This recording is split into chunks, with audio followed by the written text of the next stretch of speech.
the server is looking real nice. Sunken Highway.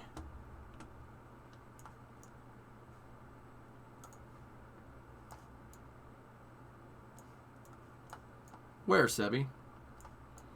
Bit of show and tell. Found a bunch of NASA patches at the flea market. Oh, very nice.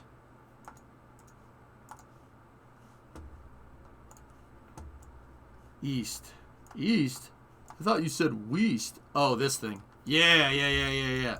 Yes, that is coming along quite nice.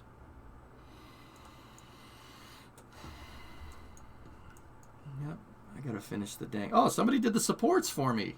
Cool. Whoever did that, thank you. Appreciate it.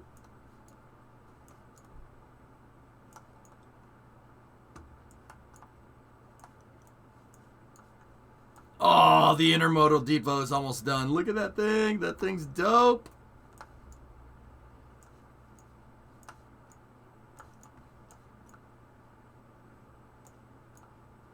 Oh, yeah, this is coming along very nice.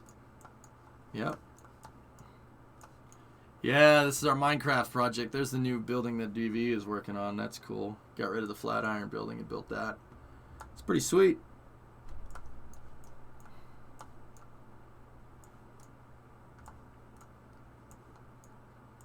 World Killer, Drool, Boring, Supercraft, Kick. They all do really good jobs, guys. This is our community Minecraft build. Tiggs did an awesome job managing the airport project. The runway kind of has a hole in it, though. Not you, Sirius. No, you've never done anything here. Where's the spaceport going? City needs to be big enough for that as far as I'm concerned. Anyway. Time for summer car? Let's do this.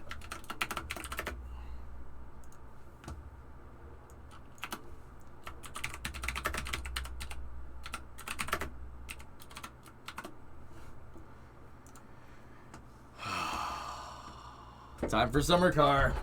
Why did I agree to play this today?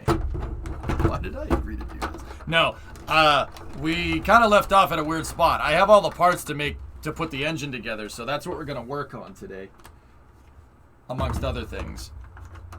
Ketos. Would a Minecraft map be big enough to hold a starship? Yeah, of course.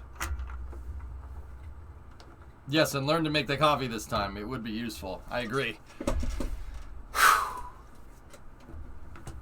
All right.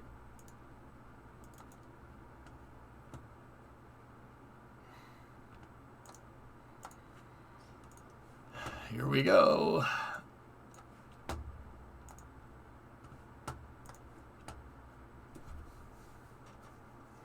Yeah, I know, obviously, right? How do you say flogging myself for fun? Remember, you wanted this. You're not wrong.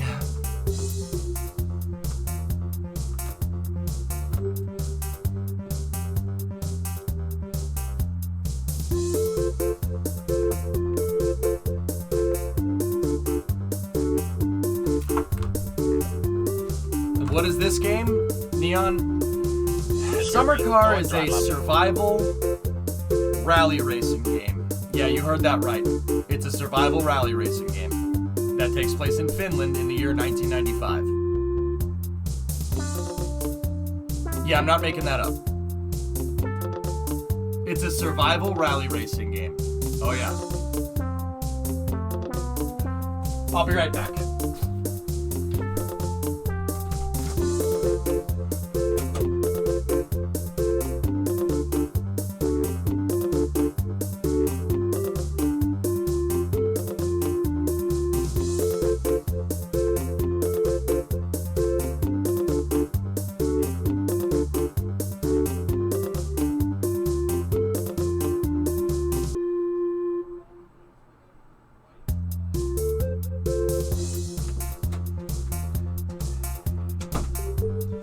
Guys, I got a problem.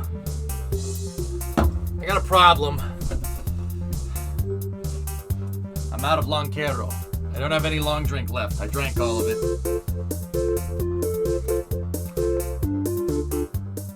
so I got the real man's drink.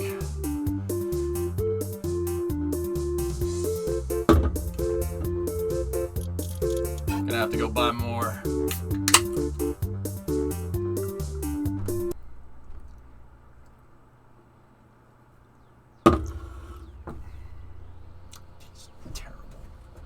Ain't no laws when you're playing summer car claws. Okie dokie. It is Sunday in game. I think it was very early in the morning when we logged out last night. Okay, yeah, it's 4:05 in the morning. All right.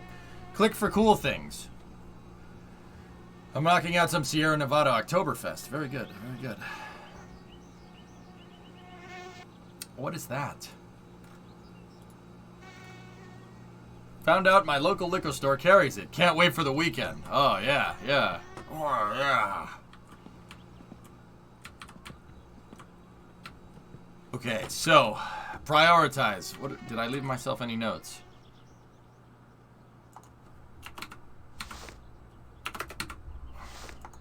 We have to do firewood and kill you, and then... There we go. Perfect. Give me water with sugar. Alright, so we're gonna go out here. It's still real early in the morning. It's real early in the morning, Saturday morning, and I got a boombox, yo. Let's wake up your neighbors. Time to wake up your neighbors. Let's wake up the neighbors. Time to wake... Sorry. So, like I said, a survival car racing game. It centers around your summer car that you have to assemble. And then you assemble it. You can do odd jobs around your finished village to get money to upgrade the car and then rally race it.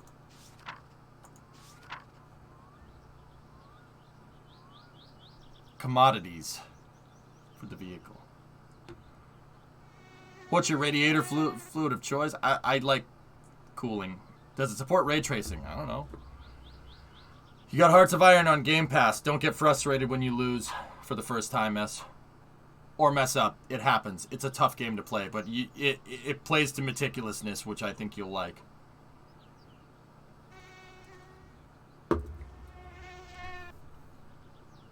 Honor B. Yeah, Wheat came in and gifted you a sub. Don't forget, you only get one life. Oh yeah, the game's on. The game...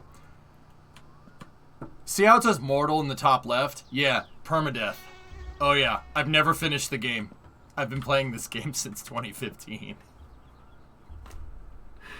Oh my god. This whole entire game was made by one dude, by the way. The thing about My Summer Car is that the entirety of this game is designed to annoy you. The gameplay loops and the gameplay features in this game are not supposed to be fun.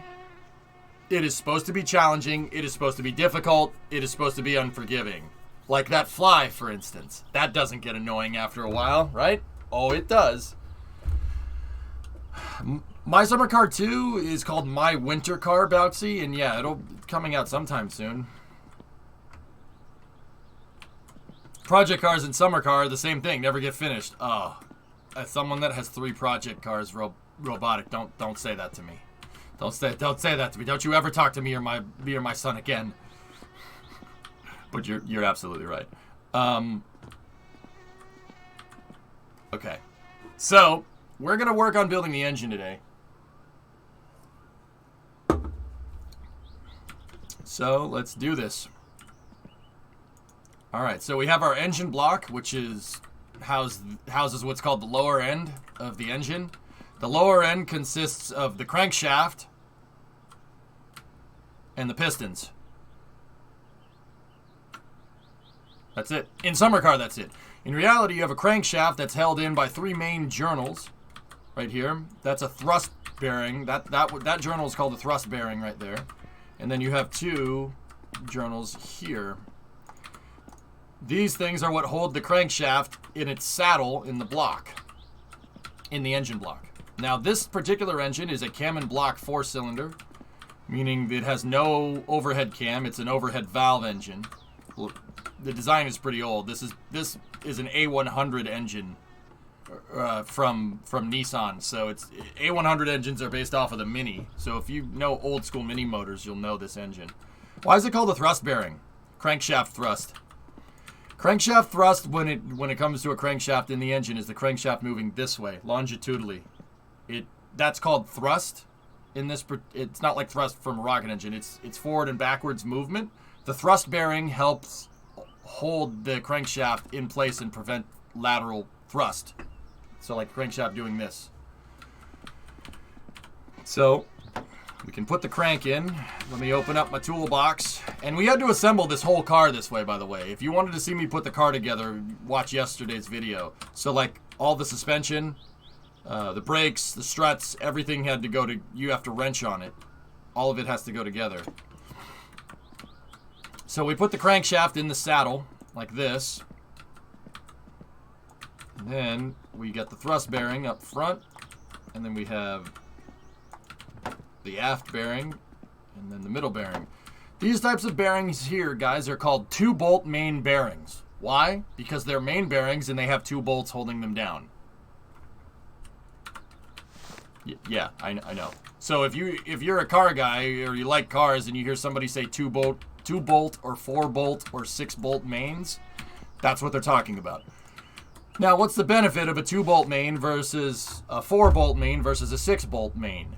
Well, these things are bolted on. They're not part of the engine block, right? They're bolted on. Bolts can stretch. So under high performance scenarios, you'd want more bolts holding these main journals in place. The reason is because the clearances here, now the game doesn't really show this correctly, but the clearances here need to be very precise. You need just enough clearance there to have oil, to have a layer of oil shielding that, because the oil, it's a hydrostatic bearing. Well, not really a hydrostatic bearing, but it uses oil to lubricate this, lube. It uses oil to lubricate this. You need a film of oil riding inside of the journal. So there's the engine block, and then there's a crank journal, bottom and top, and the top crank bearing is attached to the main, and then they go together. And then there needs to be a very, very precise clearance in there. It needs to, we're talking like a millimeter of clearance. Just enough for the oil to squeeze in there and lubricate the system, but not enough that the crankshaft's wobbling around inside of the journal. If you ever hear somebody say with an engine that they've spun a main bearing, that means the crankshaft wobbled around and the bearing broke. So the crankshaft's going clunk, clunk, clunk, clunk, clunk, clunk, clunk, clunk inside. Basically, the clearances got all screwed up because of overheating or because of over-revving or whatever. Should I play the tutorial in Hearts of Iron? No, watch videos on YouTube. You need a micrometer to be able to get these clearances correct, or sticky tape if you know what you're doing. So now I'm going to find the right wrench and we're going to torque the journals down. Now in reality, with a real engine, what you would do is you'd torque these mains down first, check your clearances, make sure your clearances were good, and if they were good, then you'd take the thing off, and then you'd put it back together. Well, no, you don't have to. If your clearances are good, you could just put the piston. You can start attaching the connecting rod journals, but that's another story. So first thing you do is torque in sequence. Do 1, 2, 3. Now, summer car, you don't need to torque in sequence like this. I just do this because I know if I don't, somebody will make a comment in chat. Basically, you tighten down the center bolts first, and then 1 bolt over here. 1 bolt over here, 1 bolt over here, and 1 bolt over here. Why? Why do you do this? Well, you do this because if you tighten down one side first, those clearances, you could pinch the bearings on one side. And if you pinch the bearings, then the crankshaft will ride diagonally in a saddle like this, and then, yeah, you'll break something. Yeah, that will break something. Yeah, that'll break something. So the load is even. That's right, Neon. You got it. Interesting thing happened to me over the summer. Rebuilt the tractor and got into a rush, not measuring every crank journal. Assembled the engine, then heard a knock. Tore it back apart and found out that the crank had been turned at some point over the last 60 years and the bearing was oversized. Ripped. Load. Can you paint those bearings in game, I mean? No. Those are journals. These are journals. Bearings ride inside of the journal. Well, yeah, no, you can call them journals. These mains, you can call them that. Call them mains, Falcon. That's the right way to say it. There's the bearing is it's not a ball bearing. It's just two strips of metal that look like a C. Hey, Ewok. I hate pinching bearings when they have to ride in the saddle. Wait, we're talking about cars? Yeah. So, if in real life, if you check that your clearances are good, right? Now you can move to the next step, which would be installing the pistons. In reality, we would have an engine stand where we could rotate the engine around, and it would attach to those studs that are... Yeah, just drop it. It would attach to the transmission studs on the back, or the transmission bolt holes on the back, but I'll just do this for now because it's Finland in 1995 and we don't care. It's fine.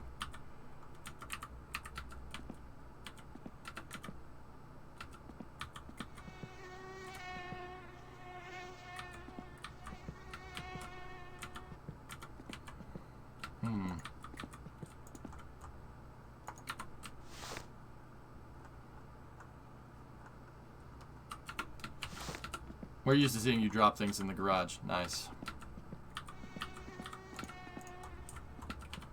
Now, in reality, what you do is you would install the piston. Yeah, okay. It wants me to install it through the bore. You'd use what's called a tapered piston ring compressor, or a ring compressor, to close the piston rings and push it down the bore. Now, yeah, on the engine bores here. If the bores on the cylinders look like that, yeah, I wouldn't use this. It'll work, but yeah, pitting in the bore will cause blow-by. Basically, if it's rusty in here, you're gonna have a bad day. Yeah, I wouldn't do that.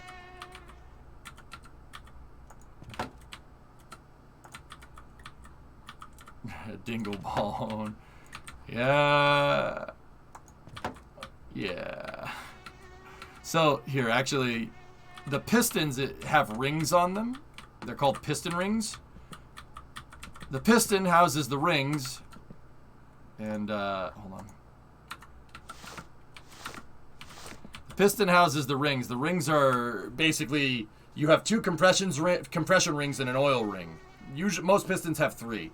The 2 compression rings are to make sure when the explosion happens, it pushes the piston down, and the piston rings right up against the outside of the cylinder wall. That's why pitting in the cylinder wall will cause something called blow-by, where the explosion that's designed to force the piston down will blow by the piston and into the crankcase. Blow-by. You got to make sure that the piston rings and the bores on the cylinders are completely straight. It has to be true, or else the engine isn't going to work. And I'm talking about the tolerances in there. Piston rings have to ride on this bore. Simultaneously, you don't want any of the lubrication oil going into the combustion chamber, because that also will make your engine not work correctly, and blue smoke will come out your exhaust. If you see blue smoke come out to the exhaust, that is a pretty good indicator that your piston rings are shot, because oil's leaking into the combustion chamber. Oil makes blue smoke. Yeah, funny how that works.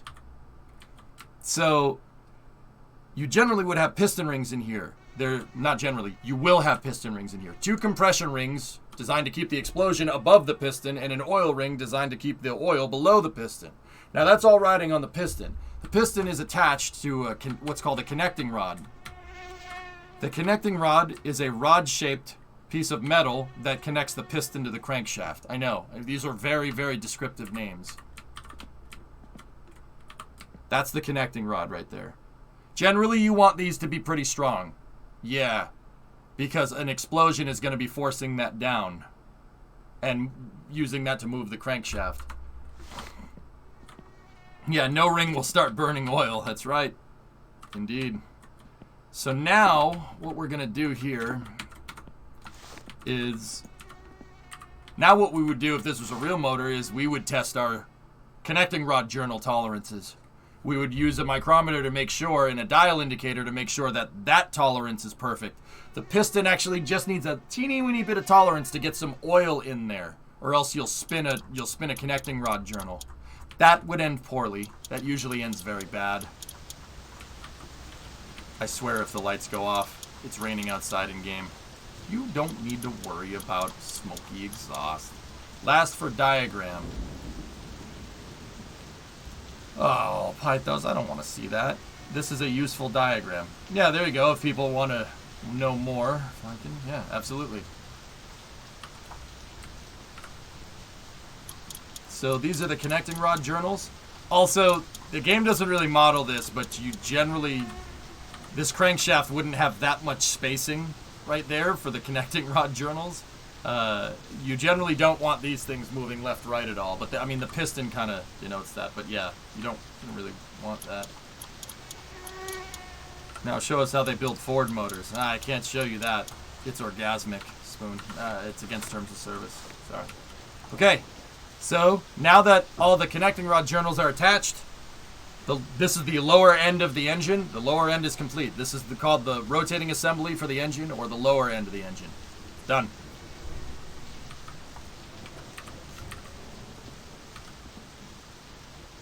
The lighter that the piston is, Flykin, the faster the piston can move. The more force can be used to push the crank down to rotate the crankshaft than to move the piston. You generally want lighter pistons. Hyper-eutectic pistons is what you want. Now, we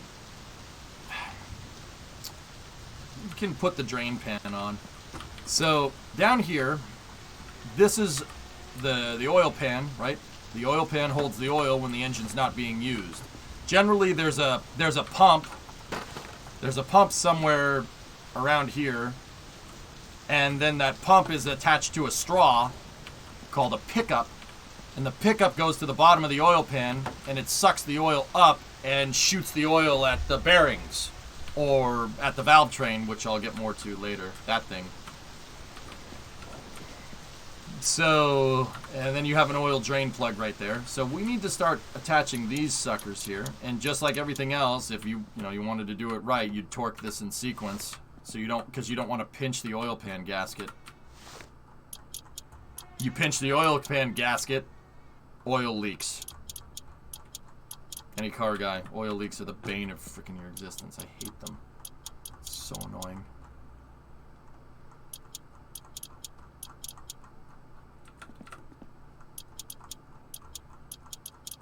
Okay, now the front bolts here bolt to the timing cover, so I'm not going to tighten those just yet.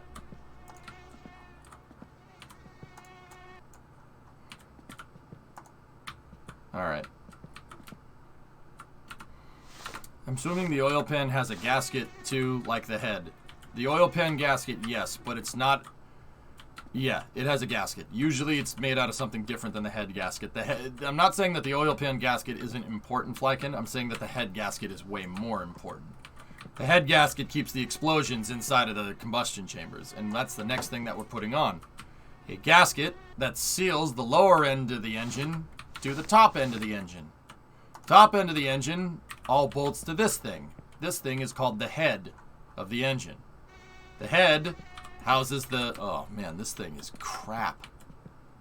The head houses the combustion chambers. The combustion chamber is that thing that's literally where the explosion happens.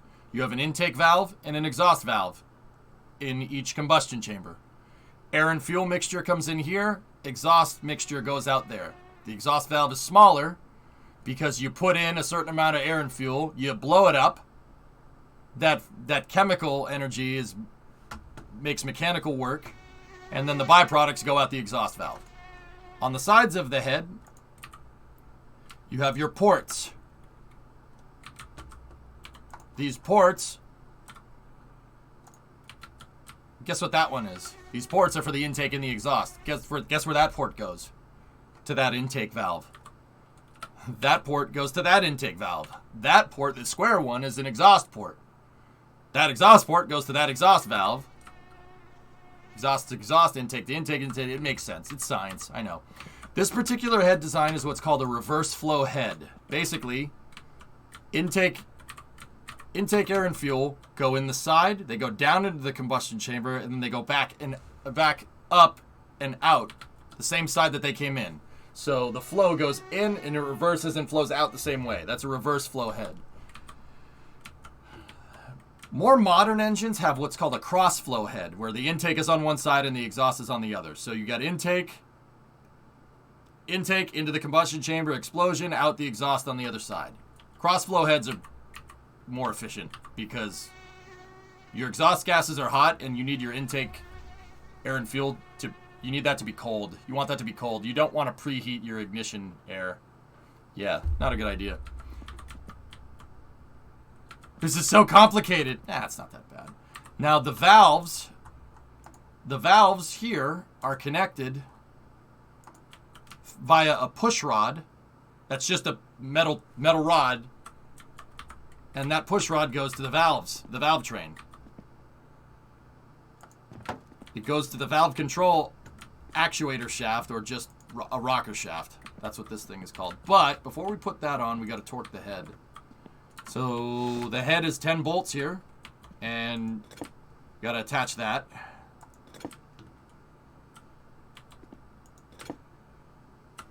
Got to find the right. I think this is the most realistic part of this damn game.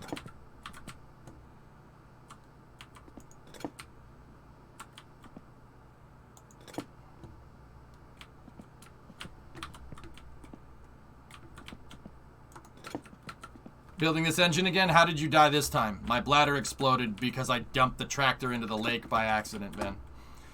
Yeah, couldn't make that up.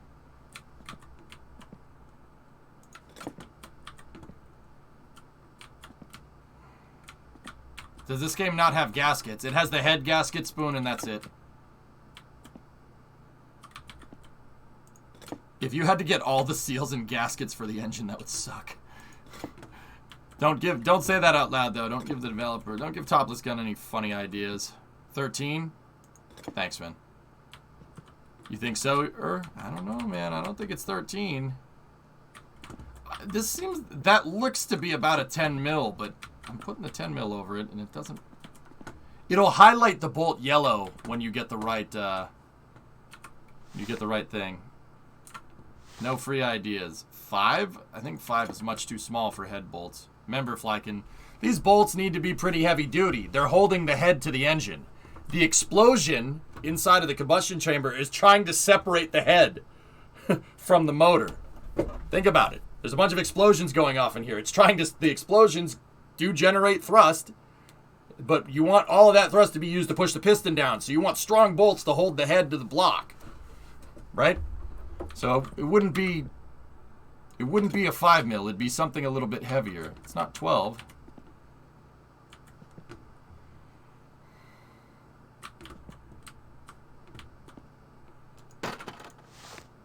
Sometimes, have you tried attaching it and reattaching it?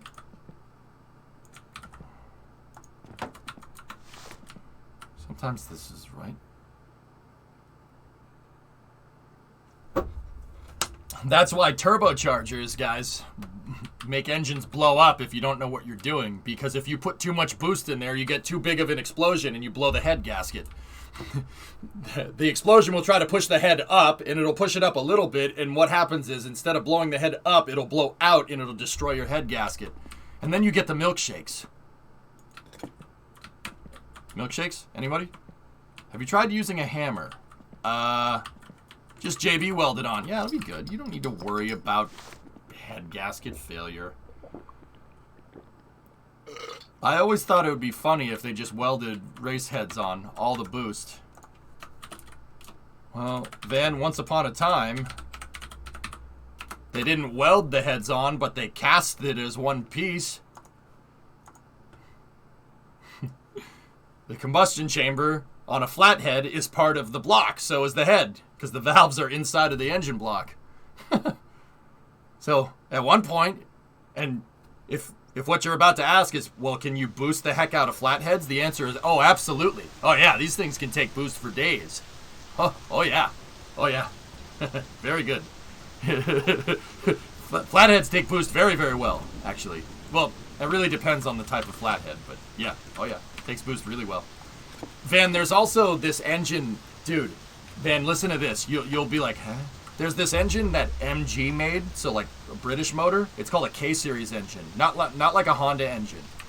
A K-Series engine has head studs that go through the block, and they come out and they attach to a girdle that holds the drain pan in. So we're talking about head bolts that are like 2 feet long. Now, I know it's like, well, what the frick? Why?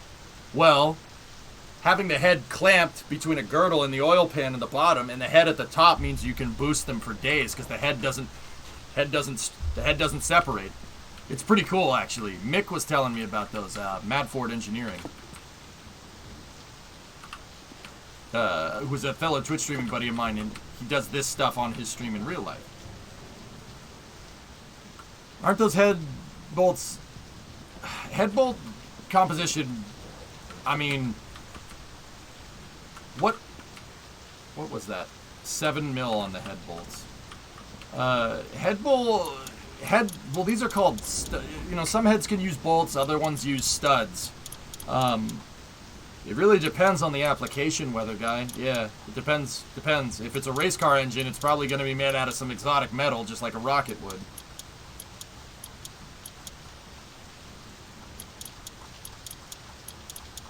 Just use some JB weld, you'll be fine. See last pulls. Cosworth or Offie tried to create an engine with a regular dual overhead cam setup, but the block and head were one piece. Yeah, kind of. Yeah, they are. It is lefty loosey. That's weird. Or lefty tighty. It's strange. I hope the torque settings were to spec. It's a backyard rebuild, Mab. It's fine. It's tight enough. Just give it 1 or 2 ugga-duggas and we'll call it a day. Building engines is stressful. It's time for a smoke break. I had an engine class in college where I rebuilt a GM 3800. I remember the instructor saying these are made of spring steel. Not Springsteen. He's the boss. I see what you did there. 3800s. Not a bad engine design. So if you can keep the head on, you could seriously boost the snot out of them like no joke. Yeah, Flykin, yes. But there's other variables that you have to take into account. The shape of your combustion chamber has a lot to do with it. And a big one is called compression ratio. Basically, what is the volume of the combustion chamber at top dead center? That has a lot to do with it. A lower compression ratio tends to favor boost. So an engine with lower chamber pressures out of the box will take boost better, because if you have low compression ratio, that means you don't have a high combustion chamber pressure, right? And that means there's room to use the turbo to put more in. So engines, generally, it's not really so much about keeping the head on, even though that probably has something to do with it. And there are special types of studs and bolts, head bolts that you can buy aftermarket that would take better, but it has much more to do with the compression ratio of the engine. The compression ratio is big. Basically, you want a low compression ratio for an engine that makes boost, or for an engine with a turbo, because you have a low compression ratio to start with. The turbo forces more air in, right? And then you end with a high compression ratio. It's really, we're talking, and now this is like race car engines. If you have a high compression ratio turbocharged engine, then it's keeping the head on. Yeah. That's hard to do. That's basically getting into race cars, which is basically aerospace engineering for cars, for das Autos. Speaking of boost, did you see that automation has a big update coming with a rework of the engine designing, including spring stiffness and more detailed turbo options? Hi, Yusik. Long time no see. And I didn't know that. Now I know, and now I want to play automation. So, damn you. Just get you some Saskatchewan Speed Chrome. It's fine, bud. Have you died since yesterday? Negative. You mind if I post a good MSC clip that involves the lake and the tractor? I only ask because it's a clip from another stream. I don't want to feel like I'm promoting another stream or something. Yeah, go ahead. A great way to come back, then. What have you been up to, dude? Long time no see. Seen Letterkenny yet? I haven't, no. Alright, so Now that we have the valves, well, you don't need to put the valves in the head. And the push rods are already pre-installed, which the push rods aren't part of the head. You'd need to install push rods right now. But we don't have the camshaft in either, so, I mean, the next thing to do before you put the push rods in would be to put the camshaft in there and then the lifters in there as well. The camshaft is a wobbly spinning rod that has lobes on them. See the lobes? They look like eggs. Those lobes push the push rod up and they actuate the rocker arms, which opens and closes the valves. Now, this particular type of engine, like I said, is called a cam in block. You know why? The camshaft's in the block, as opposed to an overhead cam, which the camshaft is over the block. I know. I know. This is very complicated, isn't it? Yeah. This is cam in block. Ha, I know. The Jolly Green Giants, the shitty Beetles. The shitty Beetles, are they any good? Oh, they suck. Oh, so it's not just a clever name.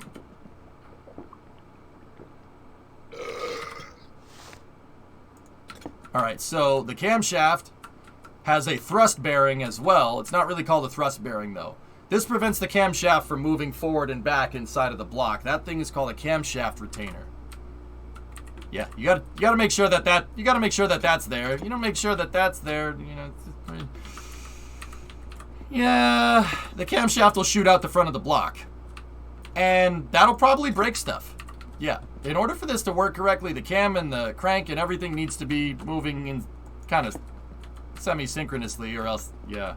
If one of them falls out of line, your engine will turn into scrap metal very quickly. You gotta think about it. There's a lot of rotating parts, a lot of spinning things going on in here. You know, one of those things doesn't spin in the way that you want.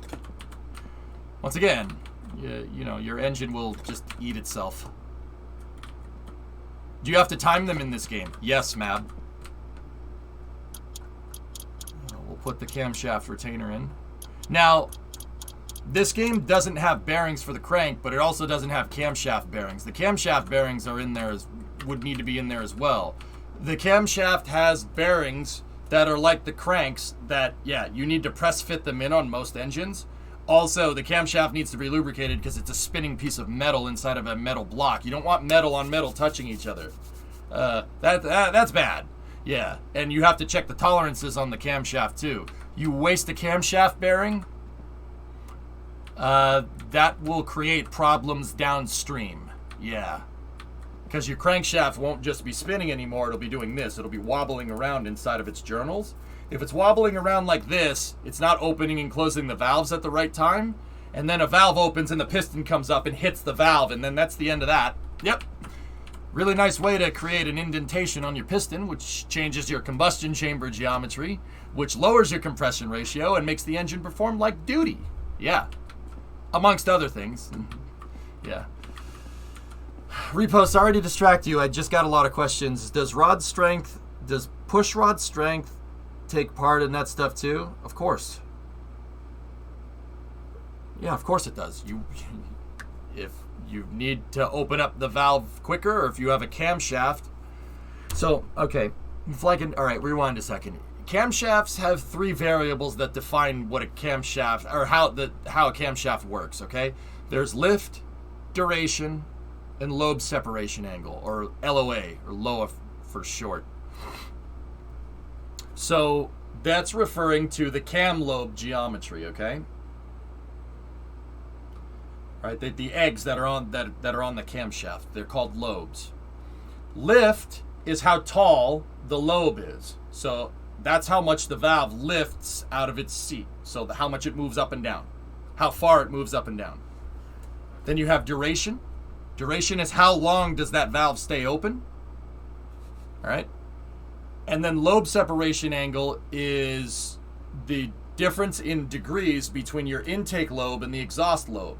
A higher lobe separation angle will keep the valves closed for longer and you get a more complete burn, amongst other things. Engines with higher lobe separation angles tend to have what the kids call more chop.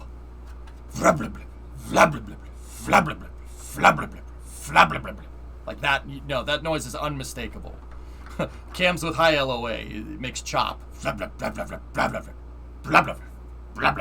Blah, blah. Yes, it sounds like that, all right? Shut up. So you change those variables dependent on combustion chamber or compression ratio. Basically, if you have the valves open for longer, you get more air and fuel in there, but you don't want the valves open when that piston comes up to compress the gas to blow it up. So it's a very, there's a lot of mathematics involved in here to figure out like what the right application for the cam would be. Now, the camshaft, if it has a higher lift, right? If it has more lift, that's going to be pushing up on that push rod more. So you're going to need a stronger push rod. So yes, the material composition does matter. Absolutely. How did they sound again? Shut the fuck up. Shut the fuck up. Shut the fuck up. Like, just like that. It's just like that. Good impression, to be honest. More chop equals less low-end torque, though, but you get more performance on the higher end of the engine. Yep.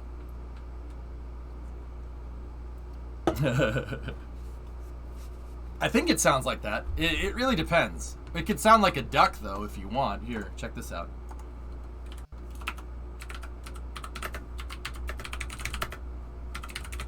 You could have an engine sound like a duck. Who knows what motor this is? Hang on.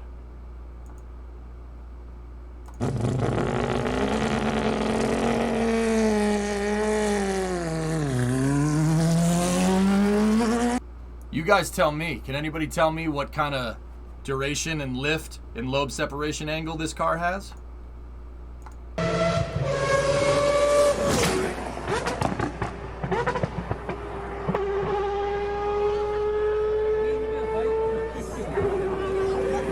Trick question. It's got none. That's a different type of motor. That's a 787B, so it's a Wankel engine, which doesn't have any cams.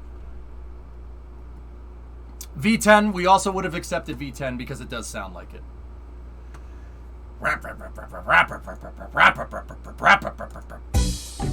No, I don't want to hear your music. Shut up.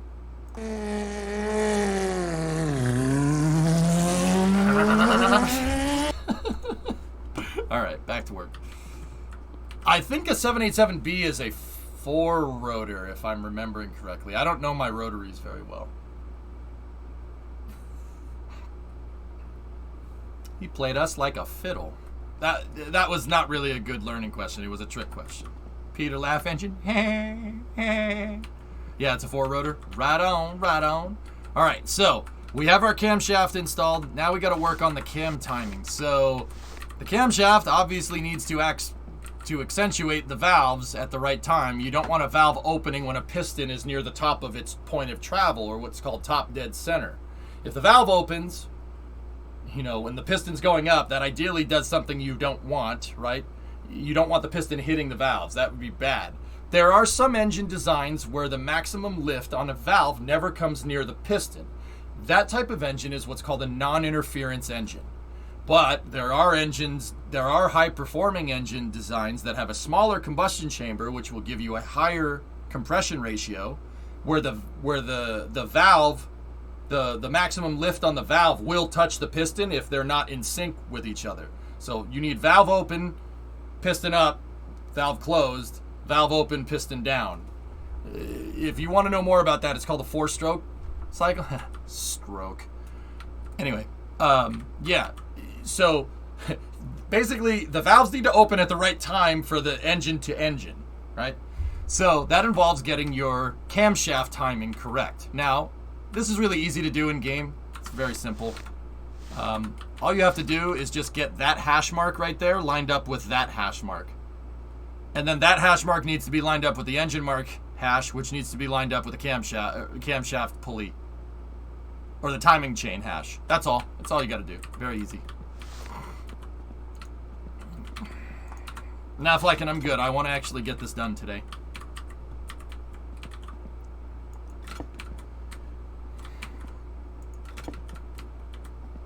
Alright. Okay, I always get this. I'm telling you, this is the most realistic part. Anybody that's ever wrenched on a car. This is the most realistic part. Finding the freaking wrench to turn the stupid bolt. Alright, let's try the biggest one. Is it the biggest one? Nope. Nope. Nope. Phineas, here, EJ. You can have this for keeping the stream live. And keeping me keeping me company while I'm at work. It helps me keep. Yeah, no problem, dude.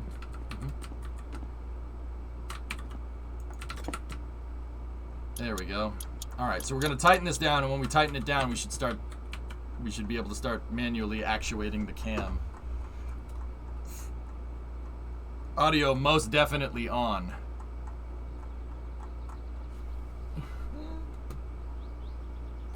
I just used the king spot threading device, channel locks. Oh, yeah. All right, listen.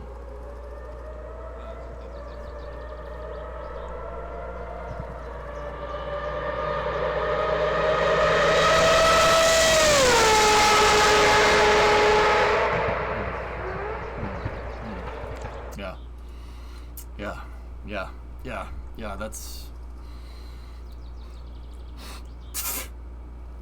very nice. Very nice.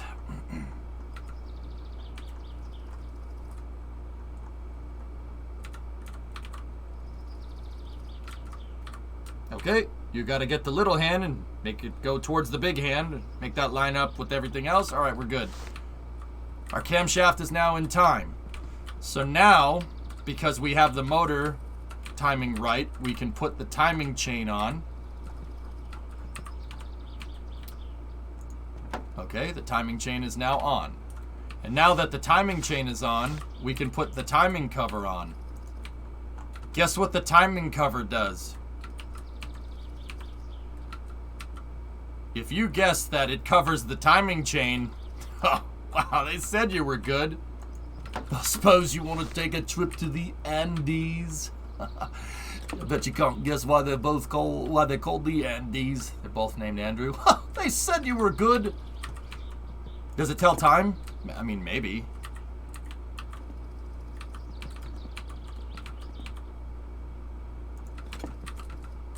It covers time.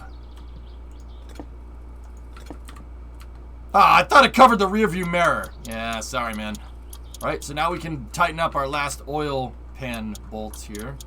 Can I get a link to that video with the rotary in it, please? Alex, link it up. He said you were a good Frank Butterman here.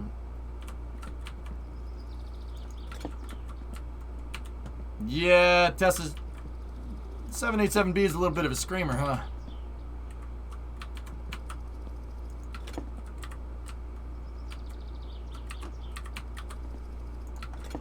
Alright, so now these are the timing bolts. Timing cover bolts. Of course, I can't find the right wrench.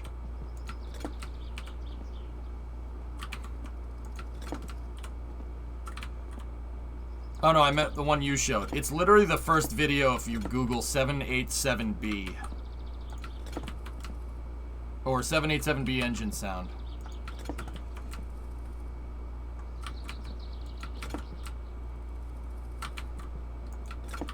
Hey.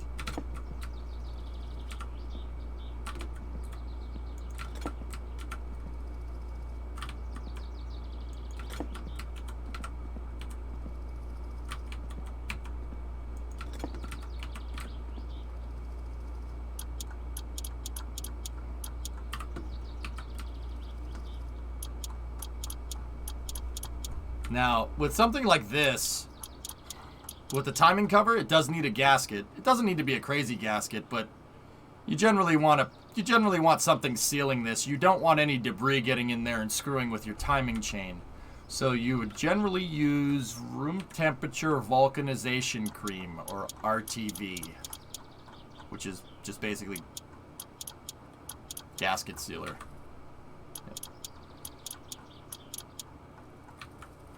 That's right, Ben. Yeah, you got it. And then you'd want to RTV the frick out of that water pump. You do not need water going anywhere other than where it needs to be in the motor, man. Am I right? You could use cork steam too. Yeah, depends on the engine. But yes, you're right.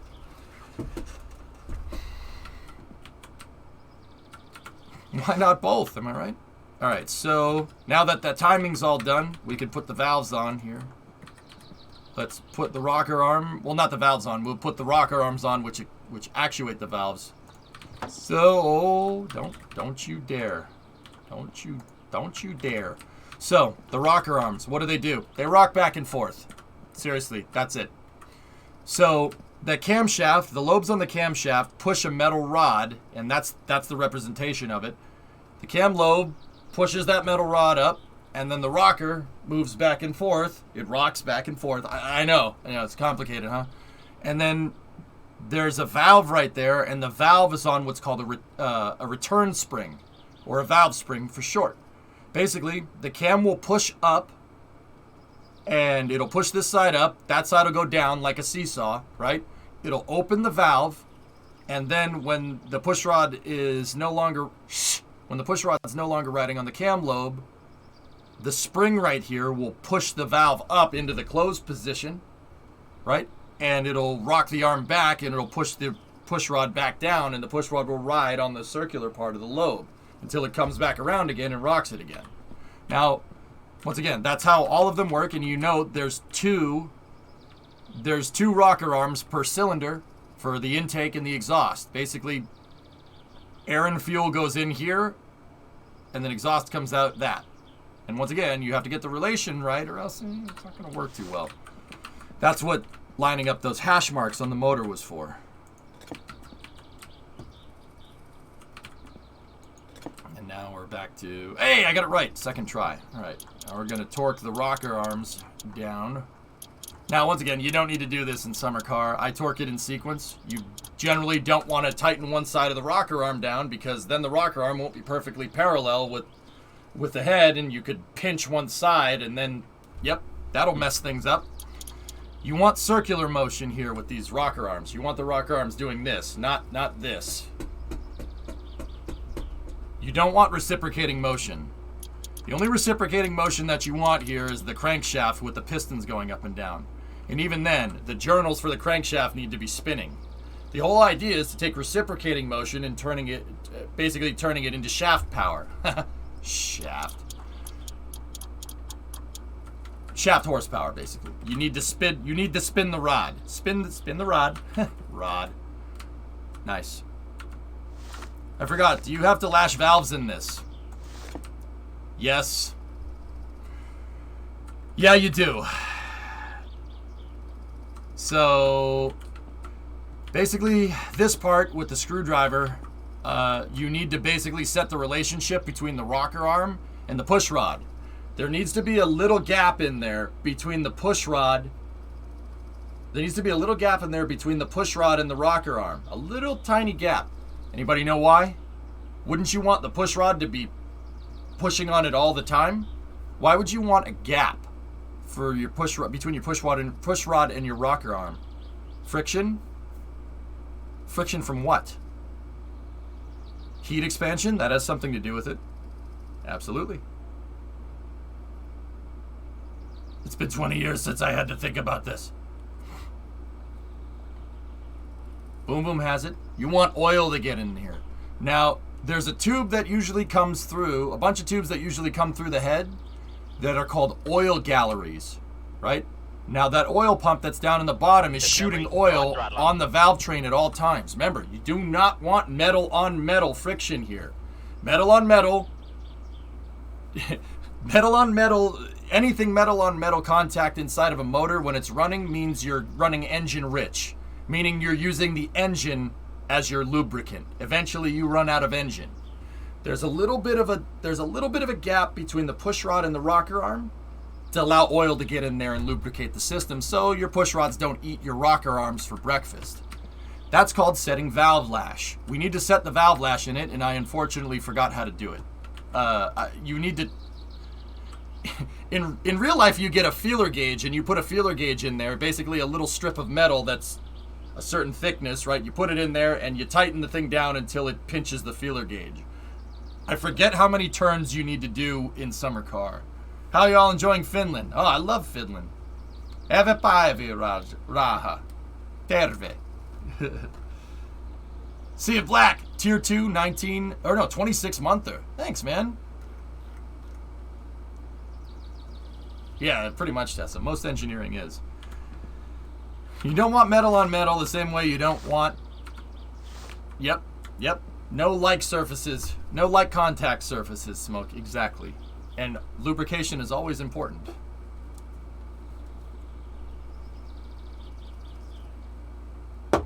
I'm talking about motors. Yeah. Too much friction. Too much heat is generated. Ruins the operation of the engine. You're already getting enough heat from the combustion, the boom boom that's going on, all right? You don't need any more from the metal touching metal. Will stronger valve springs mitigate valve float? Mitigate, M-I-T. Yeah. Mitigate. Yes, they will. Like in every component matters. Usually race cars or something that's high performing would use a titanium valve spring. And yes, valve float is basically when the spring can't rebound fast enough before the rocker arm pushes down again. So basically, if you watched it in slow-mo, this is your spring right here. Valve float is when that pushes that thing down and the spring goes down and the rocker arm comes back down again before the spring can rebound and close the valve. That's valve float, yes. That's why engines have RPM limits, amongst other things. Yeah, of course, Ewok, always. I mean, you a connoisseur such as yourself would understand this, right? You build engines. Right? Not titanium valve springs. Titanium valve springs for performance application, Hellfist, yes. And then, like, Formula 1 cars have pneumatic valve springs. They have a tap-off, and they use pneumatics to open and close the valves because then you don't get valve float.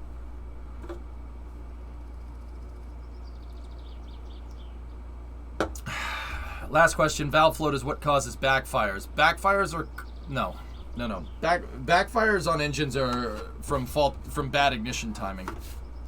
Ignition timing is what makes backfires happen. Well, amongst other things. It really depends. What kind of backfire are we talking about? Are we backfiring out the exhaust or are we backfiring out the carb? Differences.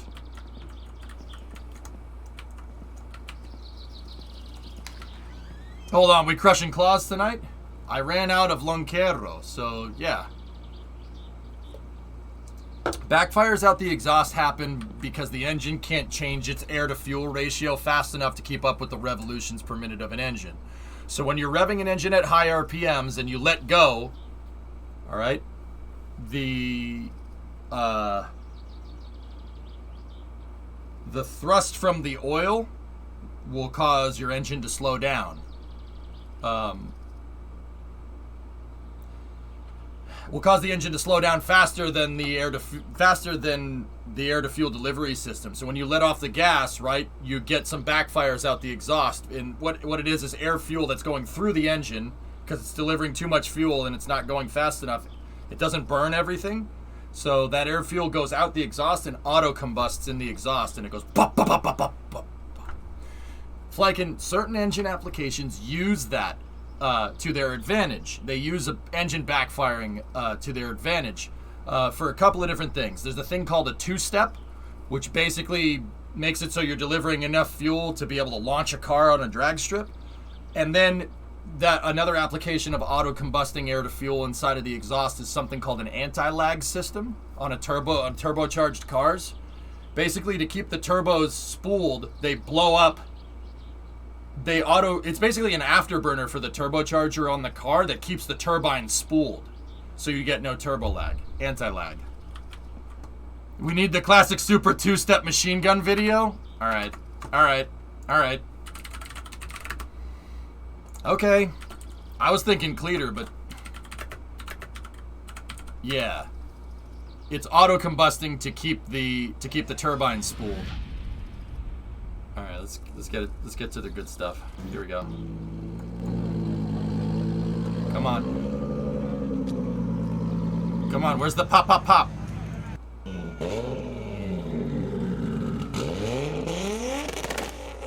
There it is. Is that a Supra? Is that a Supra? All right, we can't have the music going here. Let's see.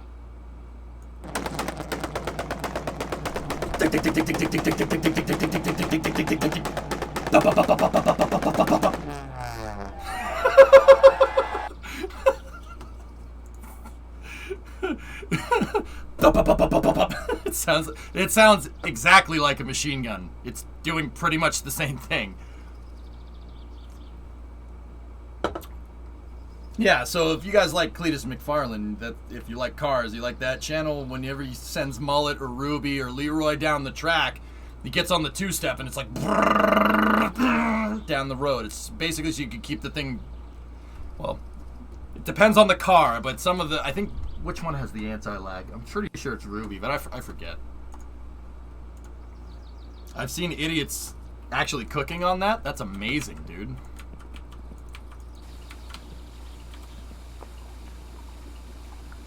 So two-step is deliberately pushing more fuel into the engine to keep it ready. Pretty much. Because, Falcon, think about it. An engine takes a second to rev, right? The engine takes a second to rev up.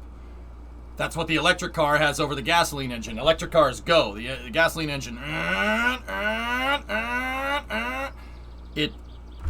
It basically... There are other things with a two-step other than auto-combusting stuff out the exhaust. There are other things with a two-step. It has a lot to do with your torque converter, too. But we don't have a torque converter on this car because it's a manual transmission. So there's other things, but yeah, long story short.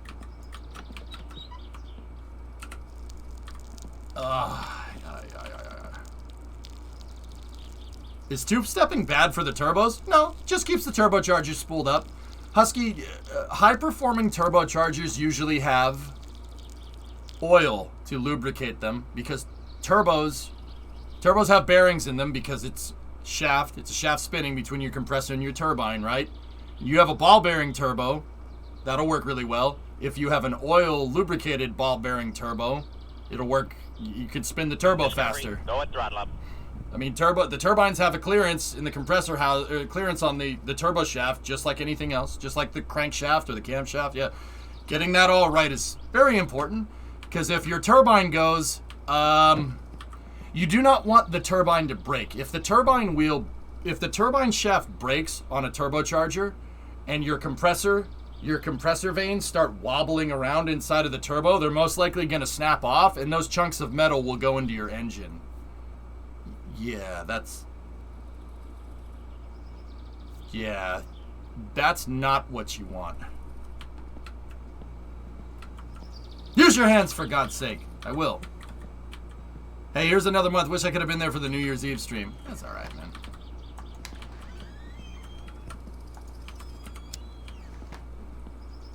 $82 months, Schmoog. Pretty crazy. Engine rich, yeah. Yeah, the whole thing is to avoid running engine rich. That's why I thought that SpaceX Raptor engine that ran engine rich was hilarious, because it doesn't matter if it's a rocket engine or a car engine, right? If you don't get the air-to-fuel ratio right, or the oxidizer-to-fuel ratio correct in a rocket engine's case, you'll run engine rich. Same result. Yeah, same thing happens. Yeah. You need 20 more money. I agree. 2 more till 7 years. Nice. Would pneumatic bearings be beneficial in an engine? No. Engines go through different thermal conditions, and gases are very susceptible to heat. So, negative. Negative. Negativo. Yeah, Storm. Yusik, another viewer, was just telling me about the new update. Okay. Alright, let's finish this engine before a guy gets too tired. What if you use something already dense? Like your head? I don't know. Got him. Alright, I don't know what to set these to. I gotta look this up. Yo! My summer car valve lash.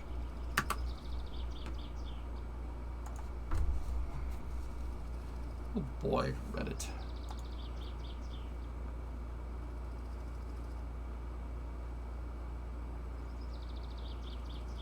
Screw them down 18 times, then go up 8 on all of them. Okie dokie. That sounds right. Okay, so, ready? 1. Wait. Which way would be down? Right? 1, 2, 3, 4, 5, 6, 7, 8, 9, 10, 11, 12, 13. Nope, that was not the right direction. 1, 2, 3, 4, 5, 6. Okay, so out 18. 1, 2, 3.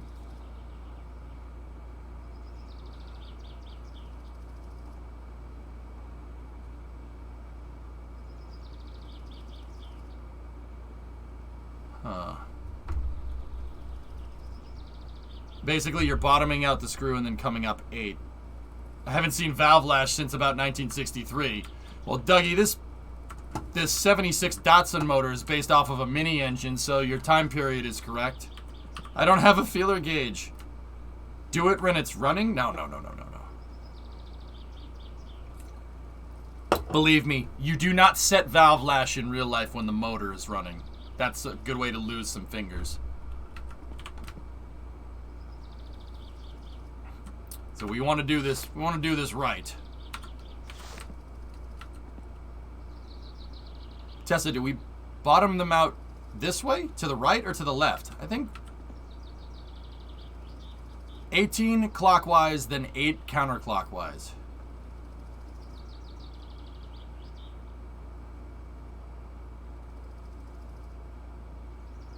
Well, that's as far as it goes, so that means it's going to go, Gala, it's going to go back 8. 3, 4, 5, 6, 7, 8.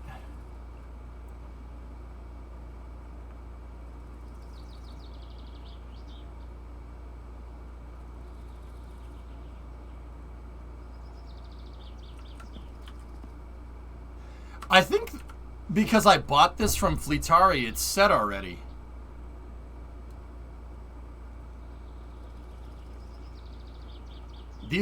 Those screws are all backed out 8. This wasn't in the garage. I bought this from Fleetari, from the car mechanic. It looks like it's set already, guys. I think we're good. I'll check it one more time. All right, so it should be 8 ticks to the right. So ready? 1, 2, 3, 4, 5, 6, 7, 8. Nope. Huh. Okay, it's close, but it's not exact.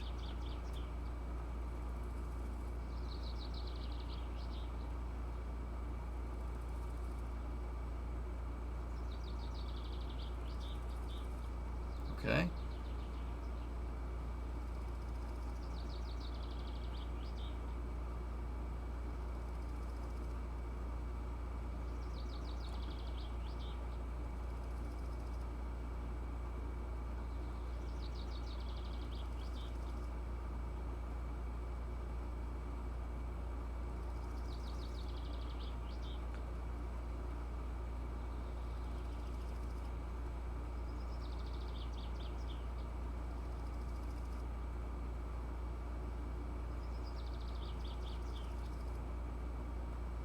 Sorry, I just needed to keep track of that. All right, cool.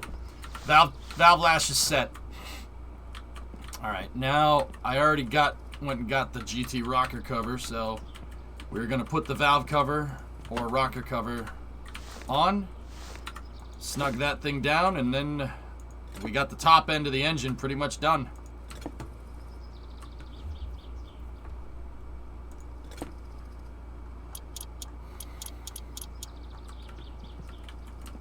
So what you're setting is called valve lash in real life. Without gauges, no, not without gauges. You need the gauges to do it. I would not try to set valve lash if I didn't have feeler gauges. That's not a good idea. You're gonna break something.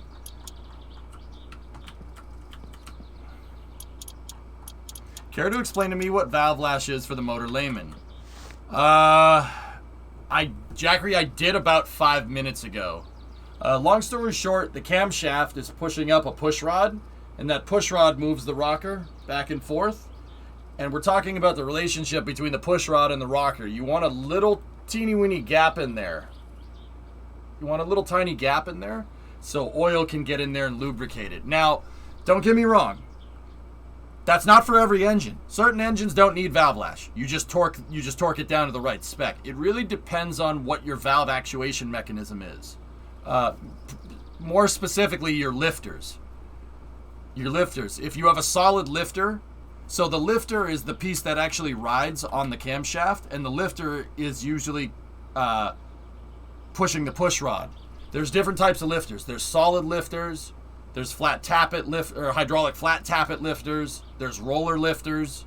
It depends on the lifter application whether you need to set valve lash or not. Some of them are automatically adjusted. Like if you're using a hydraulic flat tappet cam, you don't need to set valve lash. You just need to torque the rocker arm down, because when you're using a hydraulic lifter, the lifter is actually a little hydraulic piston, and it compresses to basically get the push rod to seat against the rocker correctly. It'll automatically do it for you, basically.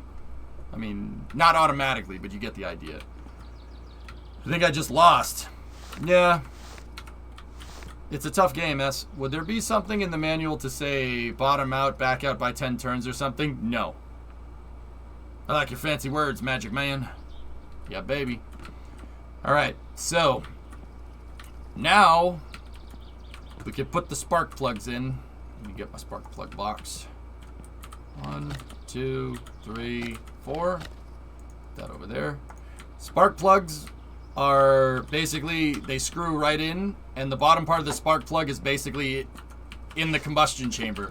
Spark plug ignites the air-fuel mixture.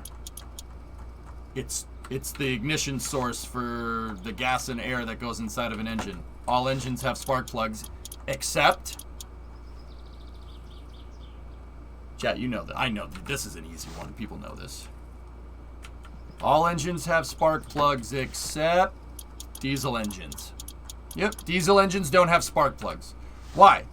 A diesel engine does basically exactly the same thing as a gasoline engine. Instead of a spark plug, a diesel engine relies on hydraulic compression.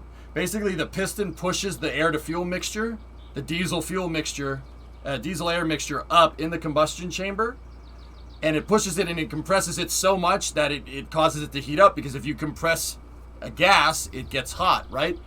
It compresses it so much that it causes it to auto-combust. Yeah, diesels don't have spark plugs. Now, you have glow plugs. Glow plugs on a diesel are basically heating up the combustion chamber to get the diesel to turn on, because you need the combustion chamber internal temperature needs to be at a certain height, at a certain number to get the diesel engine to diesel engine. It works via what's called hydraulic compression, or well, it's more pneumatic compression. But now, okay, bonus trivia question, dudes. Bonus trivia question. We were talking about compression ratio earlier. Do diesels have high or low compression ratios comparatively to gas?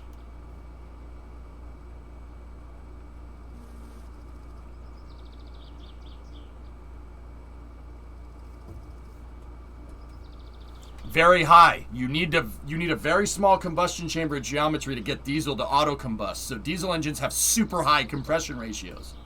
Yep. You got it, dudes. Bright Shiny, ever heard of a GDI compression ignition engine? Gasoline direct injection. Yeah. The GDIs, to my knowledge, still have spark plugs, right? But I could be wrong. Reminds me of my grandfather going to winter plug. Yeah, plug the block heater in. Yep. Block heaters can be used in gasoline applications too, though. Chrysler had a diesel motor that the rocker arm would break away the push rod if there's too much tension to prevent valve damage. Yeah, because Chrysler engineering in the past was amazing, 619. Like Tesla good, but then... Yeah. Mm-hmm. There's a few that don't. Interesting. Wait, so why do diesels sound like tractors? Diesels sound like tractors because of the low RPMs. You don't need to rev a diesel engine as high to make torque. Torque is generally found on the low end with most applications. Okay, another bonus trivia question. There is a mathematical constant here where horsepower and torque are exactly the same. What RPM is that mathematical constant? Who knows? Who really knows their stuff? Let's see. Discovery, go at throttle up. 5252. That's right. 69 420. Good answer. 154, also a good answer. There's a mathematical constant where all engines have the same horsepower and torque, and it always happens no matter what the engine at 5252. It's very strange. 69. Nice. Nice. GDI engine just means the fuel injector injects directly into the combustion chamber. That was what I was thinking, Dead Crew, but yeah.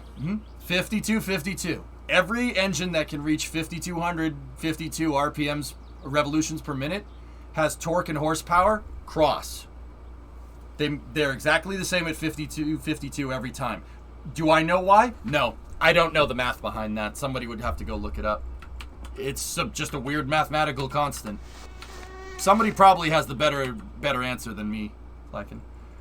I guess 0 is also technically correct. And you know what, Mappy? That's the best kind of correct.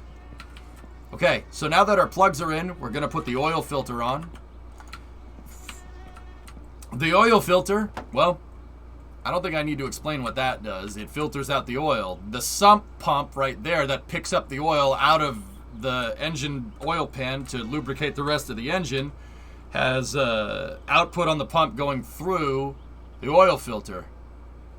So it pumps the oil in here. The oil goes up this tube, right, to the end of the oil filter, and then trickles through. It pressurizes the filter, and then it goes through the filter to the out, and then through those holes back into the engine up to where it needs to go. Normally, I'd hit the oil filter O-ring right there. You'd hit it with some oil so it adheres correctly, but yeah, you don't need to do that in this game. Just tighten it down. It's simply because of how horsepower is calculated, that's all. No real mind-boggling bending physics. Is that Ford blue? Technically Nissan, but yes. As Italy, I literally just lost in Ethiopia on the tutorial. It's a tough game, I told you. How to use a diesel engine in Le Mans. The R8, yeah, I know about that. The silver car, Sevi. Yeah. Missed my resub. It's because I don't like you, Pantha. I told you this. Disregard modern technology, acquire old car with no computer. I have too. Where's yours?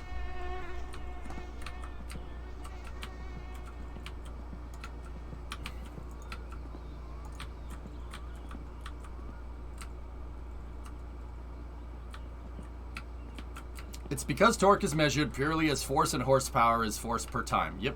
It's just the units and how they shake out. Yeah, you could tell it does it at 5252, Novus, because of the way that it is. And you know what? That's pretty neat. Actually, Novus, you know what would be fun? Going through the math for engine geometry and stuff. That's actually really cool. The equations are pretty straightforward. Motors are not as complicated as rocket engines, believe me.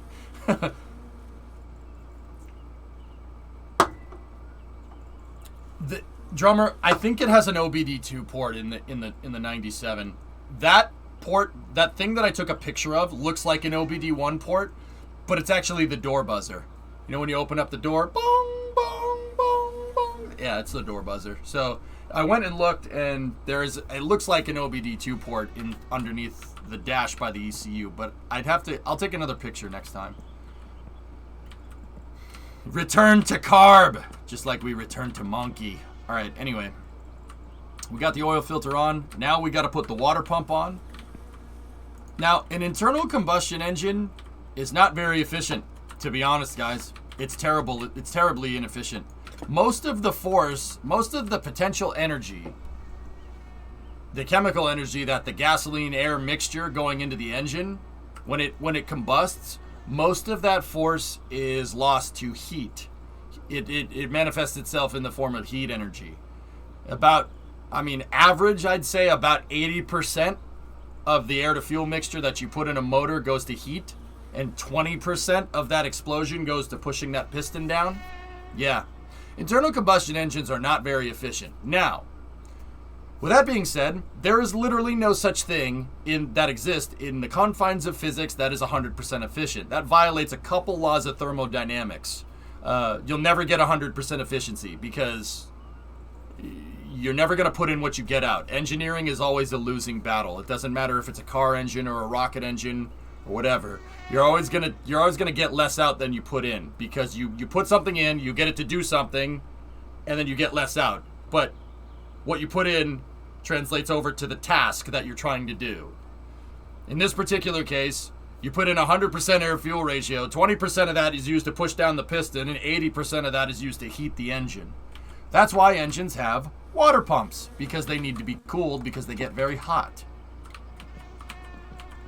Didn't the turbine car have higher efficiency? Gas turbines have higher efficiency than a piston internal combustion engine. Yes. There are varying degrees of efficiency. Turbines are extremely fuel efficient. But keep in mind, guys, just because an engine is efficient doesn't necessarily mean it doesn't consume a lot of fuel. Think about it. A turbine engine is very fuel efficient. The fuel that you're putting into it, most of that gets transferred to mechanical work, right? But it needs a lot of fuel to run the turbine because the turbine's spinning at 20,000 RPM. An engine can't spin at 20,000 RPM unless it's a Formula 1 motor. And even then, not even the newest Formula 1 motors can do that. I'm leaving on a high note. I successfully wrestled VIM and adding software to my apps. All right, Alex. Au revoir. See you, buddy. A motorcycle motor or a two-stroke? Yeah, it really depends. But either way, guys, even the most efficient combustion engines. I mean, I guess a rocket is the most efficient, but even rockets have byproducts. Even a rocket, you're not going to put in what you get out. Like, look at a Merlin 1D. Look at the Falcon 9 that we watched launch a second ago. The soot covering the booster. Case in point. You need to use some of that fuel to turn the fuel pumps on the rocket engine to get the rocket engine to deliver the fuel so the rocket engine can rocket engine. Yes, that was a sentence. That's thermodynamics. That's basic engineering 101. You're never gonna get out what you put in. It is a losing battle all of the time. And this is across all fields of engineering. Mechanical, electrical, chemical, aerospace, it doesn't matter. Civil, well, maybe not civil so much, but kind of. Rocket engines don't like to idle. Yes, very true. Rocket engines are probably the most efficient. I've seen engines with filters facing every which direction. Does it matter at all, really? Depends on what filter we're talking about here. Oil filters? No, it doesn't matter because it's a pressurized system. Yeah, civil as well. Yeah, I mean, pretty much all forms of engineering. But civil is dealing mostly with statics, which, I mean, still takes a lot of energy to build the stupid building, though. Night, Sun Temple. I'll see you, buddy. Yeah, exactly, Solar. It's impossible. Yeah, that's the first thing you got to understand if you want to be an engineer. You're never going to put out what you get in.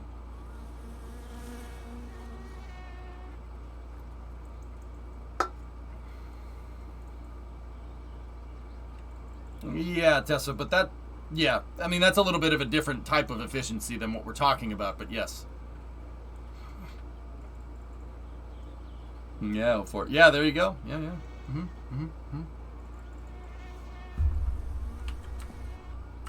Yeah. Engineering. Fun if you like losing all the time. What I often say on stream, guys, is that engineering is like playing Tetris. You never win Tetris. You're never going to. You just get a little better every time. You never win. You just get a little better. All right, so we got the water pump on. Let me get the crankshaft pulley on. The crankshaft pulley is what actuates the water pump. The water pump has a belt on it. That belt's connected to the crankshaft. The crankshaft is moving because the engine is operating, and that spins the water pump. This is a parasitic accessory. The engine is using some of that 20% of mechanical work to spin that thing. But you need to spin that thing or else the engine will melt. Yeah, you need to move the water through. The water pump pumps water out the top of the head, and that filler neck right there, there's a thermostat behind it, which is not modeled in the game, moves coolant to your radiator, which is over there.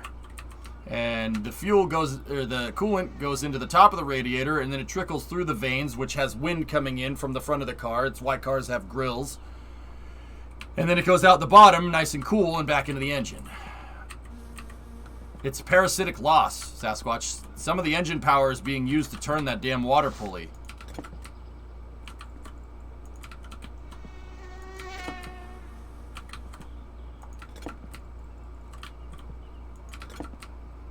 Now this is a crank bolt here. Of course I don't have the size right.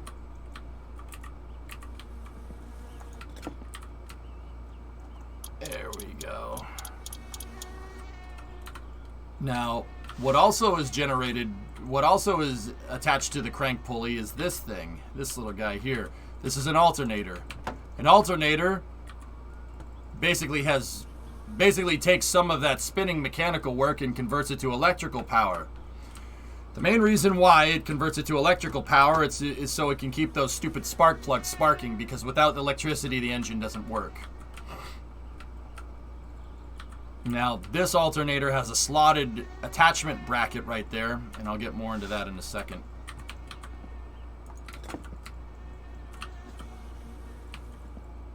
Lichtmaschine in German? Oh boy. Fatigue! I see it, Tessa. The worst thing that's going to happen is we're going to fall asleep. Don't worry about it. Fatigue doesn't kill you, bud.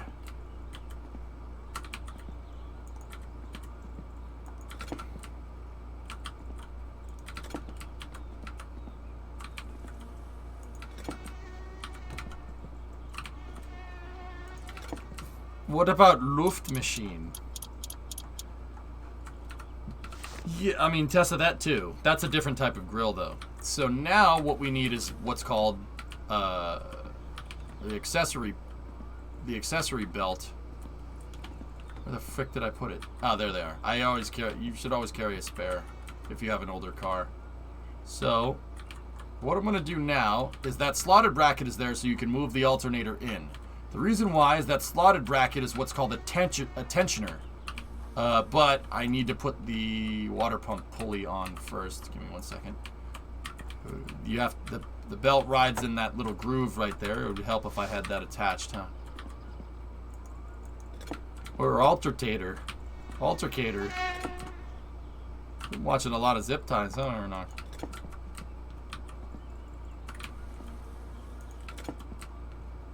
Yes, the charging whirler. Exactly.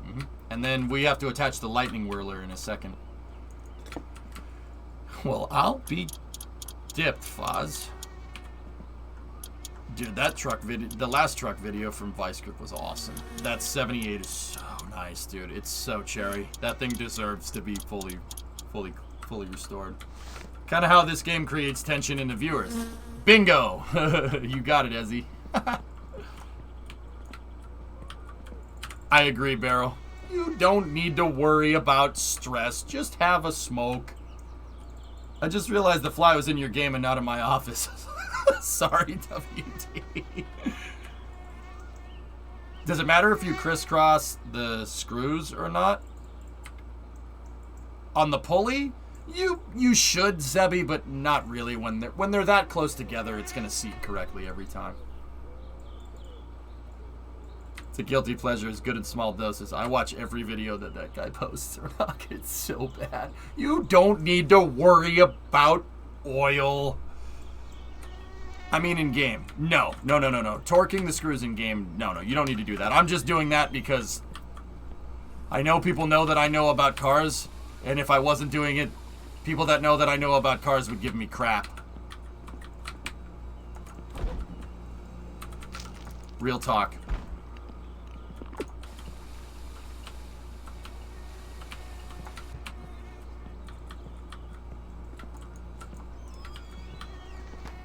Oh, geez, weather guy. To be fair, we give you crap about other things, too. Well, yeah, of course, Ewok, but the whole point is to minimize the crap giving as much as possible. Alright, so, now, in summer car, and in real life, you have to move this through the slotted bracket like that. You move it to tension the belt. But, if you over-tension the belt, if you tighten it too much, it'll snap. It needs to be riding firmly, grasp it. No, it needs to be riding firmly in the pulley, but not too tight. So I always back it out 2 ticks in game, just like that. And then you take the tensioner screw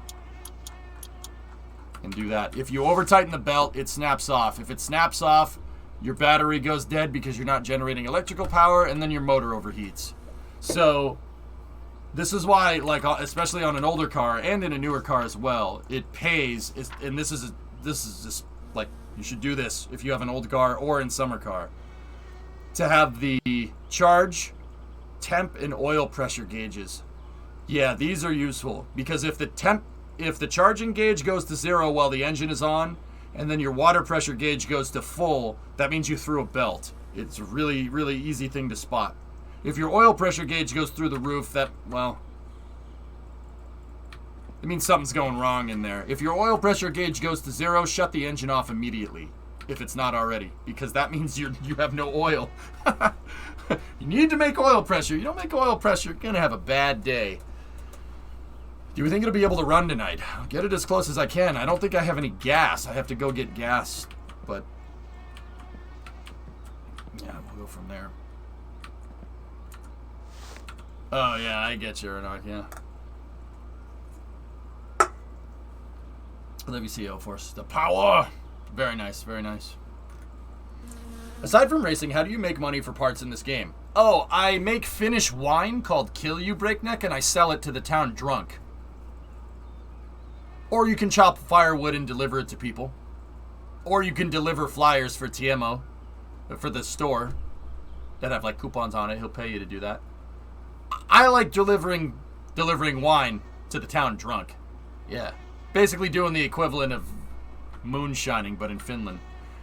Eventually you unlock the septic tank truck, and you can pull shit from people's septic tanks and make money doing that. Eventually. Or you can deliver sausages and milk to grandma. She'll pay you. Or you could pick strawberries, but strawberries are a waste of time. Okay, so we got our belt tension. Now we got to put the lightning whirler in there, or what's called the distributor. The distributor here. This is an important part of motor operation, especially in older cars, not so much in newer cars. So the distributor has an incoming electrical charge in the form of 10,000 volts coming into that center node there. And now we have four outputs here. These 4 outputs go to the 4 spark plugs. In here is something called something on an older engine like this one is something that's called a points distribution system. Okay? Basically, there's a spinning bit, because this is an axle. If we look at it, there's an axle riding inside of it. See right there? And that axle's riding on a bevel gear. That bevel gear is attached to a bevel gear that's on the camshaft. And when the camshaft spins, the distributor axle spins. See it right there? And when it spins, there are points. There are points on the center spinning axle. And when it spins, there's a lobe, like the cam, that will connect and shoot power down one of the 4 posts on the output side of the distributor. Those points go through a condenser, and it basically shoots intermittently. It distributes 10,000 volt charges to the spark plugs. It distributes power, and it's a shaft that distributes power, hence distributor shaft. Now, older cars use points. Points is a mechanical system to distribute power. Newer engines do not have distributors. Distributors went out of style in the early 2000s. That was the last time I saw them in a new car. Modern engines don't need a mechanical distribution system. They use a computer to spark the spark plug at the right time. Zundvertieler. Ah, yeah. Now, just like the camshaft, relationship of the camshaft to the crankshaft sets your cam timing. You need to set your ignition timing. The ignition timing on a distributor is set by shifting this back and forth. Now, engine applications do vary, but generally, because it takes time for something to combust. If you've ever like poured fuel on a fire or something, or lit a firework off or whatever, it takes a second to pop, right? It takes a split second, right? That split second delay could be the difference between the piston being at top dead center or starting to travel back down. You ideally want the explosion to happen right before the piston hits the highest point in its travel. Why? It takes a second to blow up the air-fuel mixture inside of the combustion chamber. Yeah. If you ever see My Cousin Vinny, Mona Lisa Vito talks about this. Ignition timing. What is the correct ignition timing on a 1955 Bel Air Chevrolet with a 327 engine and a 4-barrel carburetor?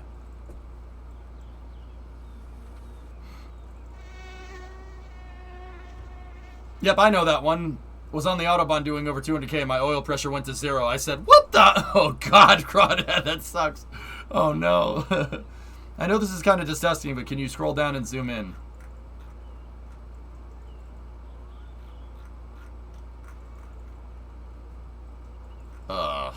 No. No, I'm good.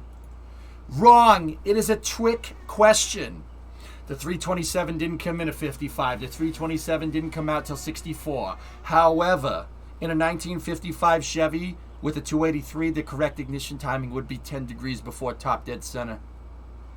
And you know what the best part about that is? That is absolutely 100% correct. Yeah, that's actual car guy talk. Or car girl in the case of my cousin Vinny, which is dope.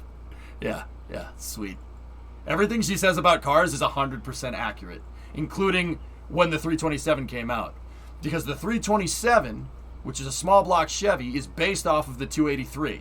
The 283 was the first small block Chevy, and that came out in the 50s, which is exactly 100% correct, which is really freaking cool. That's what makes that movie so damn good. If you've never seen a movie called My Cousin Vinny, watch My Cousin Vinny. If you like cars, it's amazing. Alright, so we need to set our ignition timing. Now, normally you'd use what's called a timing light, and then there would be a marker on the pulley to be able to time the engine correctly. This is something that setting ignition timing is something that you would do to the engine while it's running. You would basically have the engine running and you'd move the distributor shaft to get your ignition timing right by watching, there's like a painted line usually on the crankshaft pulley, and then there's an indicator on the block, and then you'd have a strobe light, and that strobe light is connected to the number 1 cylinder. It's connected to the, you clamp it onto the spark plug cable, and it flashes a light, right? And you flash the light, and when the light turns on, the hash mark will show up next to the engine marker. It's called using a timing light to set ignition timing. All old cars do that. Modern cars, you don't need to worry about that. A computer does it for you. Just like everything else nowadays, right? But on old cars, you need a timing light. You need to set timing correctly. Different engines vary. Different engines like different things. Now, because this is summer car and this is like one of the most realistic freaking games around, how about we go Datsun A100 engine ignition timing.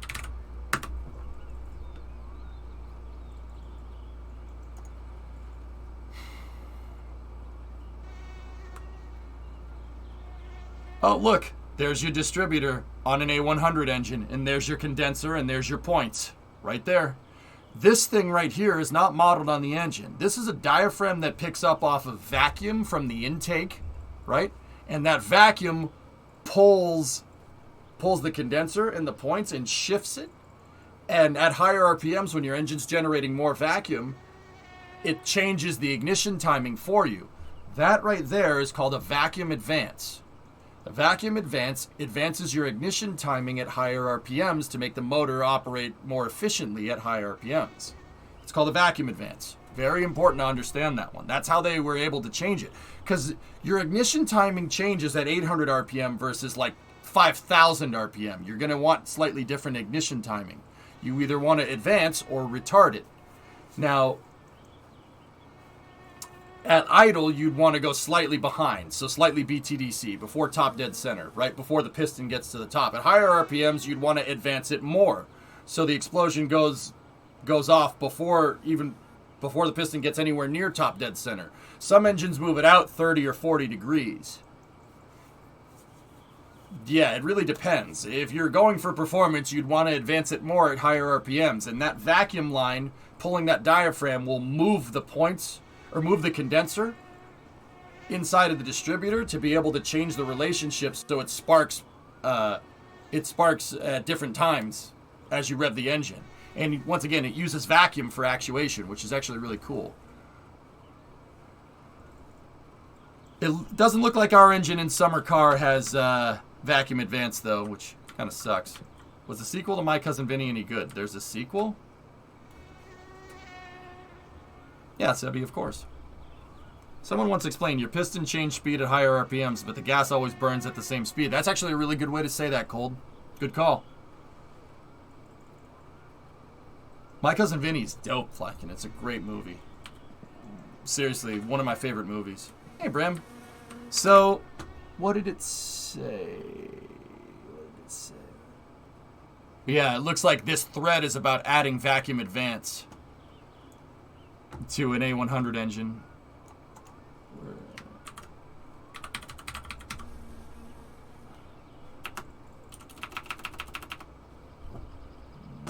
What does this say?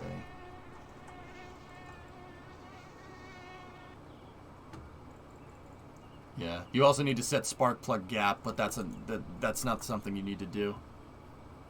Okay, double check the ignition timing per selection below. Spec is 7 degrees BTDC, 5 degrees on the North American variant, and safe for any A-series engine.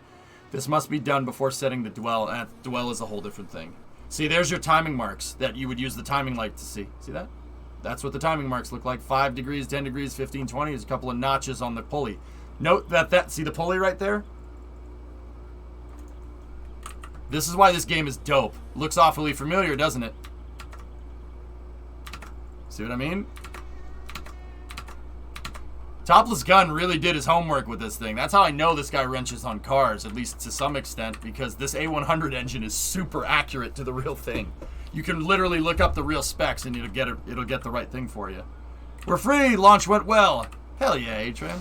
Alright, so 7 degrees BTDC. So, I don't know which way is advanced or retard here. I'm not sure. So, let's just do 1, 2, 3, 4, 5, 6, 7. We'll know later down the road if that... Oh.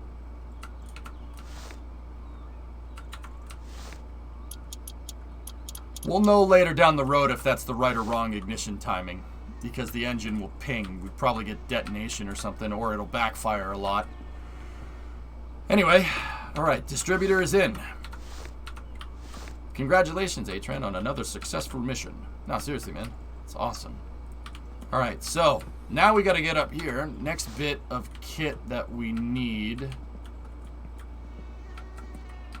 is how we deliver the air and fuel. This is our intake manifold. It's our manifold that distributes the air to fuel mixture into the ports on the head, which go into the valves into the combustion chamber, right? And then the thing that makes the air fuel mixture. That thing right there, that little doohickey on the top, is called a carburetor. A carburetor is a mechanism on older style engines and some new, not cars though, like leaf blowers use carburetors and lawnmowers nowadays, only. Carburetors mix the air and the fuel. They basically atomize the fuel into an air-fuel mixture where fuel vapor goes into the combustion chamber. Because believe it or not, I know this is going to sound really dumb, gasoline is not flammable. True story. Gasoline isn't flammable. Gasoline vapors are flammable. So if you've ever kind of seen gas, or you ever filled your car up with gas, you see like some weird vapors coming out of the filler neck, and it looks like heat, like it's distorting the light around you.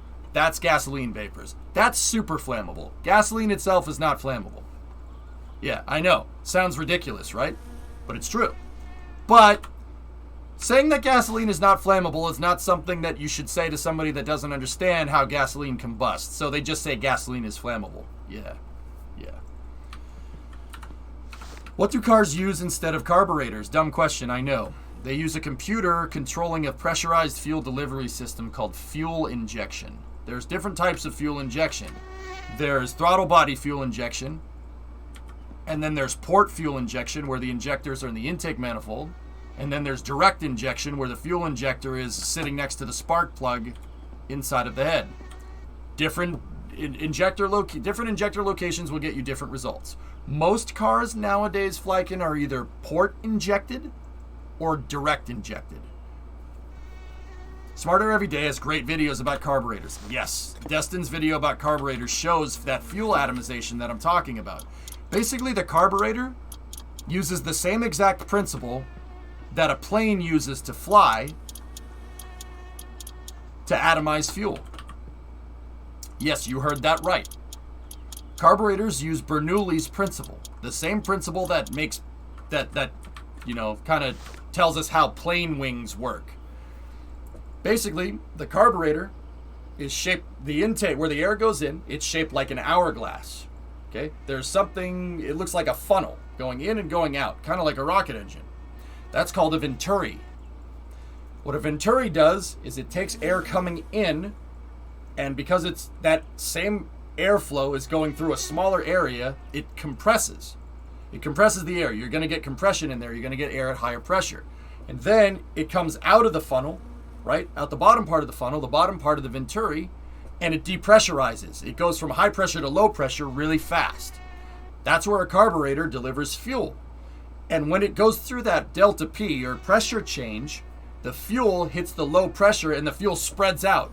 It goes from liquid to kind of like halfway between gas and liquid. Basically, the fuel molecules hit that low pressure, they spread out, and they attach themselves to the air molecules, and then that's what goes in the engine. Once again, the vapors. The vapors are what make an engine work. That's what makes the engine explode, like the gas mixture explode inside.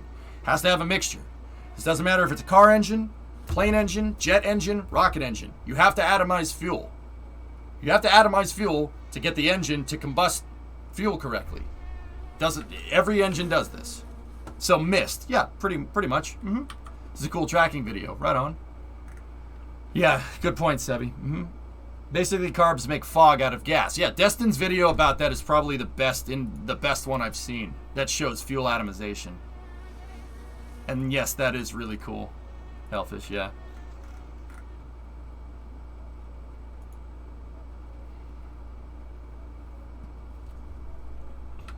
Direct injection can lower cylinder temps, but it can cause more carbon buildup in the cylinder.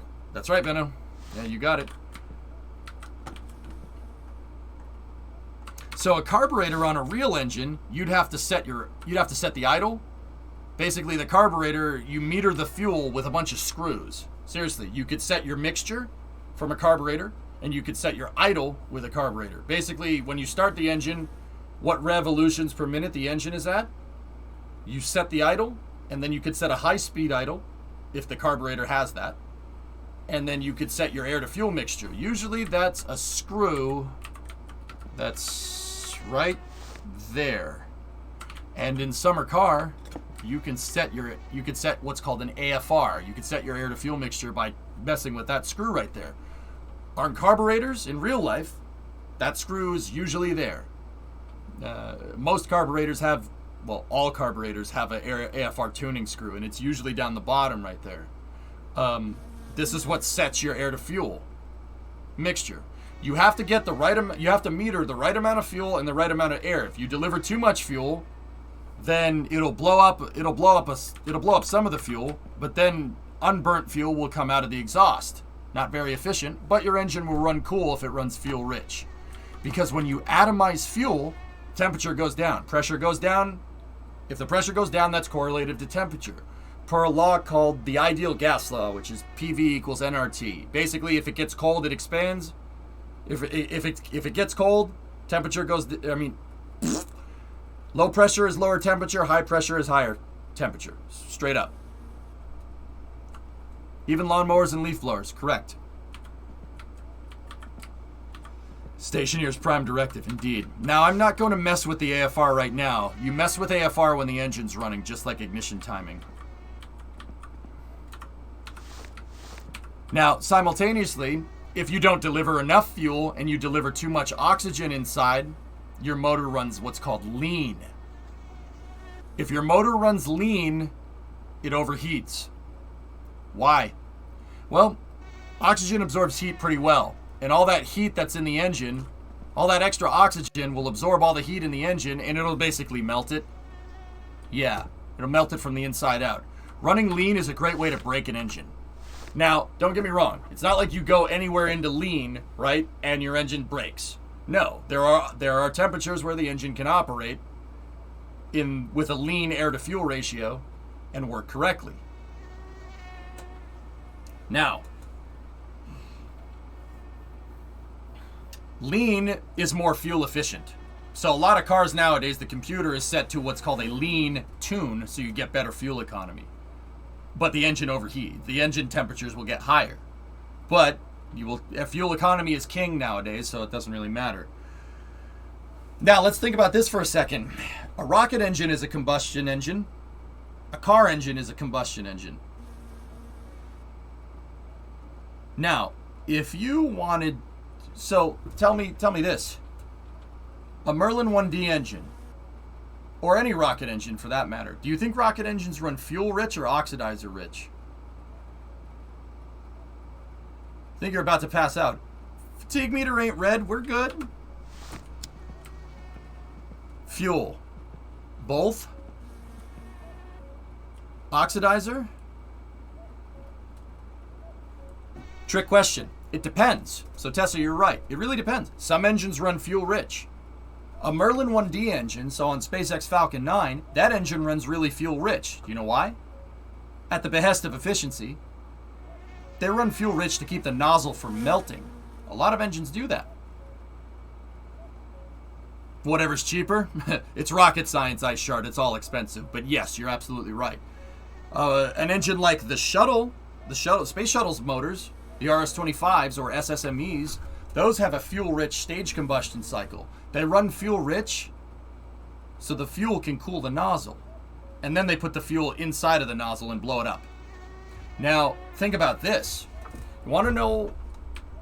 Elon Musk, I think it was an interview with Lex Friedman the other day, a podcast, said that the Russian rocket engines are the most accomplished engines around. Do you know why he said that? Because Russian rocket engines, or at least a good deal of Russian rocket engines, use an oxygen-rich stage combustion cycle. Now, based off of what I just told you about oxygen and delivering too much oxygen into an engine, do I need to tell you why he thinks that's impressive? Because the Russians basically figured out a way to deliver more oxygen to get a more complete fuel burn without the engine melting itself. Yeah. The RD-180, RD-170, NK-15, NK-33. Oxygen-rich stage combustion. The Russians figured out a way to do it without the engine melting itself. Because like I said, running lean is running more efficient. When you can deliver more oxygen than you can fuel, you burn off all the fuel in the engine. And if you burn off all the fuel in the engine, the motor gets hot, but you burned off all the fuel. That's more efficient by definition. Hey, Laglander, thanks for the host. They run money rich, baby! Yeah, that's right. Would ablative engine nozzles always run fuel rich to keep it cool and save the nozzle? Well, no. The ablative nozzle keeps it cool. You don't need to run fuel rich if you're running an ablator nozzle. You've been working on that engine all goddamn night. Do you not like my spiels? I'll just shut up and build the rest of the thing if you want. I used to do this to my old Punch Maxi to tune it. That boy would almost run away with me in idle. Nice, nice. Hey, Leglander. Thanks for the host, buddy. Insert Red October reference. We missed this a couple years ago. We messed with this a couple years ago. Couldn't make it work. Yeah. What did you get done last night? The car. Most of the interior on the car is there. I got all the underpinnings done. We just got to put the whole thing together. I kind of decided to go on an old school engine spiel. I used to do this all the time every time I had to unwillingly reassemble the engine, which is basically every time nowadays. But yeah.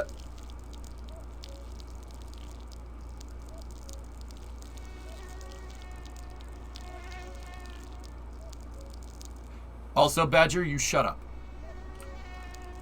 Didn't the Saturn V run lean, and to prevent it from melting, didn't they wrap it in asbestos? Actually, Jackery, those engines are they're using film cooling. So they use the unburnt fuel-rich mixture from the turbo pumps to film cool the nozzle, and that still wasn't enough. The problem that they had with the F1s is that they could keep the inside of the nozzle cool, but they couldn't keep the outside of the damn nozzle cool. Why? Because there's 5 of them right next to each other. That's something that Kerbal doesn't really teach you too well. Clustering rocket engines together like that makes them overheat. Big time. Oh yeah, big time in real life. Now, it's funny because then you see something like SpaceX and you're like, how do they do that? And the answer is I have no freaking clue. The answer is I have no freaking clue how they do that. No, I actually do. Raptor engines are clustered in a lot of packs all together, and you don't want them to heat up too much. So what is the likely fuel mixture for a Raptor engine? Full flow stage combustion. What do you think they're running? You think they're running rich or they're running lean? Take a guess. They're running fast. I mean, yes, absolutely. What'd you do with my cookie cutters? Shelf. What shelf? The shelf with the Swedish fish on it. Okay.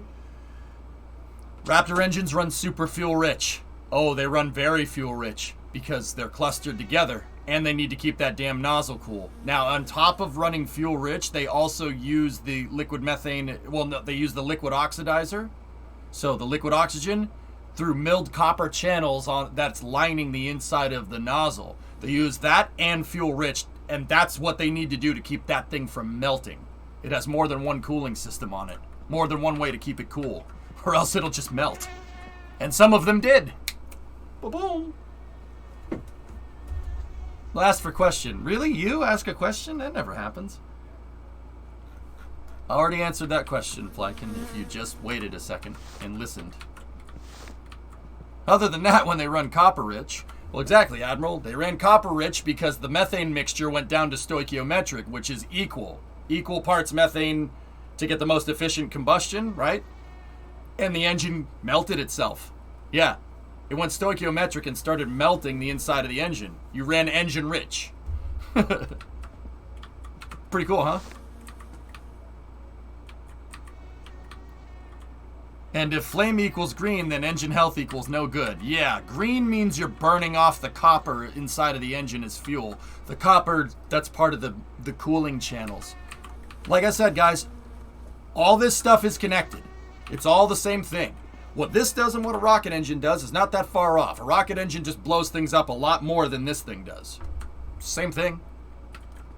Oxidizer to fuel ratios are absolutely a thing on an engine like this. And they're absolutely a thing on rocket engines because they're both combustion engines. They're both combusting air and fuel. Green means brown. Hey, Masatenko, what's going on? Carburetor's going epic. Never go engine rich. Yeah, don't do that. All right, now I need the exhaust manifold, which takes the exhaust gases and moves them away from the motor.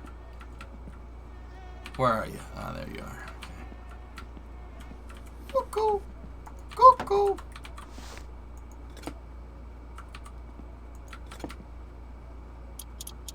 Tighten this sucker down. See last, rip.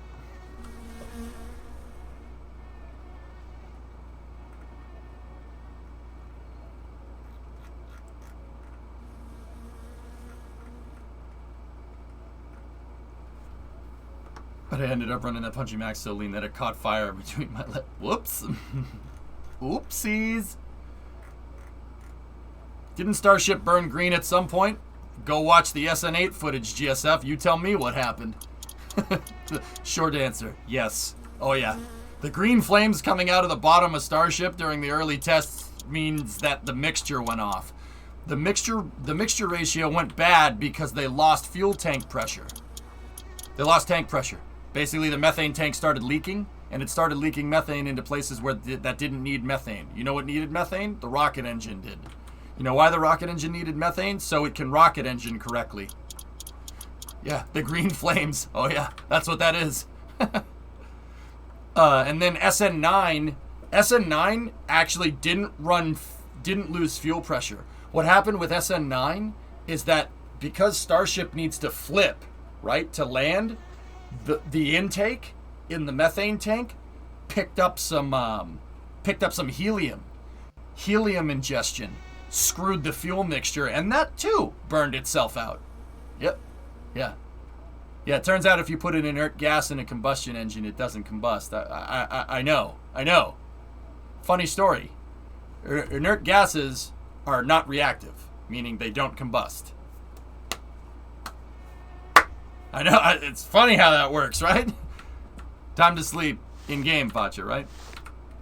Then it wasn't a reference to Game of Thrones? It could be, if you wanted it to be. Alright, guys. Oh, the last thing I need is the fuel pump. The fuel pump on an older carbureted engine has a little lever arm. And that lever arm is accentuated off of a lobe on the camshaft. So the camshaft has those egg-shaped things on it, right? And one of those lobes pushes this up and down. That articulates a lever that's attached to a rubber diaphragm. That rubber diaphragm is going up and down basically does this. And it creates a vacuum inside of the fuel line that sucks the fuel up from the gas tank and puts it into the float bowl in the carburetor, which is this thing. There's a little fuel reservoir attached to the carburetor. And yes, the fuel pump does make that noise if you run it with no fuel through it. Trust me, my sound effects are on point, bitch. Sorry, I shouldn't have said that. It's getting late. All right, so put the fuel pump on.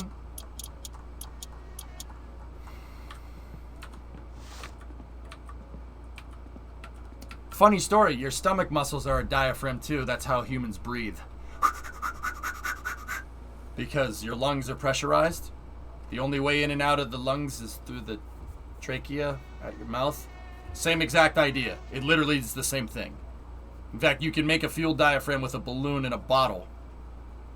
And you can make a pump with, like, this is some MacGyver stuff. Not a fuel pump for a car, but you can make a pump. It'll do something. Not sure what. That's your diaphragm, not your stomach. Where's your diaphragm located, dickhead?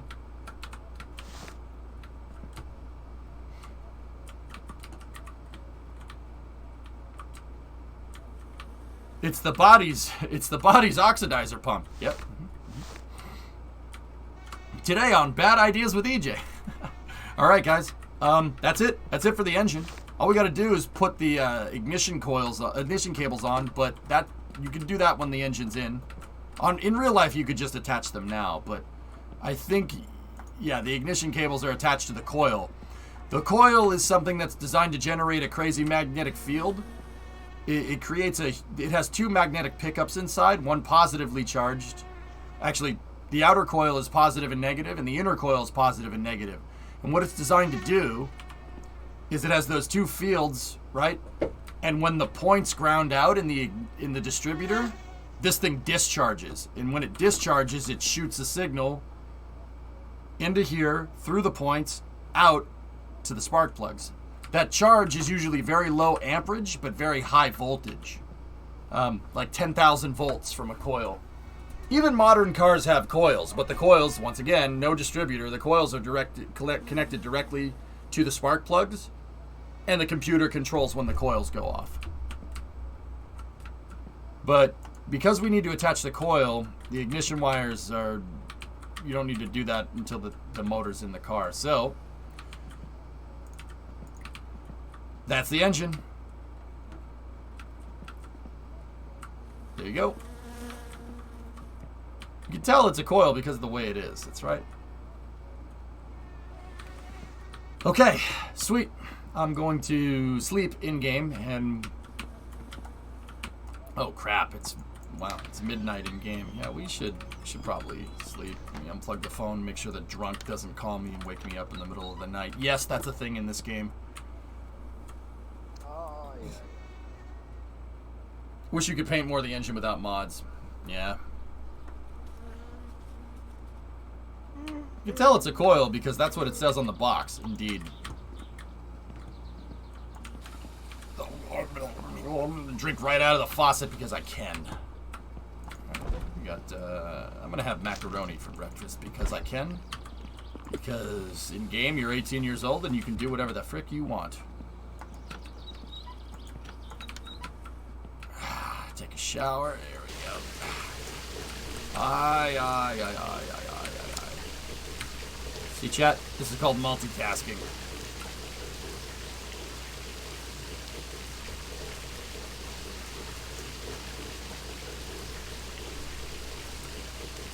There are two types of people in this world. People that pee in the shower, and people that lie. Don't be the latter.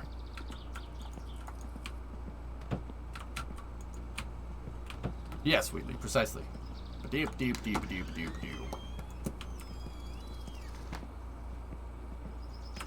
Only alphas pee in the sink. Oh, pig in the sink? Pee in the... Yes. Yes. And liars. Yeah. Yeah. Yeah, that's right, Red Band. Yep.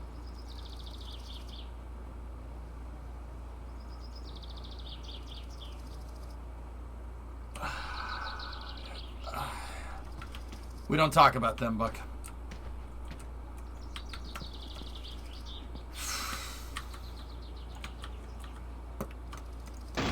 Alright.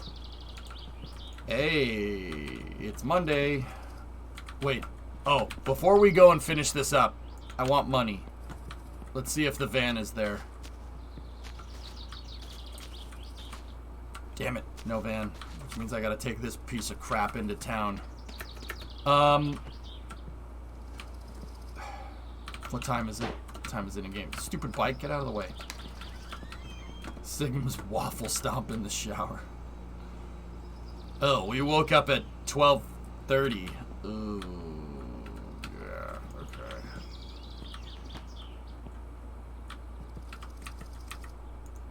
Two things I hate in this world: liars and skim milk, which is milk lying about being milk, indeed.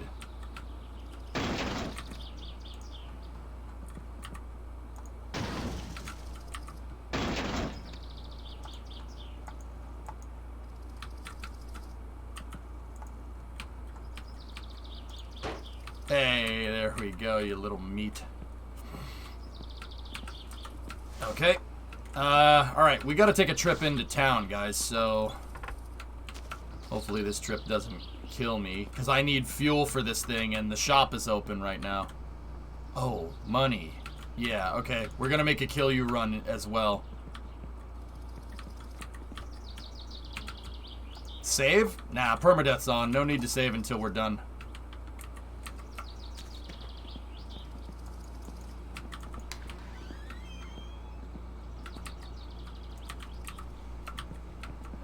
Alright, so...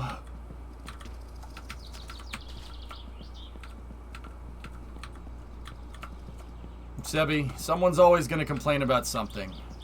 That's a good life lesson to learn. The sooner you learn that, the more you'll be better at doing life things. Someone will always complain. You could give people a free lunch and somebody will complain that it wasn't a good free lunch. You know what I mean? It never fails. Humans do be like that. How much is an average bottle of kill you? If you do 6 sugar and 1 yeast in the kill you bottle, he'll pay you like 170 marks per. It wasn't gluten free. Yeah. Zebi, personally, I don't care what the fans think. It really should be up to the drivers. If the drivers are willing to take the risk, then the fans' opinion doesn't matter. But then again, you see, it's a balance because you want to make good racing. So, I don't know. I personally think it's up to the drivers. Bring back Group B. Yeah, it's a good way to get somebody killed.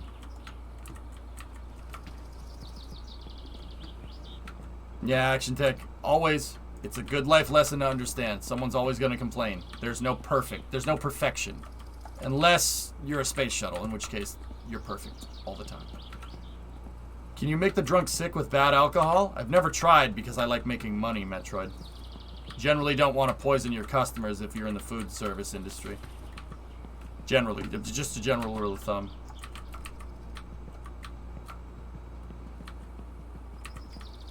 What's your angle with giving away free lunches?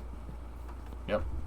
Real question. What exactly are cranking amps and how do they relate to the ignition current? Generally curious.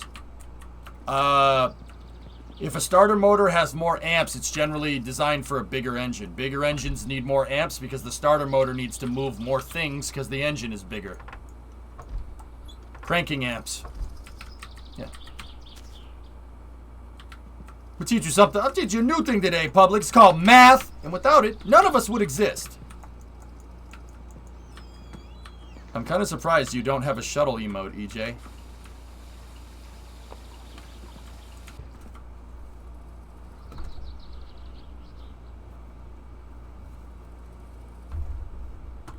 Roasting, we have 2. 5 more minutes of this, public. I'm going to get mad. It's not my fault this is happening. Oops, I'm blind. I was gonna say, man. I'm like, wait. Did the shuttle emote go somewhere? Or? Okay, we gotta take this crap box with no seatbelts into town because we need gas, but we need to stop at the drunk's place first. Let me go get my keys here real quick. Yeah, okay.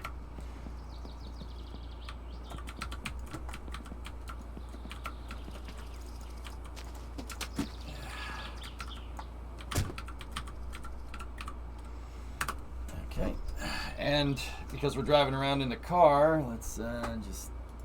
There we go. All right.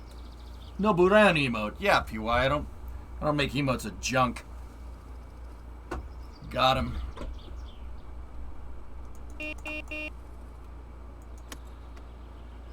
All right. Clutch in. Brake out.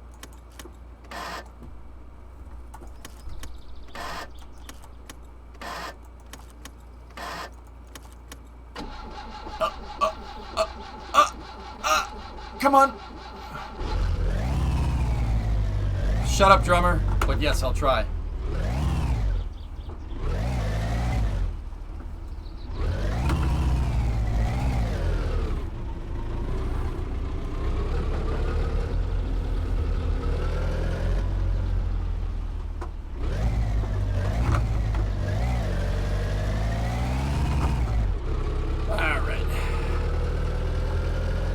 Got a little bit of steering play here.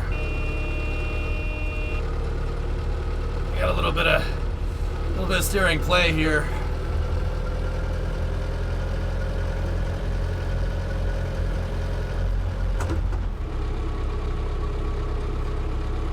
This car has a bad radiator, Uncle Owen. Look. No, seriously, this car likes to overheat now because the guy that made this game is a savage individual. This car handles like an aircraft carrier. Yep. Yes. Jonas, that is a very good way to say that.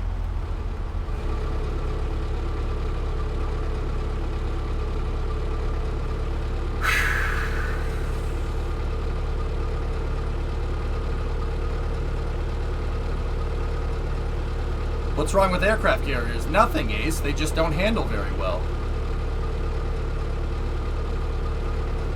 Temp gauge is on the right, fuel is on the left, speed is in the center.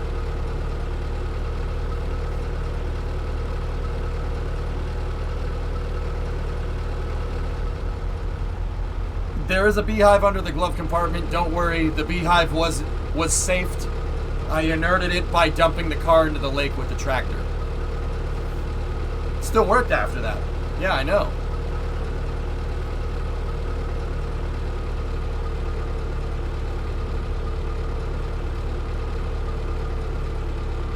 Coming up on the train tracks here. No trains.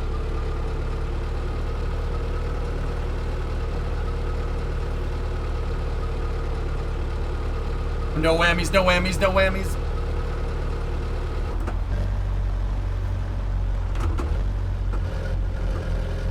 Okay, the drunk's house is over by Lobe. There we go. Yeah, it was inerted, Dark Nance. We're good. Now it's a behave.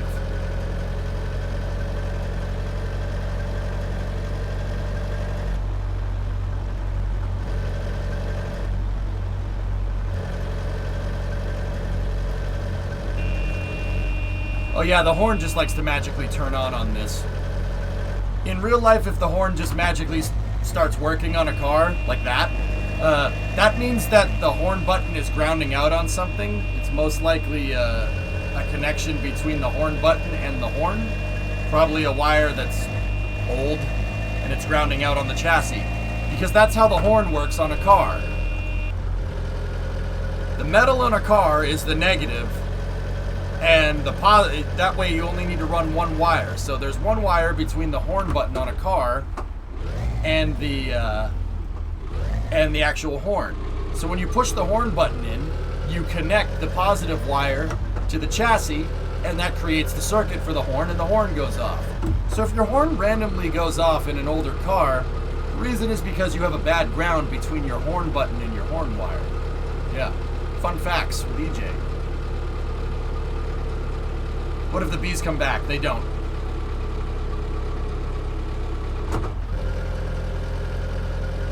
At least I don't think they do.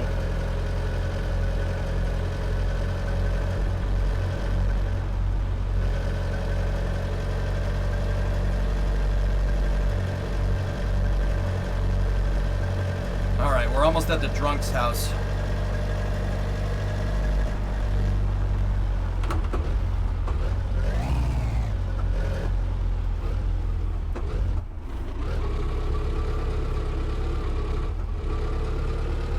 Hey, there he is, you little meat. Gotta make sure this engine works. Yeah, she's purring like a kitten.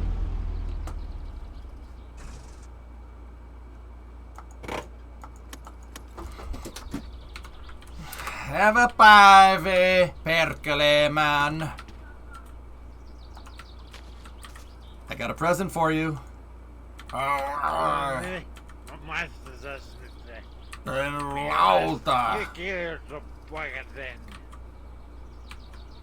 PG-13, Blue. PG-13.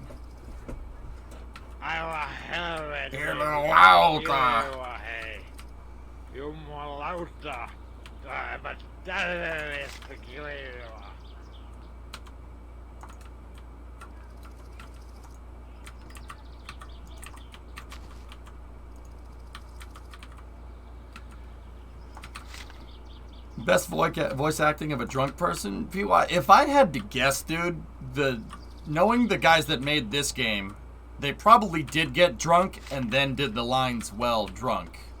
Method acting, you know how it is.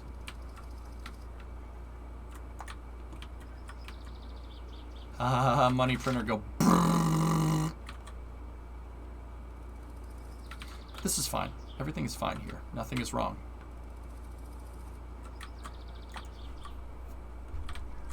Yeah, it's a business expense. Yeah, he probably wrote off the, probably wrote it off. It's a business expense. What was that? Nothing.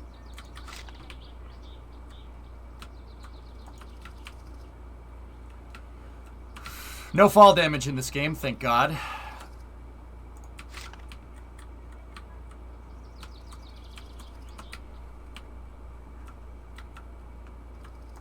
Eric Johnson, Sweet Wine Association. Yep. Yet. Shut up, Inco.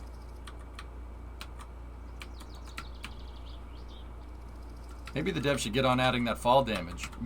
Maybe you should shut up.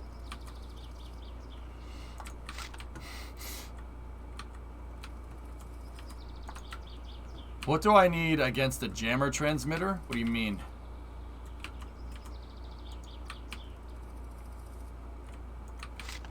The radar detector, I think, is what you're talking about, but I'm not sure what.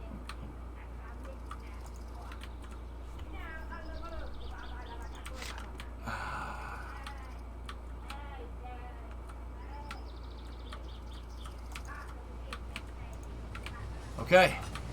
That's all to kill you. Just don't fall. Just shut up. Just shut up.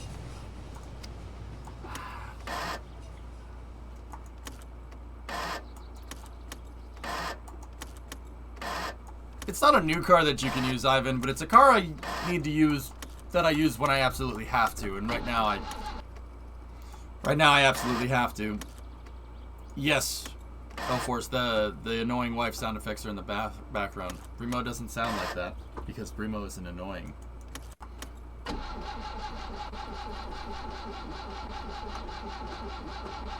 cars is it to make that noise. The starter motor grinding noise that happens right there is just... It's a bad ignition. It's a bad ignition switch. Basically, you have a wire that's grounding out on the chassis when you go to use the starter motor, Flykin. And it's grounding out and it makes a noise like that. That happens in real life if you have a bad battery terminal connection. Or a wire that grounds out. If you didn't secure the battery posts correctly on the...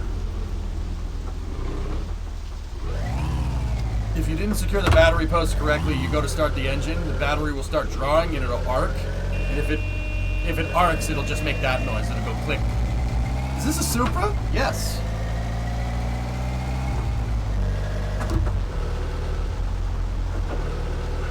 Yeah, also that, Tessa, because, you know, where's the fun if the car doesn't have the potential of just lighting itself on fire, right? Of course, the car lights on fire. It is a safety mechanism designed to make sure that you're paying attention.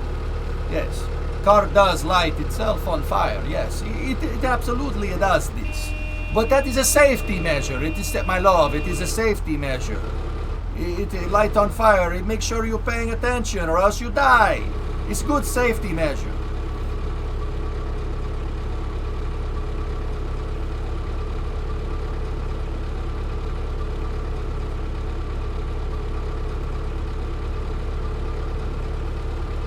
No, you can't fix it.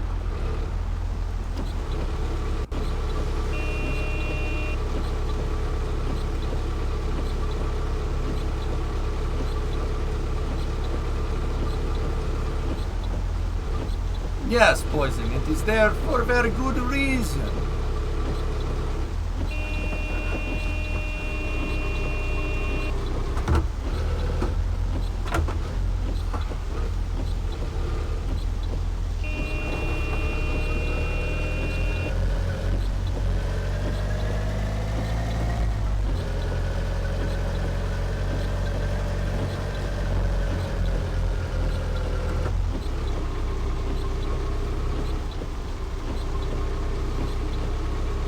The wipers are a polite suggestion on this car, Tessa.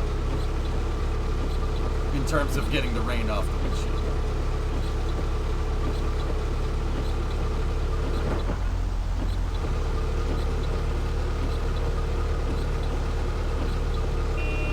This is fine. Everything is fine.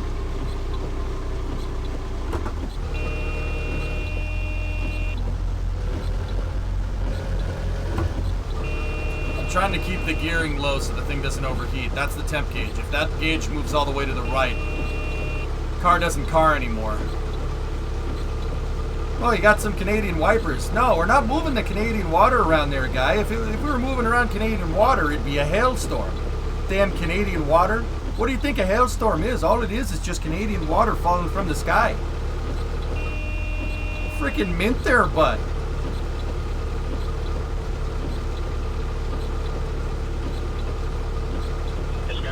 Wildland getting close to the best number. Nice.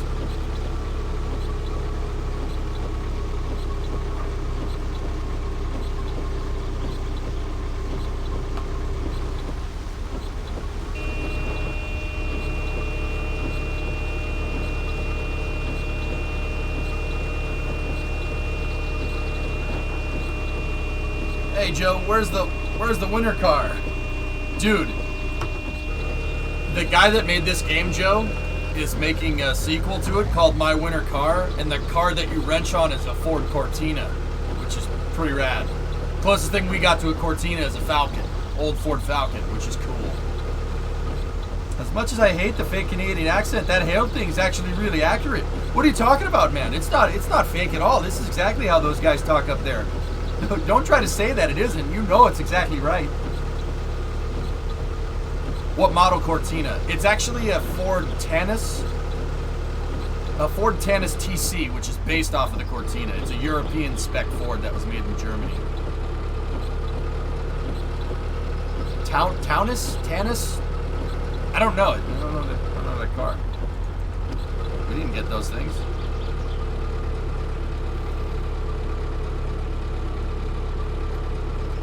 Yeah, Ezzy, that's the car in the sequel. That's the car that you wrench on in the sequel to this game, which is freaking awesome. Freaking awesome. Mark 1 Cortinas are cool, especially the Lotus Cortina, am I right? Am I right? Sierra Sapphires are the best ones, though. It's not really a Cortina, it's a Sierra, but you get the idea. That's my favorite car. Well, one of my favorite cars. I have a lot of favorite cars. That's my favorite small Euro car. We'll say that's my favorite hot hatch. Sierra Cosworth. Beautiful piece of equipment.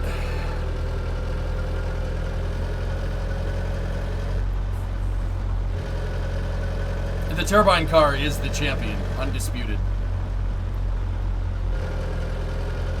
I categorize my favorite cars by region. And by price, because you can't compare a 67 Mustang to a Ferrari F40. Like, that's not how that works. That's not how that works. That didn't help at all. Hey, Oksana. Oh, ow. Yeah, I'm sure that's good for it. Oh, that's good. Yeah, just stall. Yeah, that's fine.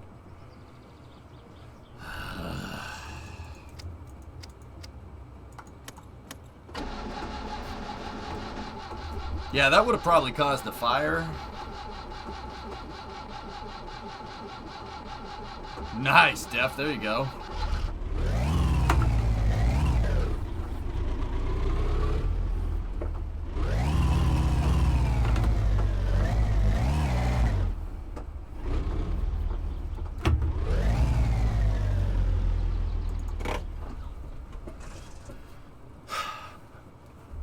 Okay. We're here. We made it.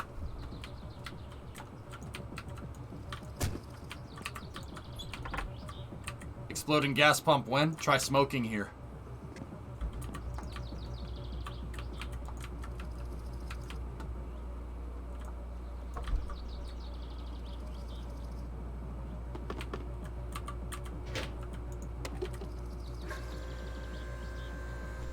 This is, filling this up should be enough to get the Satsuma here, so we can fill it up. Why don't we have turbine cars like everywhere if they're so good? Emissions.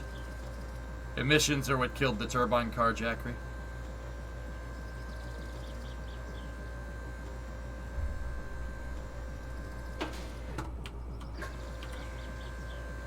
Can you siphon between cars? No. Can you buy more cans? No.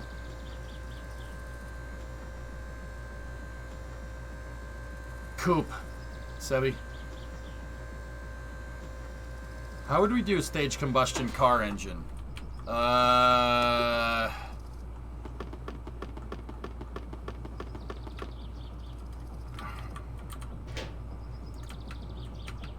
mean, it's possible, T-Man. I just think that's too complicated for a car engine. I mean, you could, but stage combustion would be a little bit on the difficult side because, long story short, a car's combustion chamber is variable geometry. Why? Because the piston goes up and down. In a rocket engine's combustion chamber is not variable geometry, so it would be harder to do it with a car engine.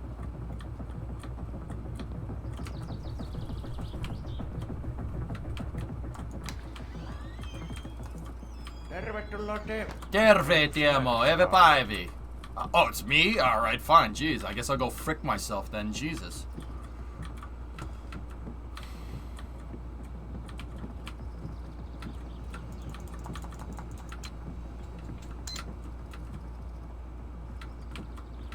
Olisiko sulla kolikoilla maksu? Minä kun hävitin tuon markkailemaan avaimen, niin minä pääsin tuohon rahasäilöön käsiin. Minä kokeilin, jos minä saisin pelin kautta. Could you possibly pay with coins? I lost the key for the slot machine and I can't get the money out. He's never said that before.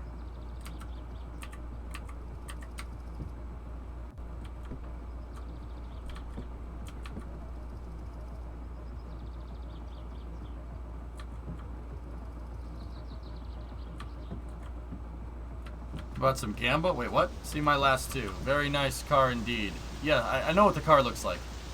It's cool.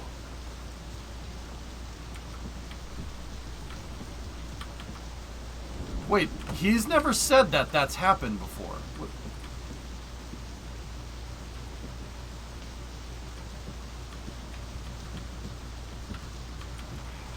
Not really, Ernok. That's exhaust gas recirculation. It's a little different.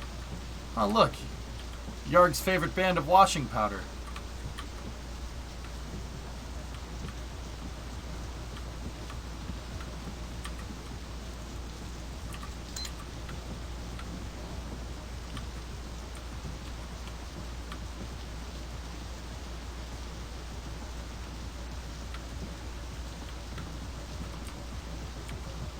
Yep.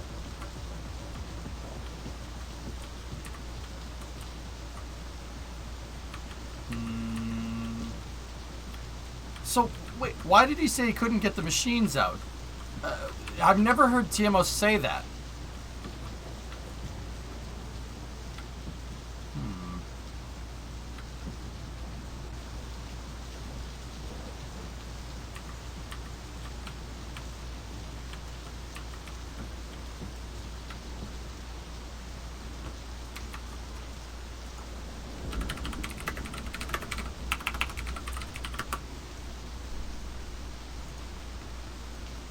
What?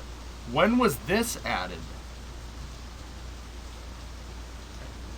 On se kyllä helvettiläinen, kun nää ihmisetkin, kun ne ei tajua mistään. Yeah, me too, man. Jotkut kyllä minulla keskellä yötä soittelua, niin kuin Jonnin joutavana. Kyllä kerkis kyllä pääs ainakin hoitoon.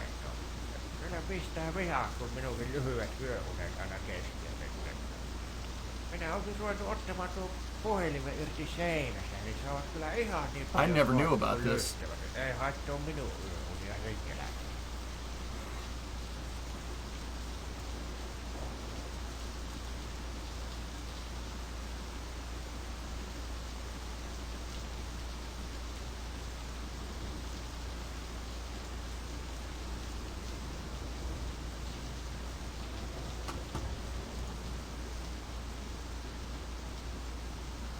Really? Walska, that's amazing. I mean, he's not wrong. You're doing a heist tonight? The take sucks, though. If we go to jail in game, that sucks. But I mean, it says that you don't. It says that you won't. You'll only be charged for the broken window and not the slot machine. The player used to be able to rob the slot machine in Pub Napa. It says used to. This job was replaced by stealing the video poker machine.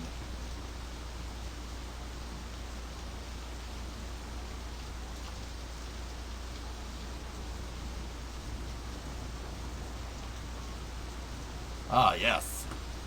It's relevant to my interest. Well, there's no risk of getting into trouble with the police. There's still a risk of Timo or other NPCs catching the player performing the theft. Depending on what damages the player caused, the charge of money will be different. If caught, TMO will charge 2,700 marks for the broken window and 5,000 for the machine, resulting in a compensation of up to 10,000.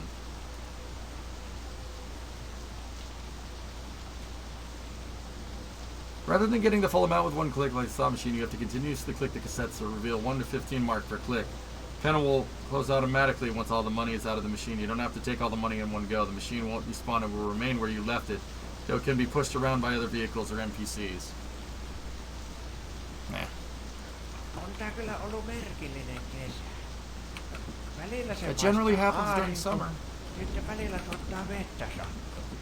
Ja sitten sen jälkeen tuot vastaa aurinko. Ja yölläkin on pimeä. What? Siltikin saattaa välillä sattua, vaikka on pimeä. Vaikka on kesä, niin luulen, että kesällä pääsisi aurinko, mutta on pimeä öisin. I'm qualified for an elite middle school? Really? Viime yönä, kun ukkonenkin vähän jyrähti. Why are you still talking? Alright, give me this. I want that. Give me the yeast. We have coffee. I have the fire extinguisher. I have fan belts. Yeah, fuses. We'll get another set of fuses. Always pick those up because it's thundering. Those are extra headlights. Give me some motor oil. You give me another thing of coolant. You give me another thing of .4. What does that get us to? 800. All right, so we have about 200 left. I don't need sparks.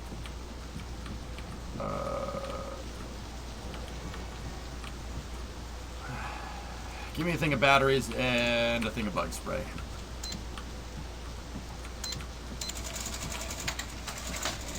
Word.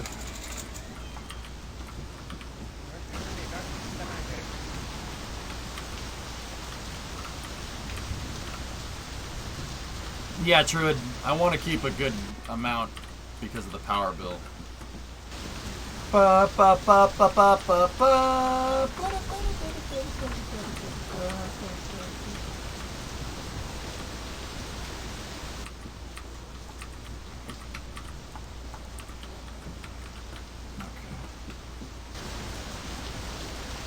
Blinker fluid? No, I have that already.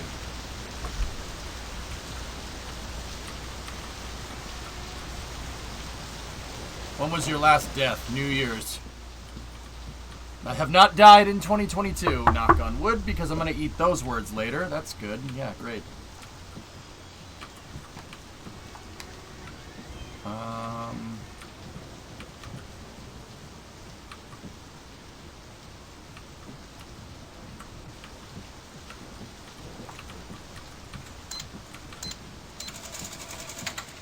Have you fueled the car? Yes, sir.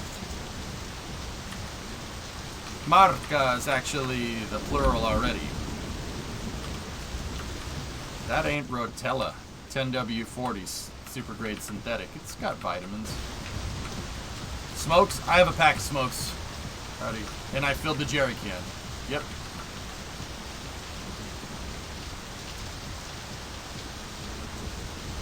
Huh. Bus times.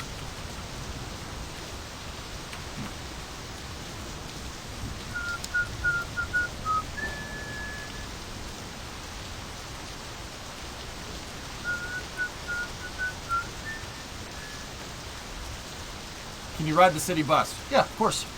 Goes around the map. You can, and then you can pull and tell it when to stop. Bus driver's kind of a dick, though.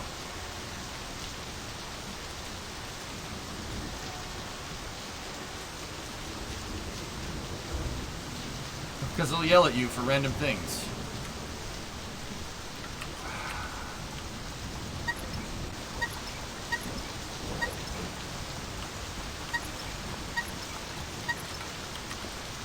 Yeah, you don't need to go to TMOs for water if you want to get your thirst down. You go to the well and get it for free.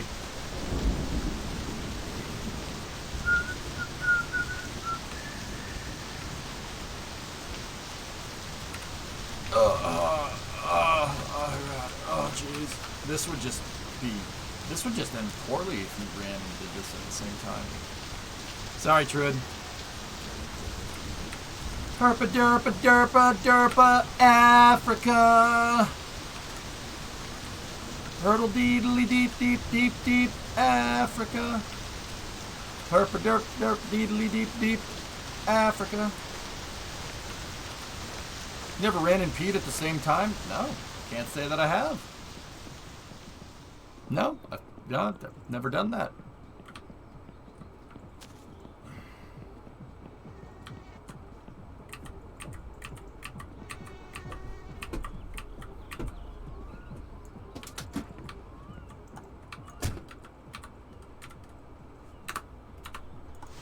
Have you ever peed in the rain? S, I just want you to take a moment and reflect about the words that just came out of your mouth. Just take a second. Should I get MSC? If you hate yourself, yeah. Probably, Grav, yeah.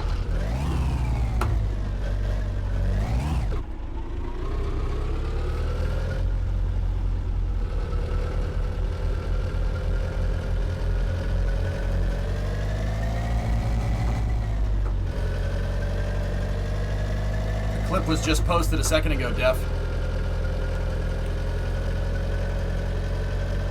I gave my brother MSC. Am I a bad person?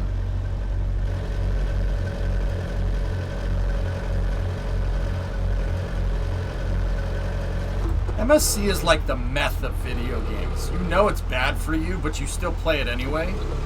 And then you can't stop playing it either.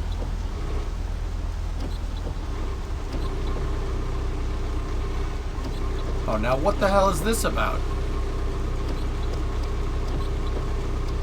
The return spring on the wiper switch is broken. Oh, come on.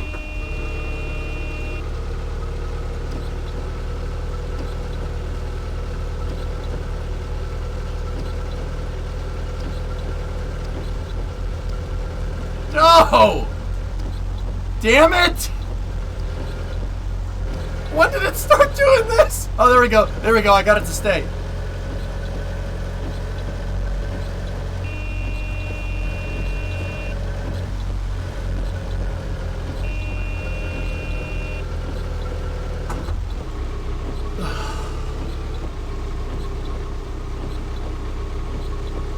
You weren't kidding about the beehive in the car?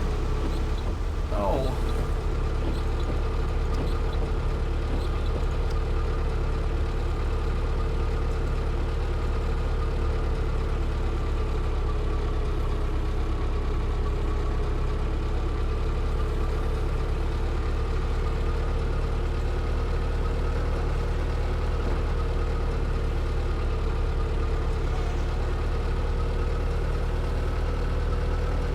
brink, that's right. The rain will keep the engine cooler. Yeah.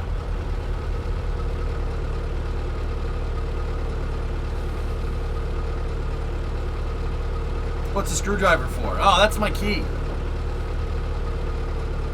The ignition barrel on this is a little worn out. The key doesn't work, so you need to... It got hogged out a little bit over the years, so, what's the blue light? High beams. Hey, Italian guy, what's up, dude? I don't have the keys for the car, guys.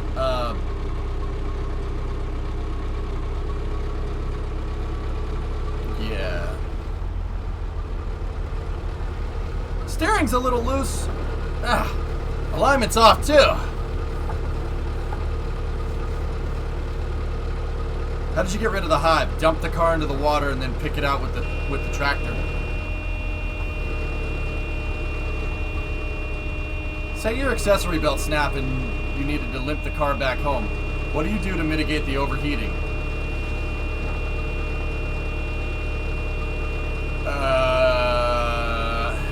Taking the thermostat out might help.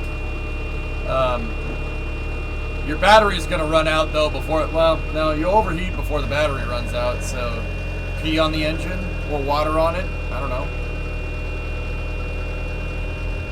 New Eric X render. Yeah, I'm not clicking on that right now, I'm a little busy.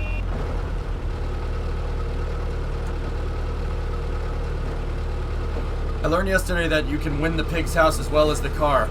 Yep. Turn the heater to maximum. That will do it as well. Yep. The heater is just another radiator. That's how cars heat themselves. Or that's how the cabin heats itself. It's just a tap off from the coolant loop on the car.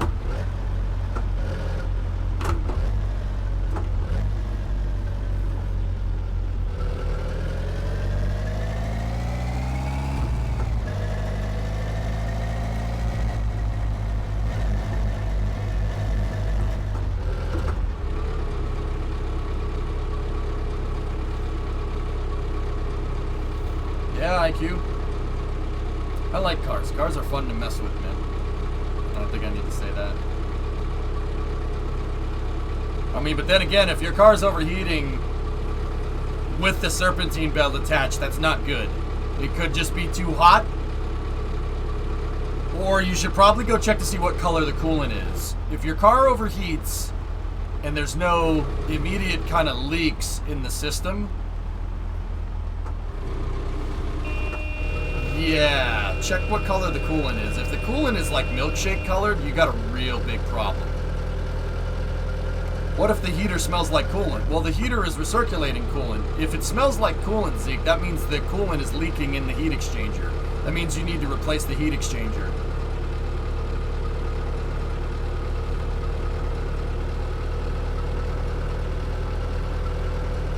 Oh no, not the milkshake!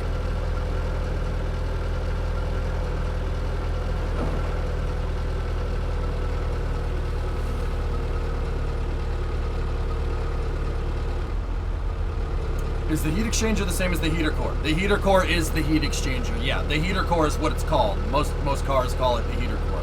But the heater core is a heat exchanger that exchanges hot coolant with ambient air to heat up the cabin of the car. So yes, that's the same thing. I like your socks. Thank you. Yeah, if you have a milkshake in your coolant, if the coolant is brown, that means oil's leaking into the coolant. That means that the head gasket is gone, which means you need to rebuild the engine. Or worse, you blew the engine out. Proud. But yeah, nursing at home, you just put ice on the motor, seriously, and then hose it down with water if you could.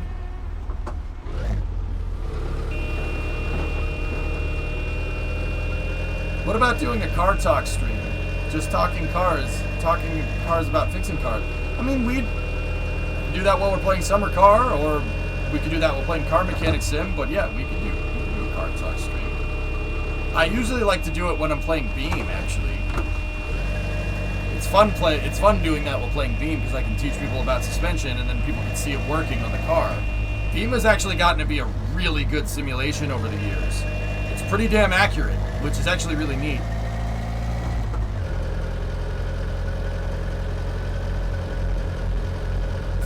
Yeah, true that, Doom.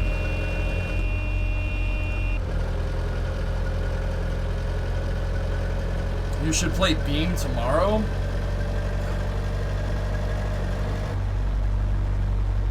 Happened to me back in July. Accessory belt snapped and the radiator died before I realized. It took me 4 hours to limp it 7.4 miles back home.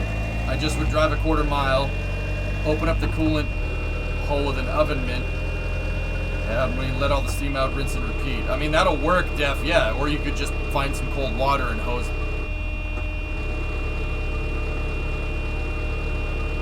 I thought I heard the train coming. Tomorrow is Icarus and then Satisfactory, I believe is what I have lined up for tomorrow. Yarg, Tier 2, 82. Train, didn't sync up, man, sorry.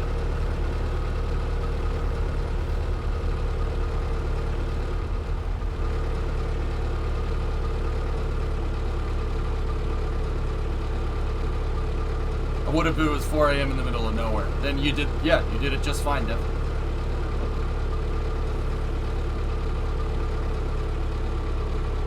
I mean, Def, you could also pee in the radiator.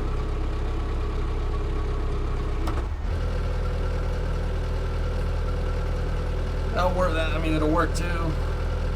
Oh, speaking of overheating.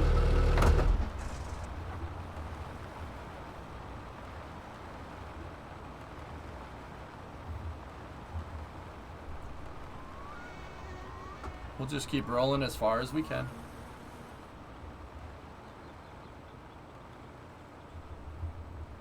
That would smell wonderful. Why? Coolant loop is... The coolant loop on a car is a closed system, Yarg. It's not going to smell.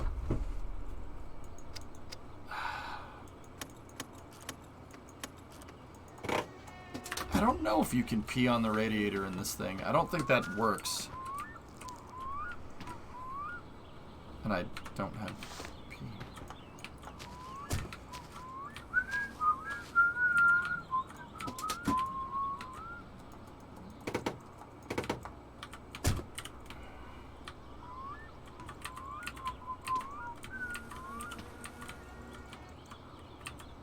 If you had a leak in the radiator core and you peed in the radiator, yeah, that wouldn't end well.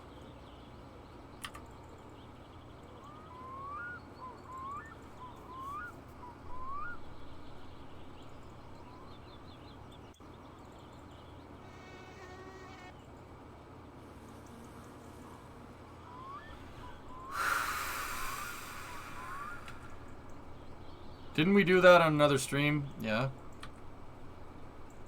Me and my buddy last summer were in his Audi and one of his clutches in his DCC went out and half of the gears wouldn't engage properly. Ugh. Once I got halfway across Nevada with a popped radiator using several applications of JB Weld. Nice.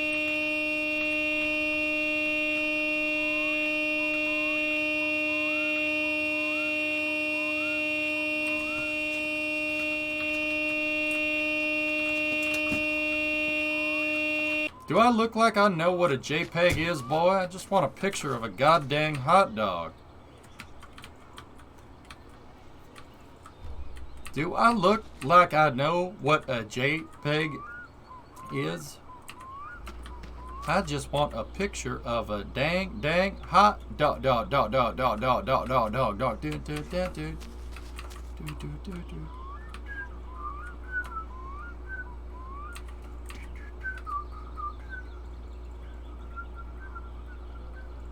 Can you play the song?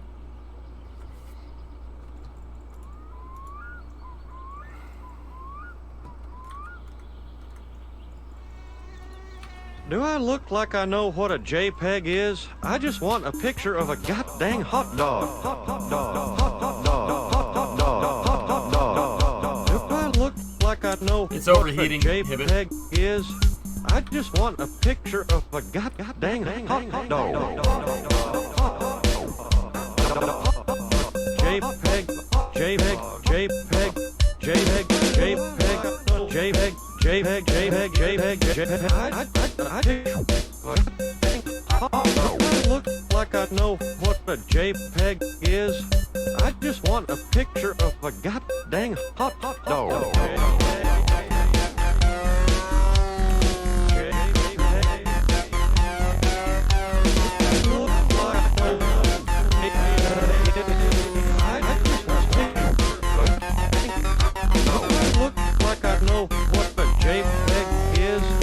Sure, shine. A picture of a goddamn hot dog.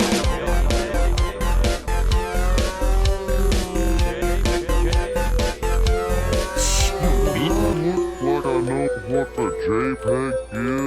I just want a picture of a goddamn hot dog. Look like I know what a JPEG is. I just want a picture of a goddamn hot dog. I look like I know what a JPEG is. I just want a picture of a goddamn hot Do it, dog. wait. Goddamn hot dog. Goddamn hot dog. Goddamn hot dog. I just want a picture of a. I just want a picture of a. I look like I know what a JPEG is. I just want a picture of a goddamn hot dog.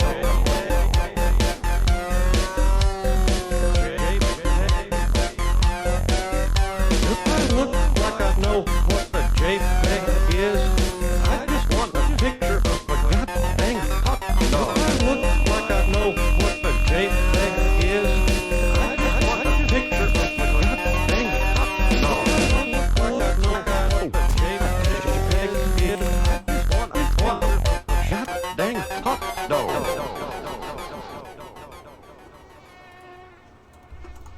No, Yarg, you can't. Temps down to 80C. We should be fine. 80C is like 180 Fahrenheit, which is nominal operating temperature. I don't think we can listen to that. I think it's DMCA. I know that the hot dog song is in.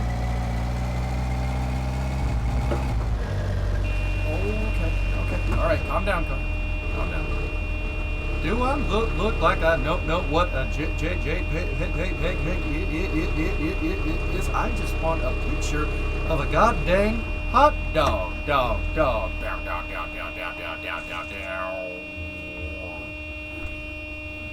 Sorry, it's a good song, okay? Shut up!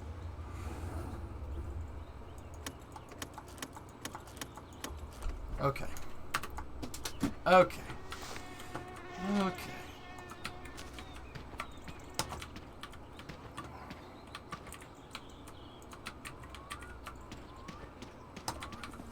The Picard rap? Is that the one my Pogo ordered on?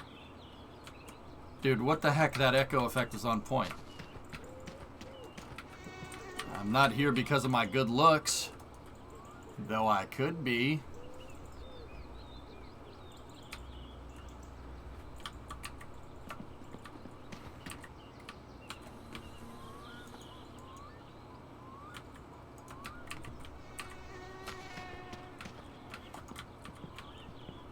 Oh, thanks, Tessa. You're fucking ugly too. Alright? I'll take the timeout.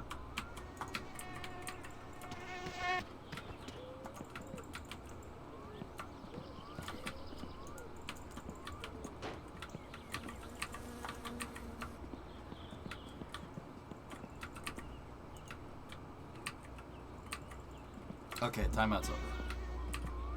Do I look like I know what a JPEG is?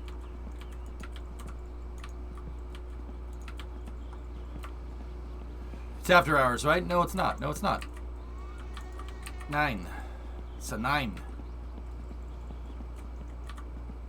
I just want a picture of a goddamn hot dog. Brown.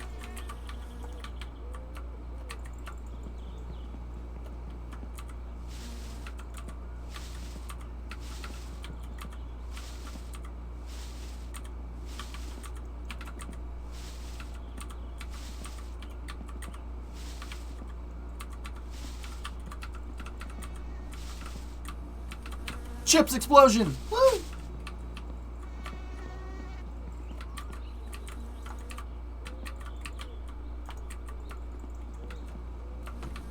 How long does the bug spray last?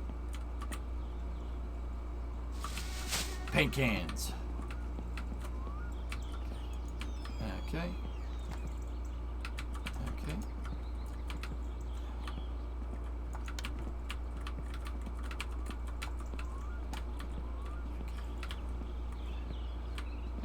Yeah, everything is fine here.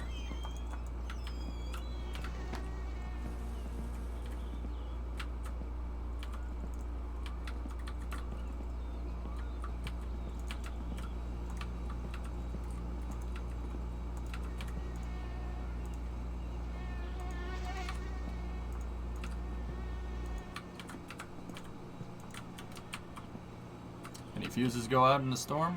Nope.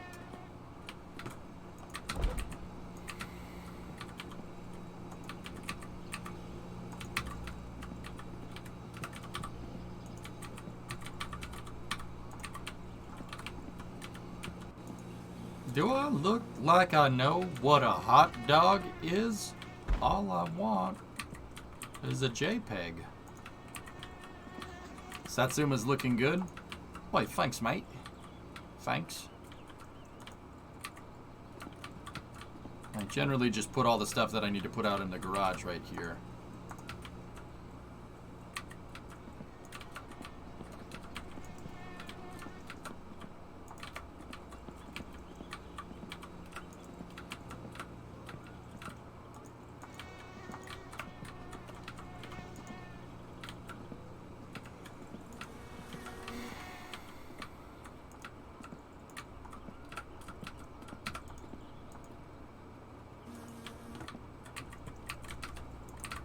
Yes. Yes, I need to do this. It needs to stay organized. This game is a freaking hot mess as it is. You don't stay organized like this, you're gonna forget where stuff is. At least me. Some other people probably don't need to do that. Me, like to keep it clean. In case you're wondering, yes, I do this in real life as well. My kitchen stays immaculately clean. Not out of some obsessive compulsion, it's just helps me keep my life in order. Because, yeah, dirty kitchens are disgusting and annoying. Why so much sugar? We gotta make Kilyu, Zamasti. We gotta make Finnish wine.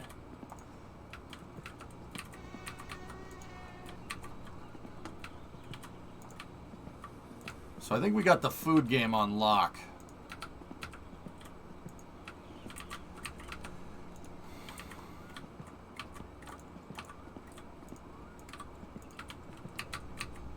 That is a lot of chips.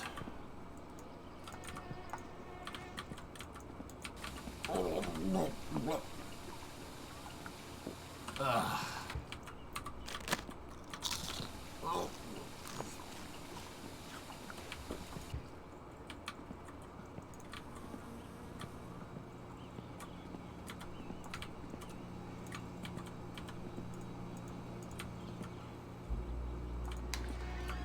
I stepped away for a bit. Did we die?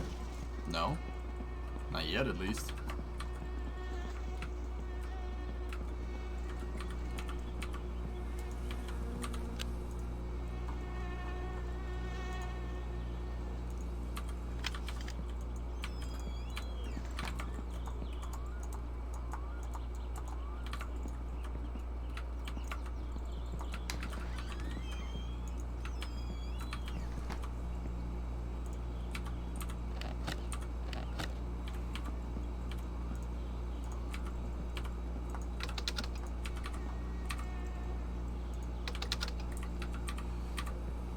Who remembers the old D-battery flashlights?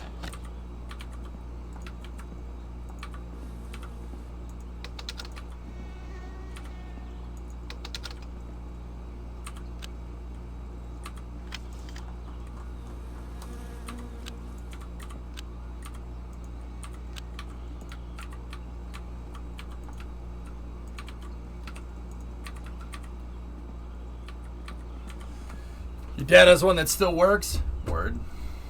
I remember it wasn't that long ago, but it was. Yeah, the box, baby. Gotta have the tunage, man.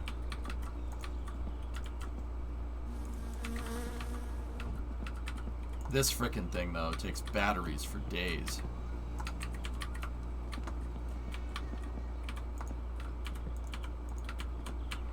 Mag lights.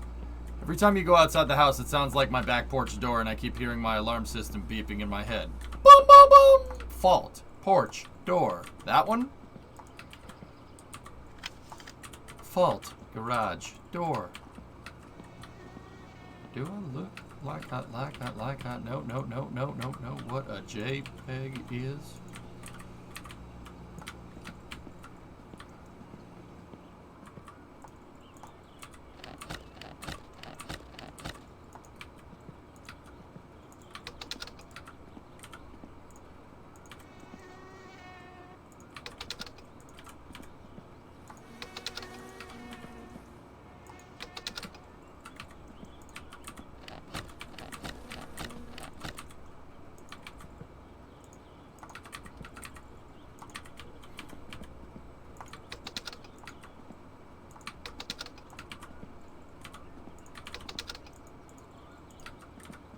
No freaking wet. Oh. Oops. Oh. There's a wasted bag of chips right there. Old 6-volt lanterns. Yep. 12D batteries. Clayton, Jesus, man. Well, it looks like the boombox isn't gonna boombox for a little bit. 10D batteries. You could say that, you know, we need a couple more so we can have 10Ds.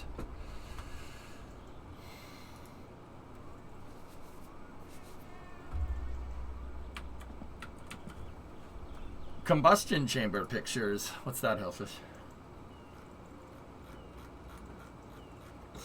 Oh, that's cool. Look at how the flames propagate. Dude, look at that. The turbine is in the valley, man. That's so strange. Formula One engines might as well. I mean, that might as well be rocket science, dude.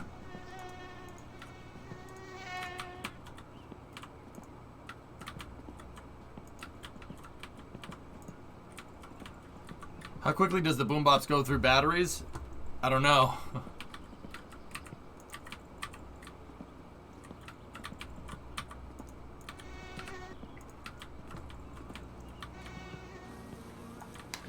Oh, nice, Joe. Old school.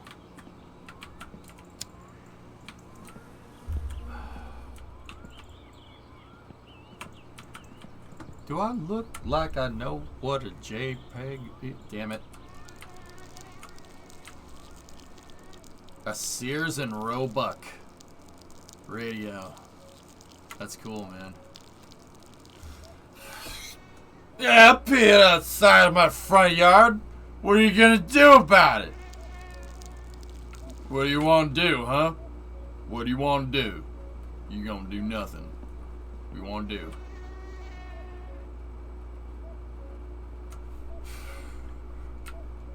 What do you want to do? What do you want to do?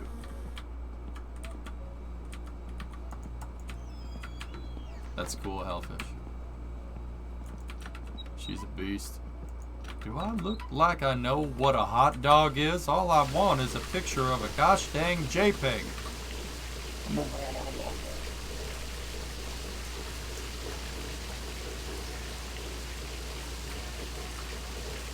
Hey, Havisham. Why are there copies of the style section on the floor? Do you have a dog? Chow or something? No, Alan. Is that a raincoat? Yes, it is.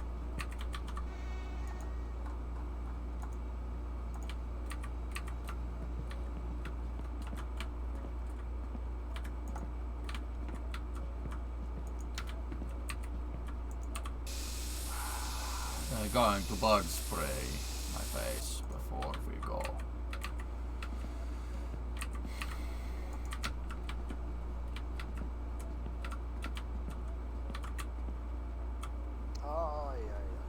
I just want a hot dog of a gosh dang JPEG, boy.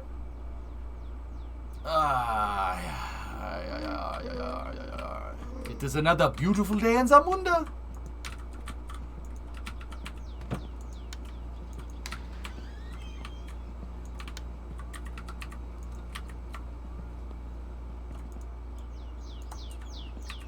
Do I look like I know what a hot dog is? All I want is a JPEG of a gosh dang picture. Are we doing this, Dish? Or are we just gonna figure out a bunch of ways to just screw this up? We are. Yep. Okay, yeah, we're doing that. Alright, sweet. Yes, I got the memo.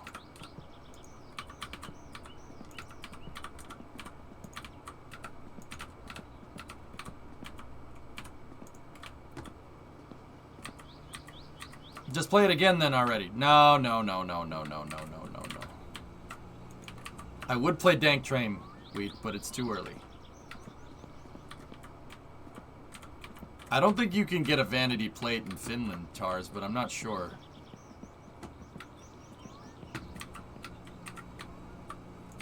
Shut up, Van. I'm not a broken record.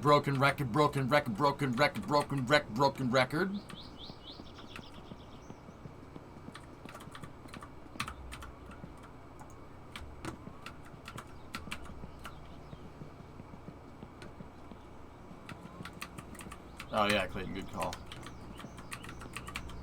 You look like a waka.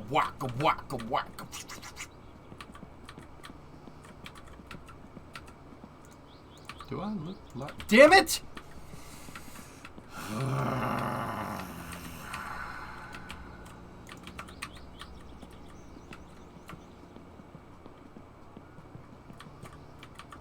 Because we have the fuzzy dice? Oh, yeah. Yeah, you're right. Okay. We're ready to finish this? Okay.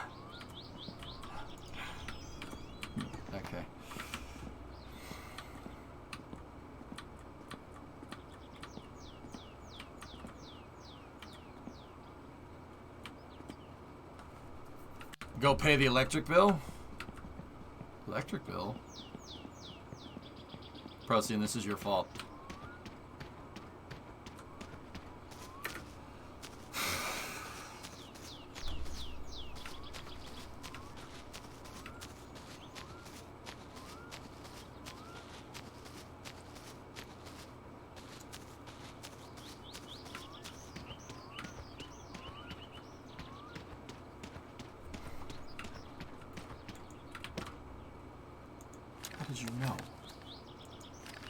Oh, that's why nobody was calling. Okay.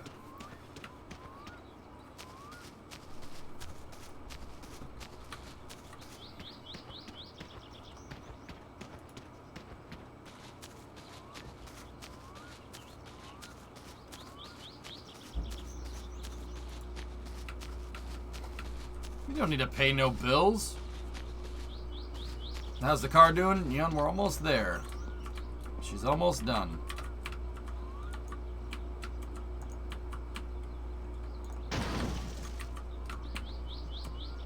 Alright, we will close up our laboratory and we'll finish this thing. More band humor. Okay, so engine is pretty much good to go. Alright. More things we need to install in the interior. First thing we do is put the holder in.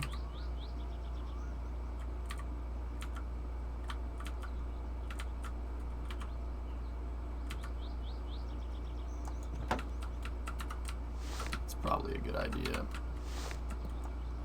Is the plan to continue up to the rally? Continue to the rally. I'm just right now my focus is just to get the stupid thing driving.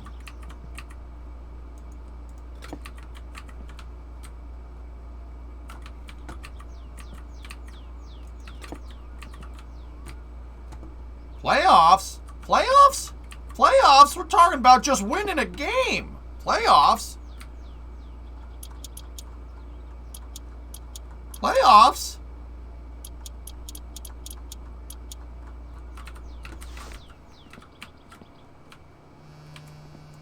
Dude, best interview. Dick Vermeil. They are who we thought they were. We let them off the hook. So funny.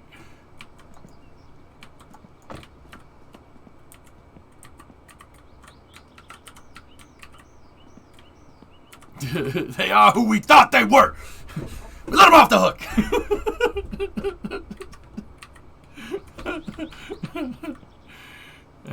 Rip Dennis Green. Indeed, man, that sucks. Yeah, that's no good.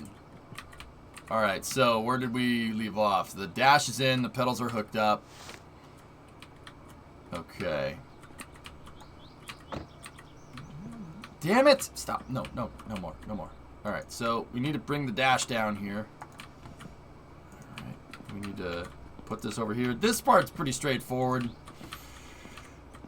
I don't know where the tacho is, guys. There used to be a tachometer for this, but Topless Gun decided to hide it somewhere, and I don't know where it is. If anybody knows, it'd be nice to let me know, but for now, we just have a clock. Do you want me to tell you? Yes. Yes, I do. It's at the dirt track. You know what? You've told me that before, haven't you?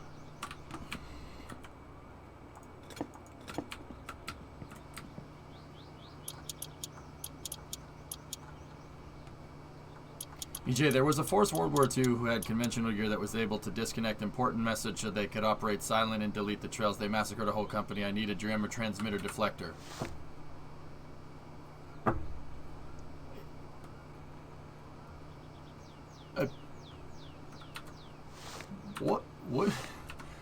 What are you talking about?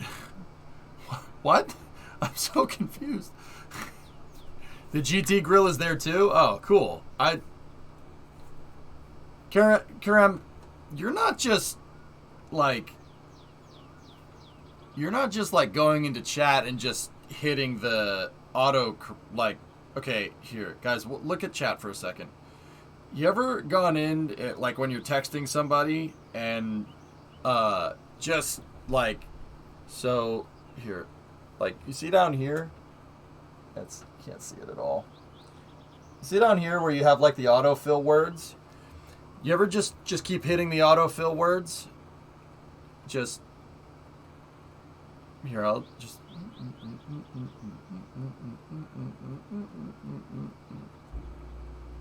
and then just send it in chat. Yeah, that's great. Yeah, that's a great thing to say, but I need a second opinion on my dad, lol. I think it's good, lol. I did tell him I got him, lol. I was like, yeah. I do that to people from time to time. Like if my mother sends me a text and she's like, hey, I didn't like you streaming Summer Car today. I would just be like, yeah, and I was gonna, and yes, I don't know, I was gonna, and yes, lol, yes, I was gonna, and yes, my opinion, yes, good, do what more like dad, send. Yeah, it's a great thing to do. Really good way to confuse your friends and or family. Yep. Tessa, dude, okay, this isn't one of those. But thank goodness I didn't message you were doing today. Yeah, I don't think anything from you. Something I don't think you can hold on, you lol. Nice. Tessa, dude, I've been reading that Honda F1 engine stuff. Holy balls, they're running compression at 18-1. It's pretty ridiculous. They're actually dieseling the damn thing up into 15,000 RPM. Yeah, it's pretty nuts, dude. And how does my mother respond? Usually just what? It was what at first. And then it was, are you messing with me? And then it was, I don't get the joke. And now it's like, oh, you're doing that thing again, huh? Yeah, it was really funny. Yeah, I know, it's great. And then one time my mother figured out what I was doing, and this is when I stopped doing it. She figured out what I was doing, and then she sent it back, and then I never did it again. Because once, I mean, you know. Even when you get, if you're younger and watching the stream, even when you get older, if your parents do it, no. It's not cool anymore. Yeah. Even when you're my age, even when you're 33, still. Yeah, exactly, Wheat. Exactly. Freaking posers. I'm gonna get a message from my mom going with like a Bible thump face or something. Tish, that's terrible. Why would you tell me that? Oh my god.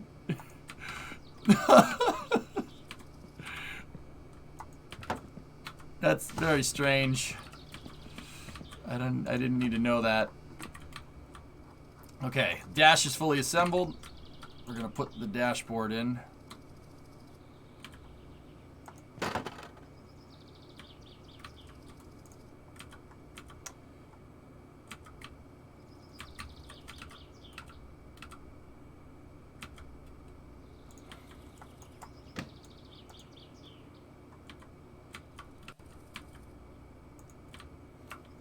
This is fine. This is fine.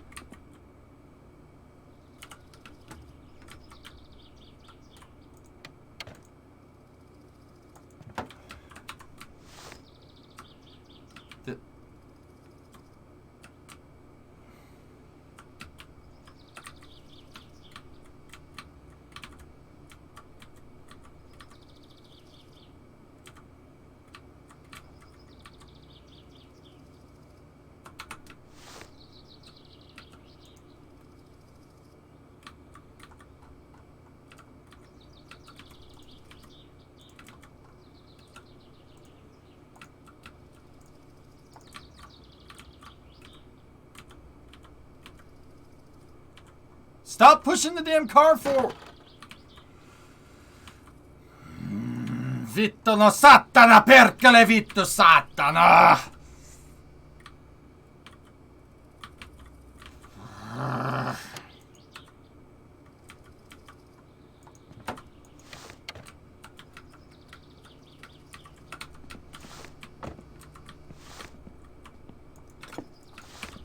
I'll manipulate your valve elements. You know what we should do?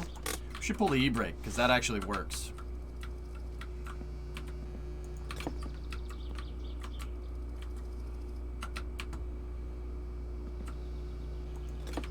That's right, Striker. Mm-hmm. What about attack, though?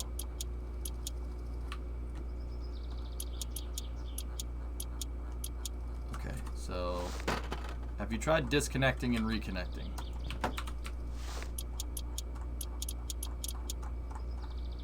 Okay. I don't remember there being more bolts for the dash. I think that should work. You know what? I don't know if that's going to work. So I'm not going to say anything. I don't know if this is going to work. And now it works. Genius.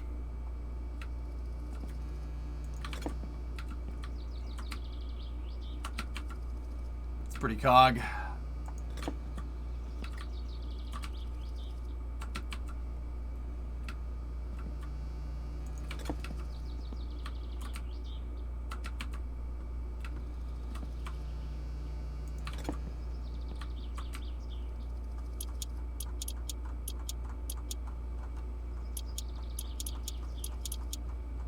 She's a beaut, Clark. Indeed. Okay. Next bit. Wiring.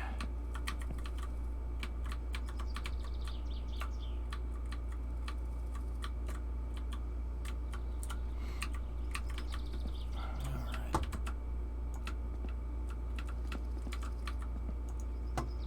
Next bit, yeah. Wiring and... oh, we could put the hubcaps on. We could do that right now. Hubcap me, baby. Oh, yeah.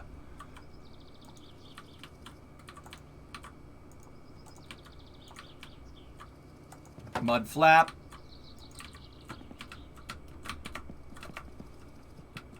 Yeah, we gotta wire it. That's rear right. Okay, rear. Hey, look at that. Mint.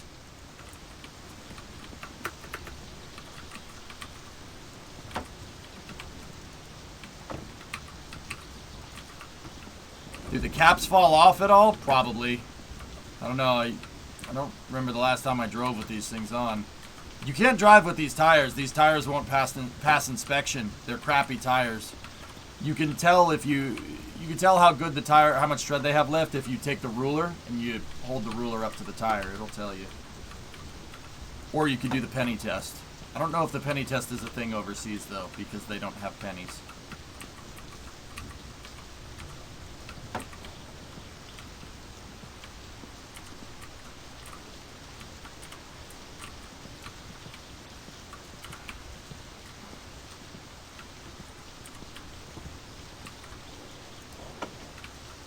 Okay.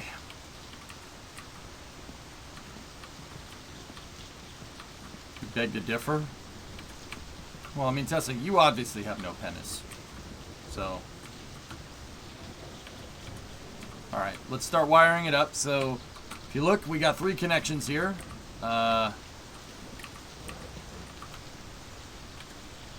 of the connections goes to the rear tail light. The other one goes to the other light. And then another one goes down to the gas tank, which would be the fuel tank sender unit.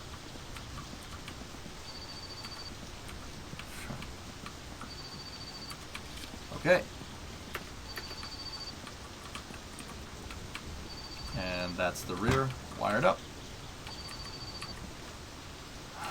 Okay. So the dash, now, there should be an additional mount back here for the speakers. I think the game pre-runs speaker wire for you. Nope, it doesn't. Doesn't matter. Answer the dang phone. Oh yeah, okay, here, let me get right on that. Oh wait, no.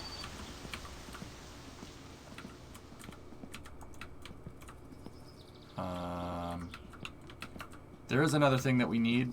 It's over here. This is a very important part of the vehicle. I can't really tell you why, though. I'm not sure. I'm not exactly sure what this thing does. That was a joke.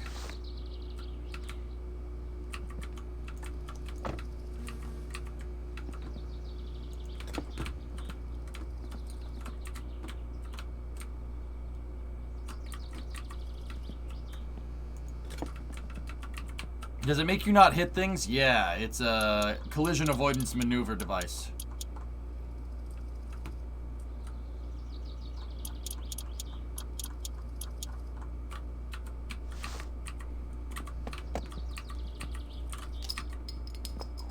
I gotta get that thirst down.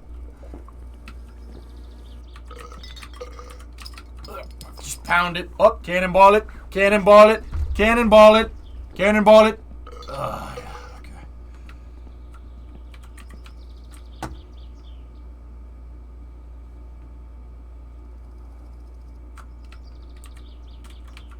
Did I tighten up the brake lines on this? Yeah, I think I did.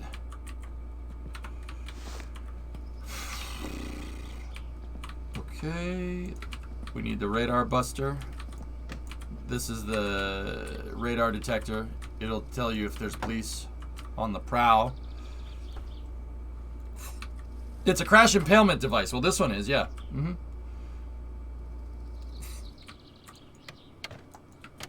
Okay. Yeah, man, because we're good like that, we...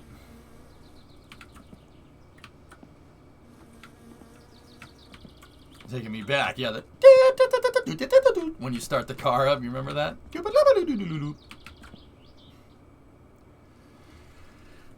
Alright, let's wire up the dash. Just get underneath there. Alright, so the fuse box should have an out that goes to the ignition switch.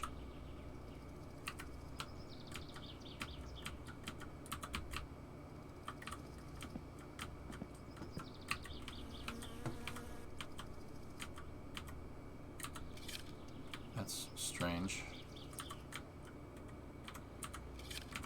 Yeah, I just... whatever.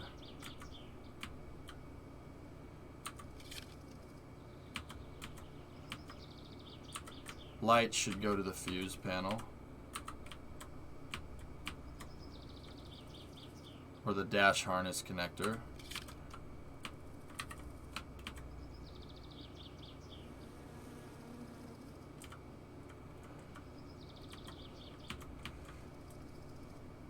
We have 2 more spots right there. I think one of them is for the radio.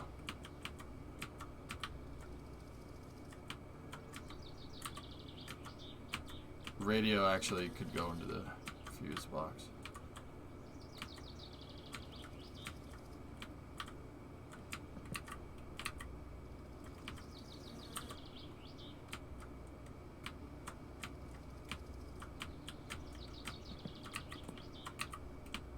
Such a pain in the butt.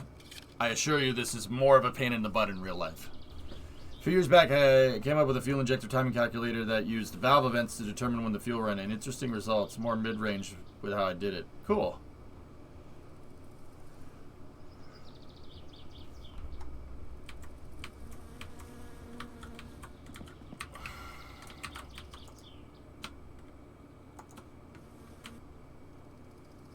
Got any more long drink? I'm out of long drink right now.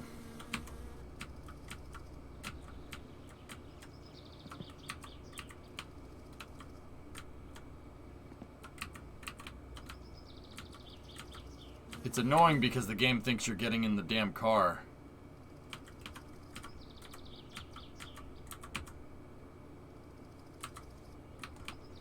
Okay.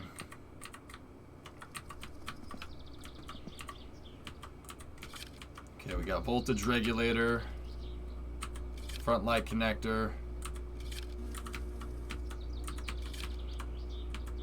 That's a voltage regulator. The voltage regulator basically regulates the voltage. It regulates the voltage coming out of the alternator. So, because like, if you think about it, the alternator generates power on the motor, right? The alternator needs to be connected into the voltage regulator because the car is on a 12-volt system. And if you don't regulate the voltage at 12 volts, when the engine spins faster, you're going to generate more power, and you'll, well, bad stuff will happen. You don't want to put 24 volts through a 12-volt system. That doesn't end well.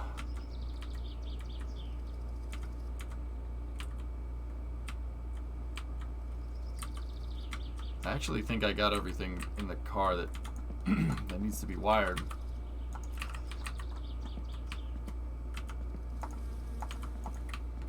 Double the power! Sweet! Yeah, so when we wire this thing to the alternator, you'll see. So here, let me get the headlights.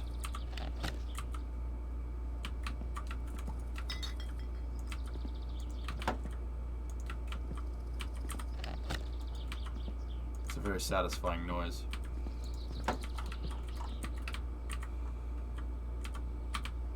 It's front left to the car, not to you, moron.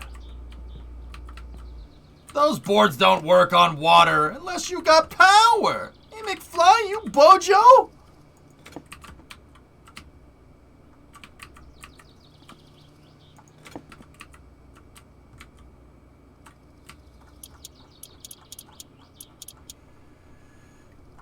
Those boards don't work on water unless you got power.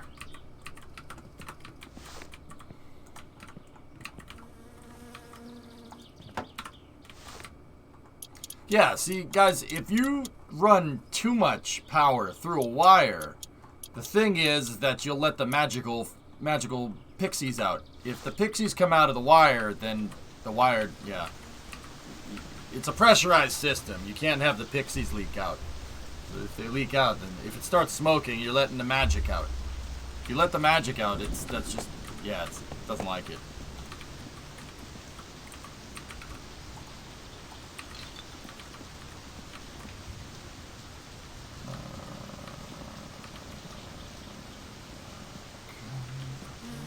Okay, cool. Give me the GT steering wheel. Yeah, if you let the magic smoke out, yeah, it's no good.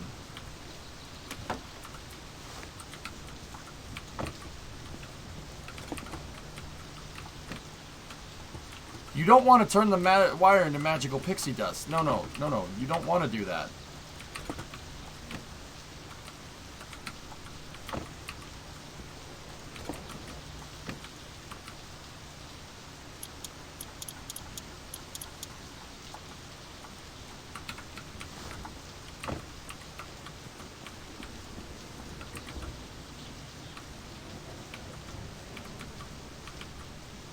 Oh, you don't need to wire the horn button, I guess. Okay. Is there a way to capture the pixies with a balloon of sorts and bring them back in? No. Once they're out, you can't let them back in. It doesn't work that way.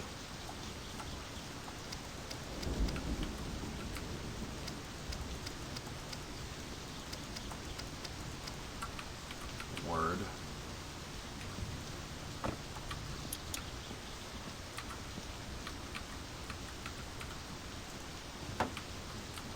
Is that the right way to put that battery? You know what? Before I short the stupid thing out and break it.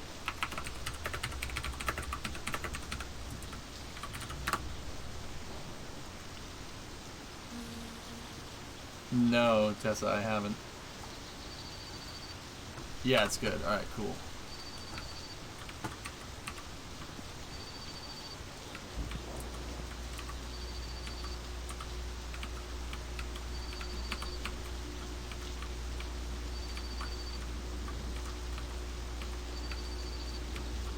Oh, the engine needs to be in it, huh?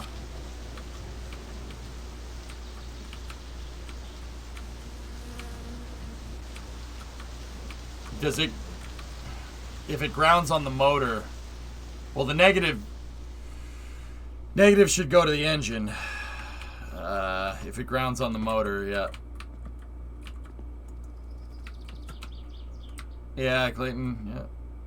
It grounds on the starter? That's a weird way to do that, but... How... Most of the cars that I've screwed with, so the Coronet, the 59, the 97, you have a positive going to the starter, and then the motor is grounded to the frame, and then the negative battery is grounded to the frame. That's how it's a one wire going to the starter motor. I like how you pay the phone bill so you can get phone calls and then just let everything go to voicemail. Yeah, Striker, answering the phone during a thunderstorm is bad.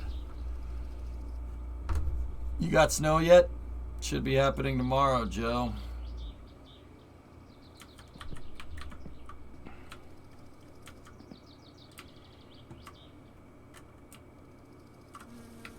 Lucky boy? Ew.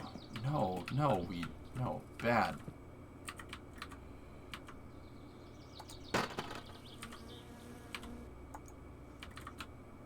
Oh, that's good.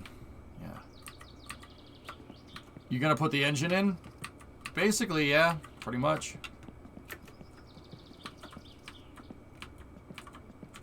The wiring fairies will get you if you answer that. That's correct. Yes, Narve. Yes, that is right.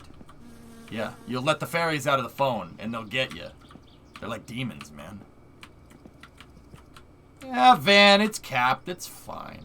It's fine.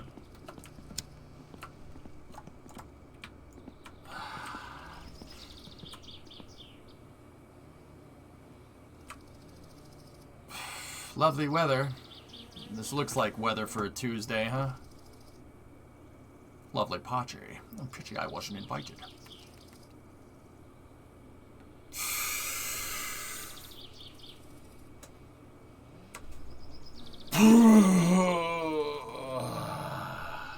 How come nobody else dies when they keep calling you during a storm? I don't know. I don't know how a phone line could ever carry enough power to electrocute you, but that's just me.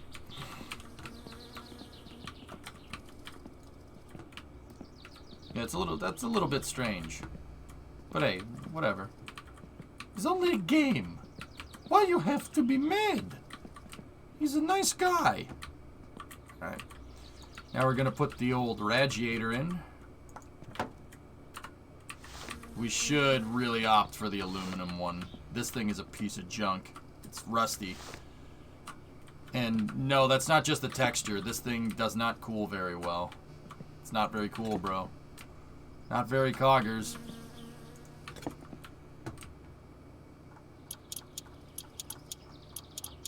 You can get high voltage enough? Yikes.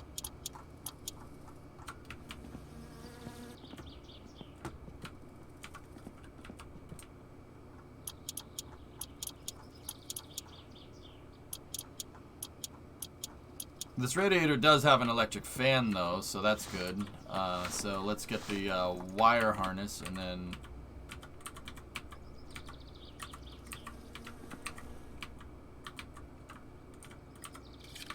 There we go. Mint! Yeah, I wouldn't even try with a stock radiator. Driving to town now to see if my order is in. Yeah, we can get it started, Doom. I bought an extra jug of coolant, so it should be okay. You don't need to worry about a rusty radiator. Put the egg in there and give her.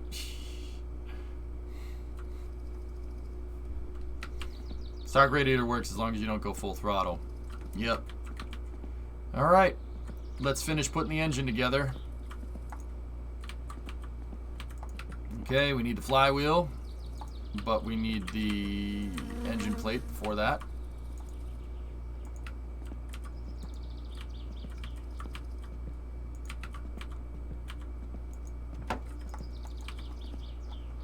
Flywheel is where the clutch, what the clutch pushes up against when, it's what the clutch pushes up against when you engage it. See that metal surface on the inside? And then it has what's called a ring gear on the outside, and the flywheel is, the ring gear is what the starter motor meshes to. So when you crank the starter motor has a gear that meshes with the flywheel to start turning the engine. But we all know EJ will go full throttle. Shut up, man. Alright, now we gotta put the, there's the pressure plate. Clutch cover, and then the clutch. Pressure plate should go there. Clutch goes in front of it.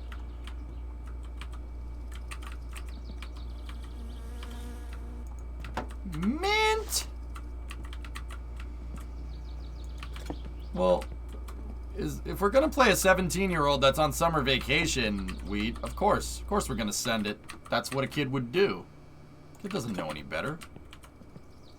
The kid knows any better, man? Frick that.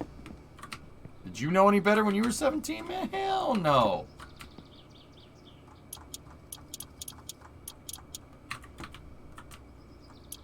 So the clutch pressure plate is basically a the clutch is basically has springs in there if you can see them. And then the pressure plate, when you push the clutch pedal down on a manual car, the clutch springs, the pressure plate actually pulls it, and it pulls the clutch away from the flywheel. It basically puts the car into neutral. If my explanations are getting crappier, it's because I'm getting more tired. The engine explanations were better. That was not a very good explanation for how that works. Basically, the pressure plate pulls the clutch away from the flywheel so you can shift gears. You don't want to shift gears when the drivetrain is engaged. You're trying to disconnect the mechanical linkage. The clutch plate is basically a mechanical linkage between your transmission and the flywheel. When you hit the clutch on the car, a clutch fork or a clutch hydraulic actuates the pressure plate and it pulls the clutch disc away from the flywheel. That's what all the springlings in there are for. Have some coffee. Nah, not this late. Okay.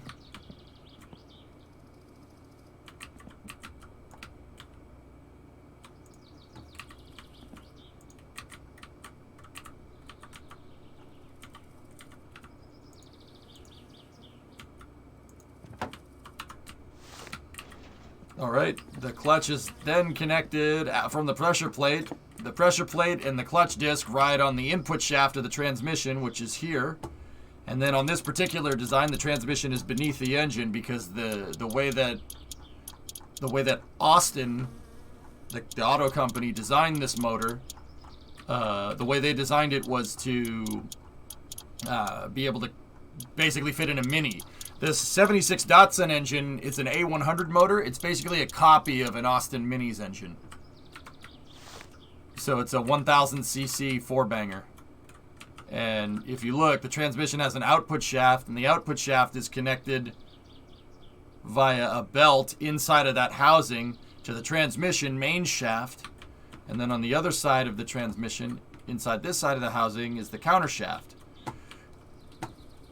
Transmission main shaft actually goes here, and it's connected on a gear to that thing. This little thing that's sticking out the back is a differential. Fun fact, it's actually not a transmission. That's called a transaxle. Anytime a transmission and a differential are combined into one unit, like that, it's called a transaxle. A front-wheel drive front-engine car has a transaxle. A rear-wheel drive rear-engine car also has a transaxle. Mid-engine rear-wheel drive has a transaxle. And then there are front-engine applications with a rear transaxle. The transmission and the diff is at the back for better weight distribution. Corvette does that. Well, the Corvette did that, I should say. Man, that's a lot of shafts. You could say that cars always get the shaft.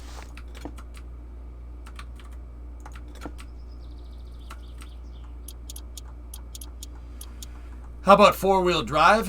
Clayton, four-wheel drive usually have two differentials, and the differentials are connected to what's called a transfer case. The transfer case is connected to the output shaft of the transmission, so no transaxles on a four-wheel drive car. Usually. Some cars do have all-wheel drive with a front transaxle and a rear differential. Yeah. Ferrari has an all-wheel drive design, Clayton, where the motor has a transmission attached to the front of the motor, and then a differential attached, or a transmission attached to the back of the motor, and then a differential attached to the front. Here, check this out.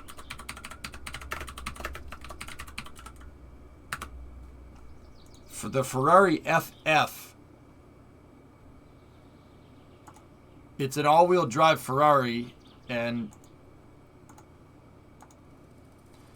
there's a differential coming out the front of the engine that goes to the front wheels, and then it has a transaxle out back. So there's an output shaft coming out the back of the engine, and that goes to a transaxle. So transmission and a differential in the back of the car. Does it look complicated? Yes. Is it complicated? Yes. Does it cost a lot of money? It's a Ferrari. Yes, of course. How about an 18-wheeler, T-Man? 18-wheelers don't have transaxles. They have an engine, transmission, drive shaft, but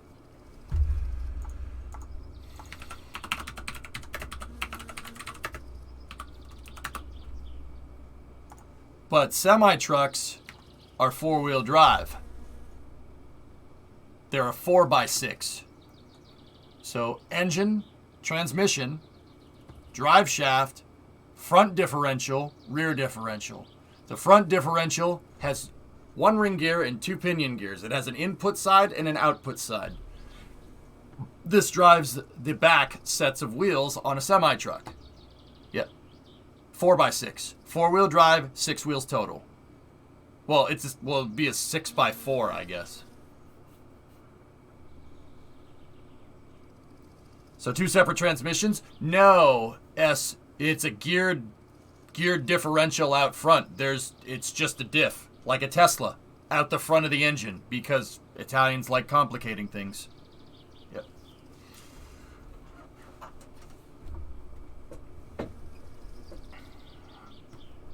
Well, what am I looking at? Semi-truck drivetrain.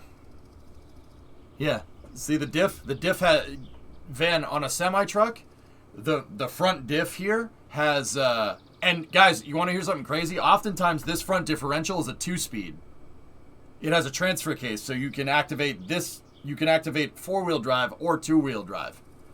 That's what this big housing is on the front. But this diff actually has 2 pinion gears. 1 pinion gear, then a ring gear for the differential carrier, and then another ring gear in the back that goes out. Yeah. And then oftentimes there's a 2-speed transmission in this too. Yeah. A lot of semi-trucks have 2-speed transmissions. Or not 2-speed transmission, 2-speed diffs. So you could go all-wheel drive high gear, you could go 2-wheel drive high gear, or you could go 2-wheel drive low gear. Yeah, trucks get pretty complicated, man. But you need a lot of gears and you need a lot of reductions to move around heavy things. Go figure.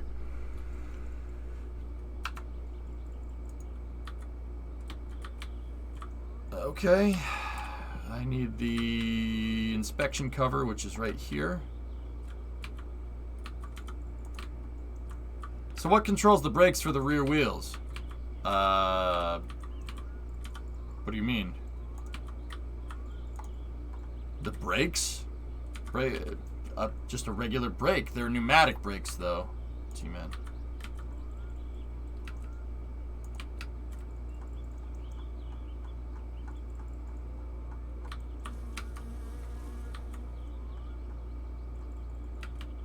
I'm wondering, does that spin the front of the engine? Does it spin the belts?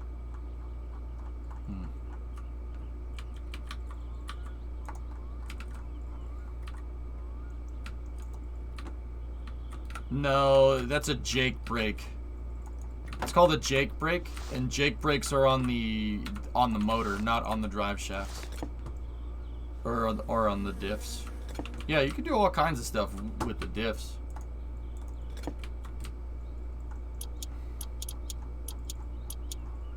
Last.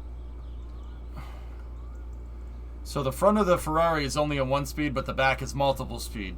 Yeah, because Italians.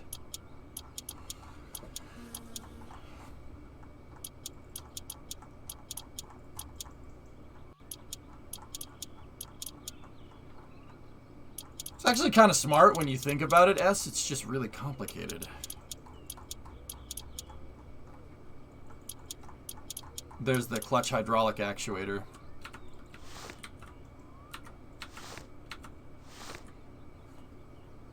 Yeah, there you go, Miller time. Last, please. Oh, in Beam, there's a new mod called B Series. It's basically a T Series, but with way more stuff. Good for super heavy trailers. Cool. Okay, I think we needed to attach the clutch fork here, and that's... Then we should be able to...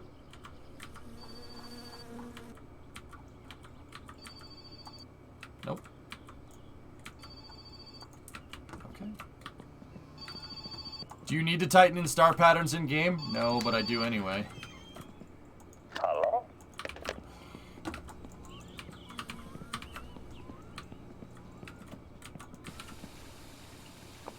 I think you tightened the cover bolts too early. Oh, do you... Wait a minute. Oh, yeah, okay, Van. Yeah. Does the inspection cover pick up on the 2 top bolts?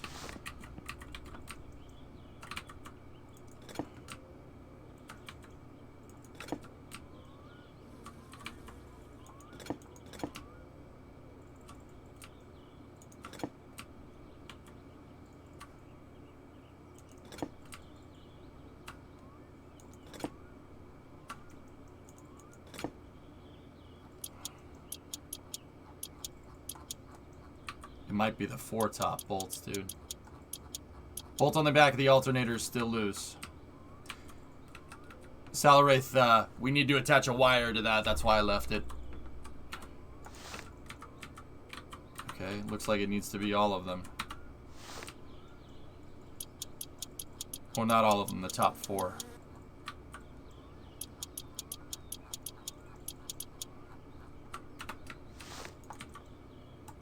Yep. Good call, Van. Thank you.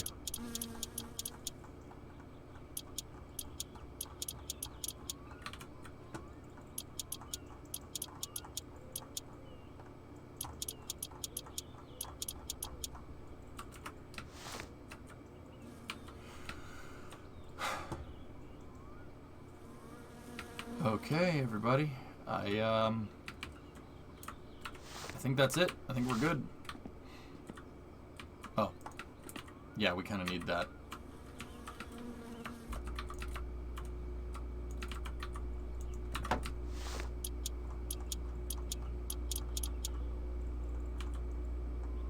So this is a starter motor. The starter motor is a motor that turns that flywheel. That's why it has the gears on it, like I showed you guys. Starter motors actually are not, it's not a constant mesh though. It uses what's called a Bendix drive. A Bendix drive is basically when power gets transmitted to the starter motor, there's a gear, and then the flywheel's right here, and the gear is right here. The Bendix drive pushes the gear forward and makes it mesh. That's why you don't hear the starter motor going when after you start the car, because the Bendix drive disengages when you click the ignition back into the run position. Bendix drives are really cool. Invented by a company called the Bendix Corporation. Bendix makes all kinds of stuff. How does that even work? Do the front wheels not provide power past a certain speed? It could be a 2-speed diff, S-Master. I don't honestly remember. Also a one-way clutch for overrun. Yep. Hey, Wyatt. What's going on? Where do you feel the transmission with fluid to keep things cool and not metal on metal? Well, you'd usually have a transmission dipstick, Zenton, but we don't have that in this game. There's no transmission fluid.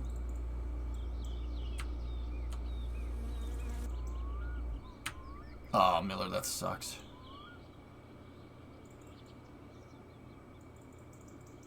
I'll put the motor in first. Coil plug wires.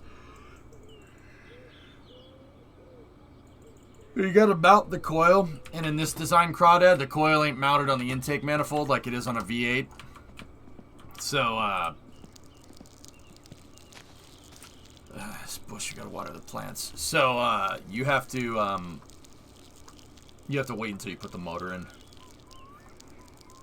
The A-Series engine used engine oil for both transmission and the engine. Didn't know that, dude. Tooth. Both. Toth. Okay.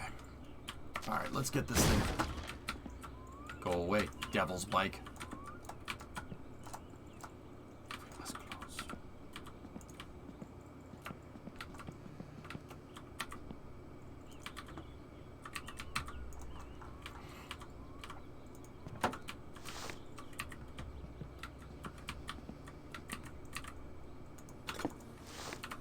Actually, Doom, that would explain why this... I've always wondered why this thing has such a gigantic freaking drain...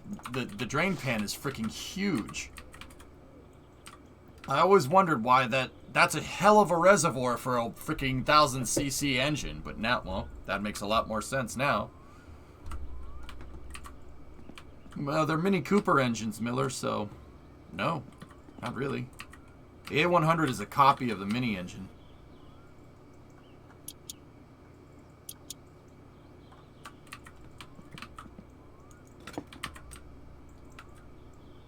Hey, S, while you're trying to figure out how the frickin' Ferrari FF works, consider this. One time, Ferrari, to save space, they chose to drive a power steering pump off of one of the cams.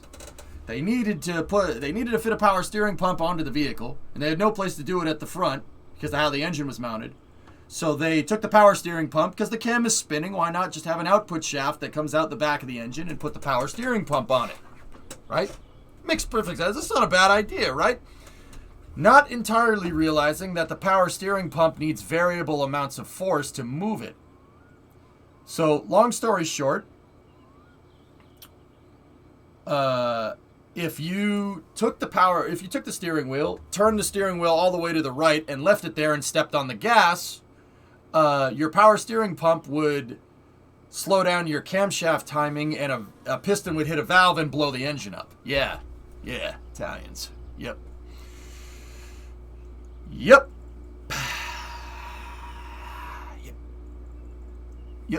Yeah, driving the power steering pump off of a camshaft is not a good idea. Yeah, power steering pumps rely on variable pressure. They need more force to turn the wheels further in a direction. So you're increasing hydraulic pressure, and yeah, when you turned it, it basically put the camshaft out of alignment and the engine grenaded itself. Yep, pretty much. Yeah. It's passionate, though. It's passionate design. Yep. I forget which car that was. I think it was an old Lancia, if I'm remembering right.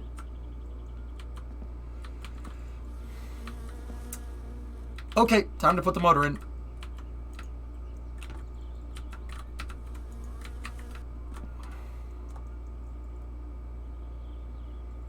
Got to put it up onto the crane here. And they didn't see that in testing?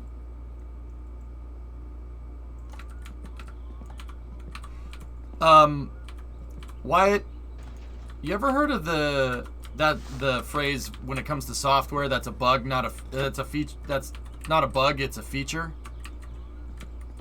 This is the automotive equivalent of that.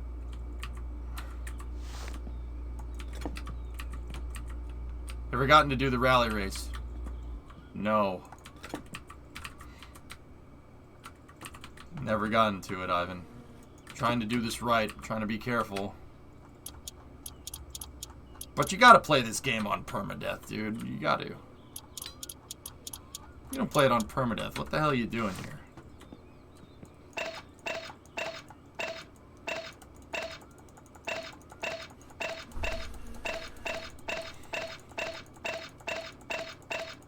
How many times have you built the engine? So much where I don't even need a manual to build it anymore, Facha.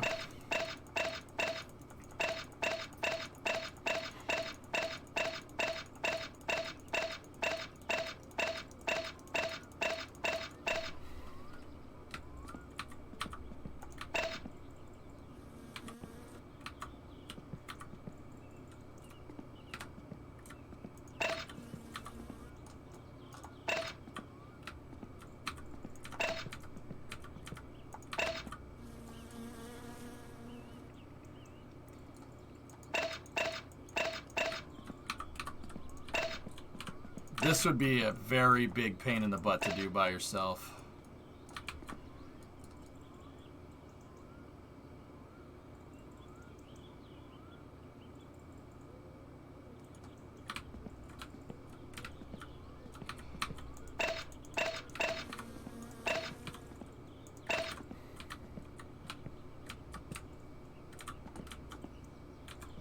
Gotta make sure the mounting flange is lined up.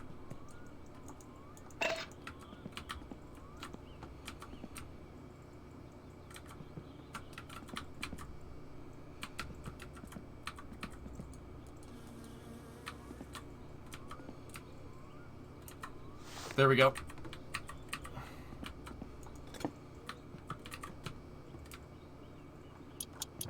Yes. There's 4 engine bolts, I believe. Oh no, there's not. There's not 4. There's just 3. I mean, 3 is for a front engine, front wheel drive transverse engine like this. Yeah, 3 is pretty much the norm.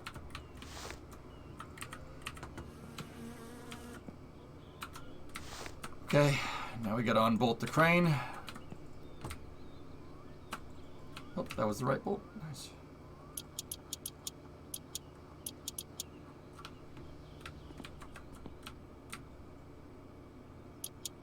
Tank.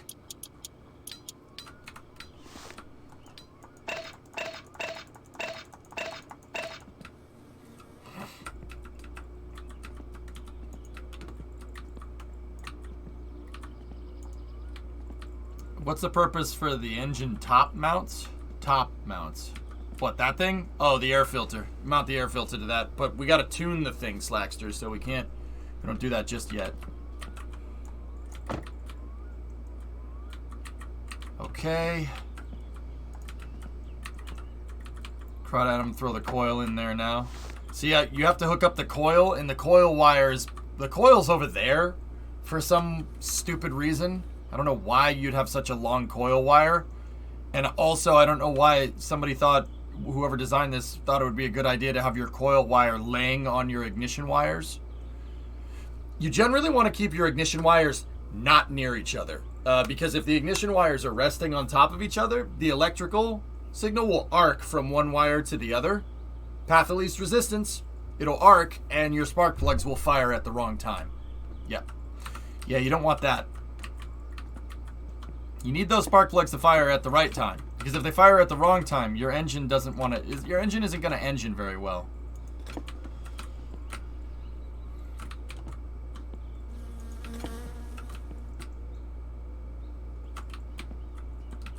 Is that what the sheathing is for? No, sheathing on ignition wires is usually for heat protection more than anything.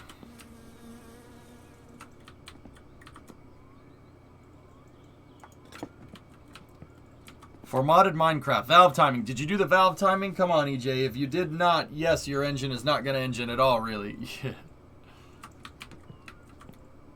Of course I did the valve timing, dude. And your coil doesn't control valve timing, if that's what you're saying. I'm pretty sure that's... Okay, cool. All right. Your coil would be ignition timing, not valve timing.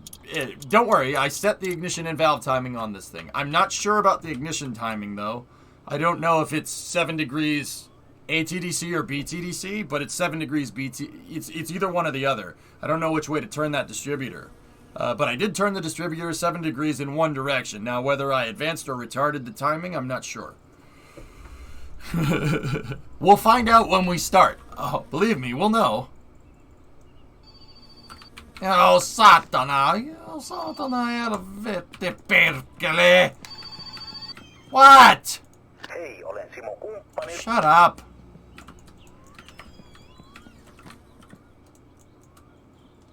Now, what we would need is a wideband. If we got the wideband sensor in here, it'd be easier to do it right away.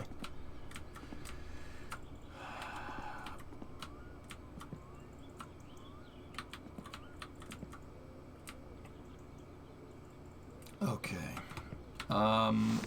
Now we need the fuel filter. Fuel filter goes on the inside of the left quarter panel, or the passenger side. Quarter panel.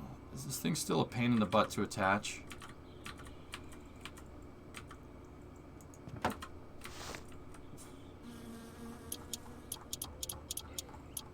So that's a filter.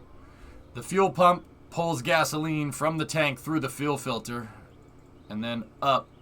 The fuel line goes around the valve cover and into the carburetor. Our IRL Satsuma project that you guys might like. Oh, that's so cool. Look at that. Look at the dancing. Well, I'll tell you what, Kelly. If in my travels, if I ever come across one of these things, I'll know exactly how to put it together. So that's kind of cool.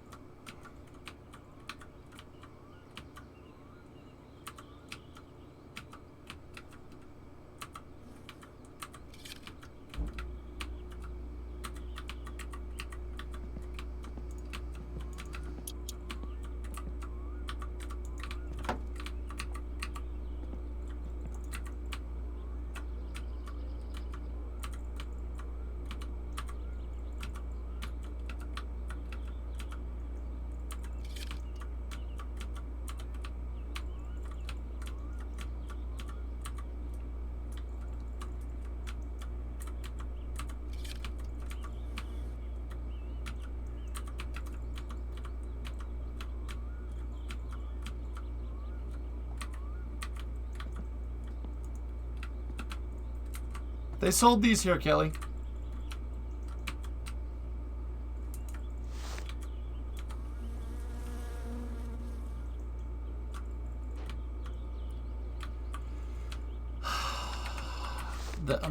The negative should be a ground. It should ground to the block.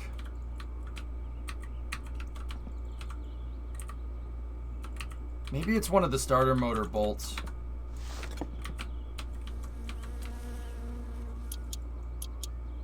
We need to back it out a little bit. Bingo. Okay, it's grounding out on a starter motor bolt. Got it. There should still be a chassis ground, but whatever.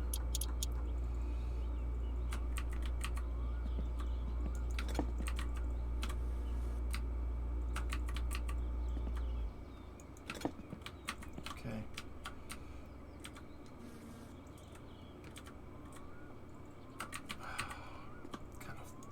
Starter solenoid bolt.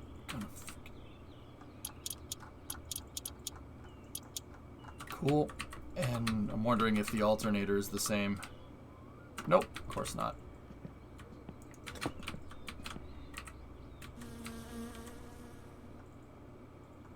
Oh, first try, man. Damn, I'm good. Your Z28 Camaro needs to be rewired. Also, it needs to get rid of the crossfire injection. Oh, God. An 80s, a 3rd gen Wyatt, right?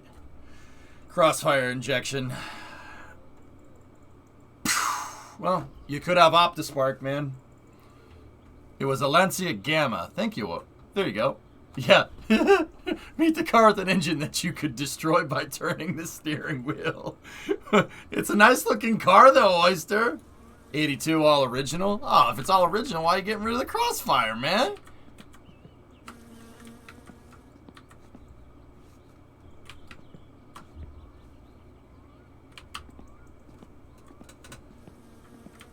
Sorry. This wire's starting to go. Because it's Garbo? I mean, you're not wrong. Is it a 305 or a 350? I forget, Wyatt.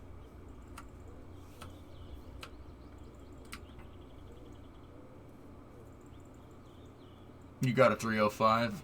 So an automatic then, yeah? You got a 4-speed behind it? What is it? It's turbo 350 behind that, isn't it?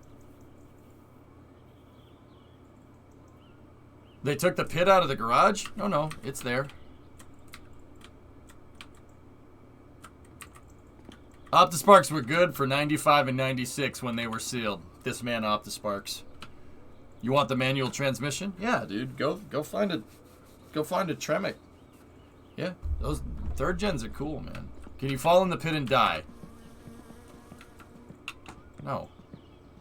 What kind of pit do you think this is, Yard? Hey, Waz. How did you get into working on old cars? I just bought my first car last year, and I'm interested in buying a beater to work on in your spare time. Family. I have family.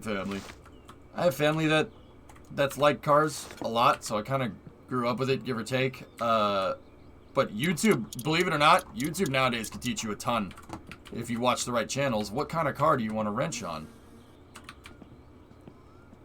Waz, like, what's catching your fancy? I mean, the internet is fine, dude. You can find anything about cars on the internet, man. There's always a forum or a club or something with a car that you can become a member of, and most people really help you. They're like, oh my god, you liked this car? I like this car. Let's discuss things about this car together. Whatever kind of car catches your fancy, though, I'm sure there's documentation for it out on the internet somewhere. You can literally find anything. You can find anything on the web, anything about anybody. So what bullshit, Brian Spillner?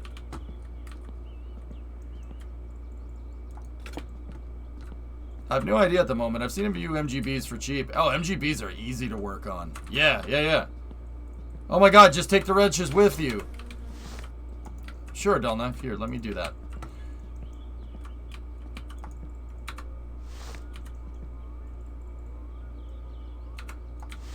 There's a reason why I had it over there, guy.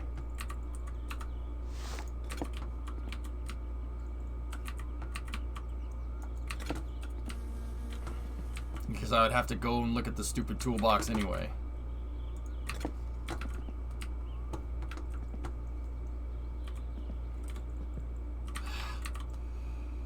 This is the shift linkage here. The ruler's been in the game for a while, Pythos.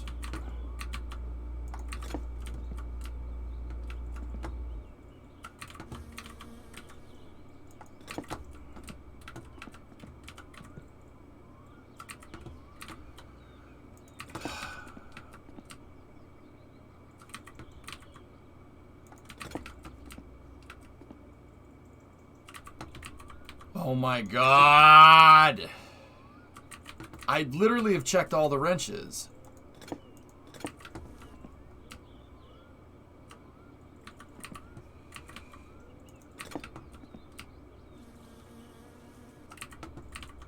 It turned green on 8? Are you sure?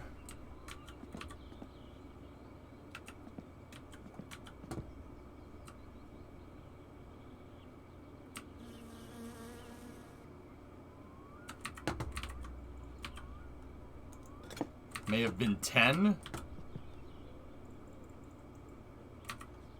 We'll try 9.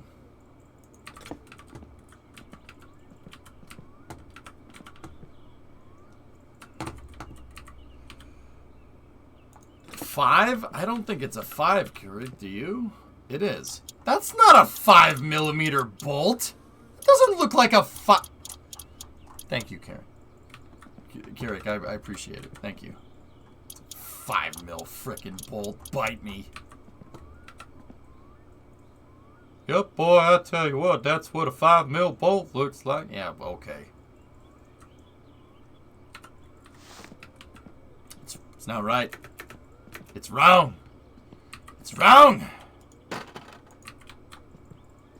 Gotta take the front hubs off for a second because we gotta put the CV shafts in.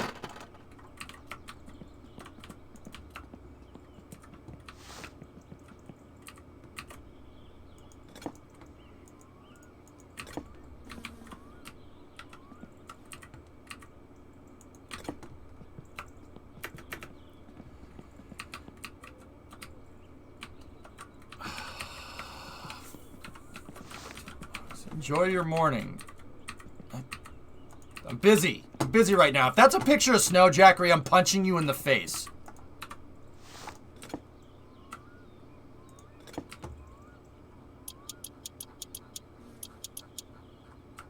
Why the frick would he do that, Yarg?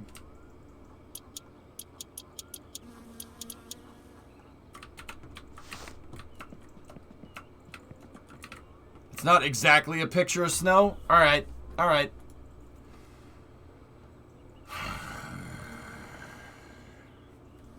Well, consider my face punched. Yeah, you deserved it.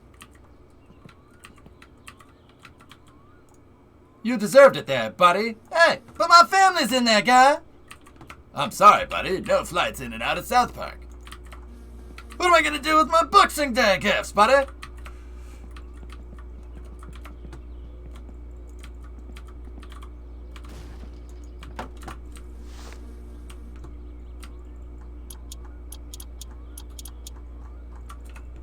Three to 5. Let's just hope, because I'm so close to the water, that it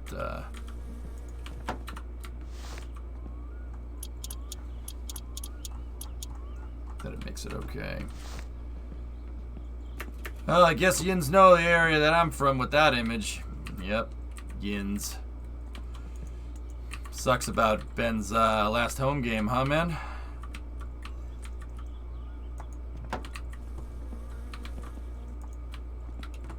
There's plenty of Yinzers in here.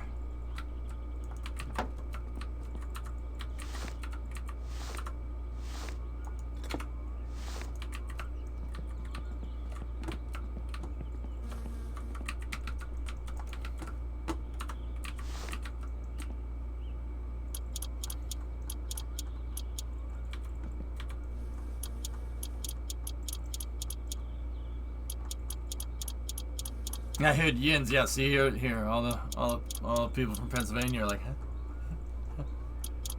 They care less. I've not watched football since middle school. Oh, all right. Okay. What's another thing that I can? How about those steel mills there, bud? Oh yeah, the penguins. Yeah, but I don't like them, so it's all right.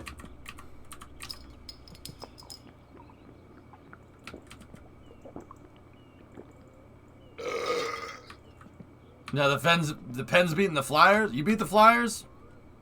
Okay, that's all right.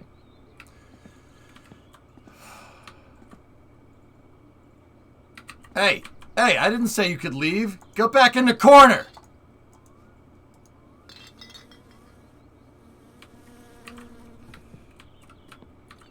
Water. Oh yeah, Def, water. Oh yeah, you got to go down and swim in the water.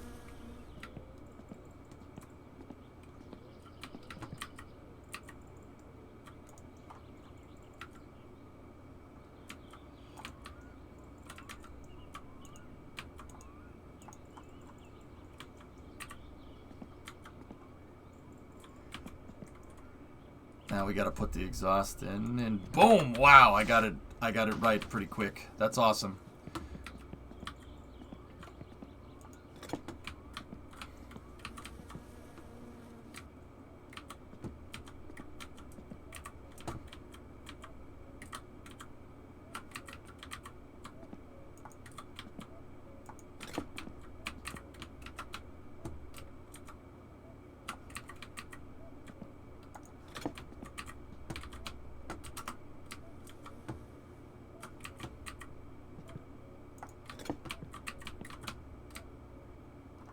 Correct. Oh, I was gonna say, you don't happen to know this bolt size too, huh?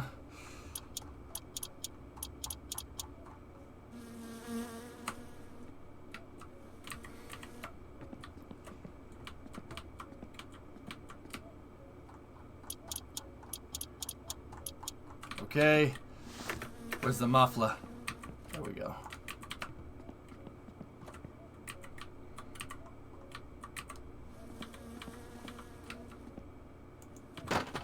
That silly muffler. That's not how you attach. There we go.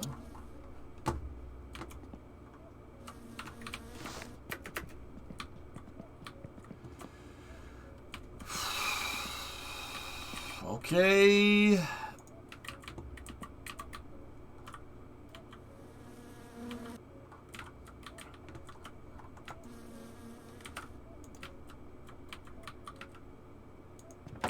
Okay, you don't need to tighten the hose clamps in this game, which is pretty rad.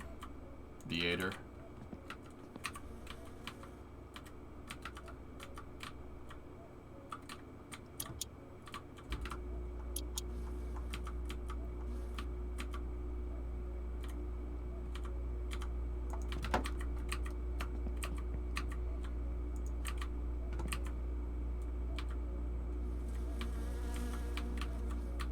You can straight pipe it, yep. Okay. Oh, there's hose clamps now. Oh, good thing we noticed. Yep, there's hose clamps. You do need to tighten them. He changed it. Yep. That's probably for the better that we noticed that. I didn't know that they added hose clamps, or Topless added them. That's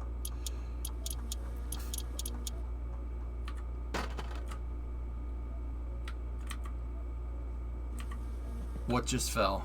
Oh, the battery. Okay, that's fine. Just put that over there. How close have you come to beating the game? I don't remember how close my last save got, to be honest with you. Okay. That's done. That's done. There we go.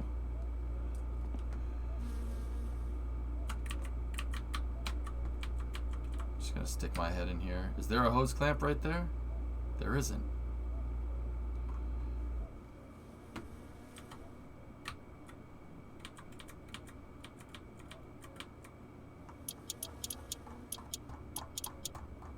Hey, Shikama.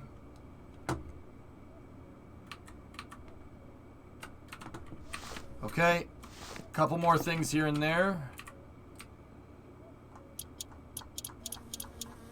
Clutch hydraulic line. Double check, make sure that the brake lines and everything is all hooked up.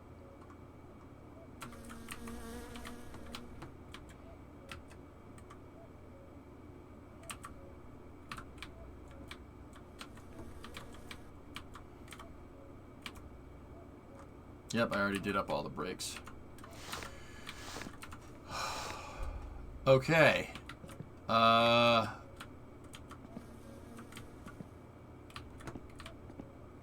We don't need the steering wheel. I got the nice steering wheel there. Put the spark plugs back up on the shelf. We don't need the valve cover or the old oil filter. I have an extra fan belt. Just in case that goes. All right.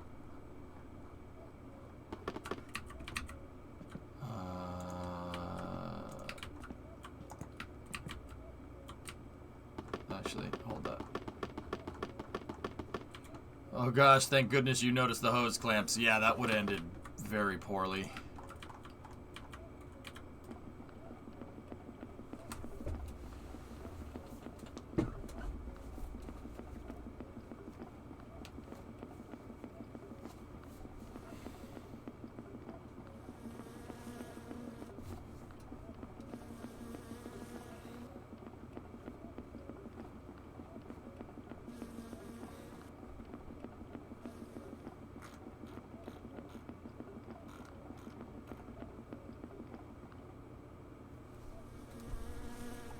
what exactly is the purpose of this game?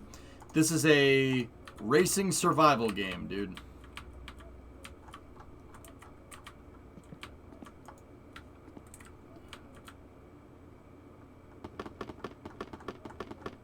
Yeah, we poured it, no funnel, no drop spilled. Because it's always annoying when you spill oil and it goes right onto the headers. That's very annoying. Yeah, I don't like that at all. Okay, fortunately you don't need to freaking bleed brakes in this game, which would suck.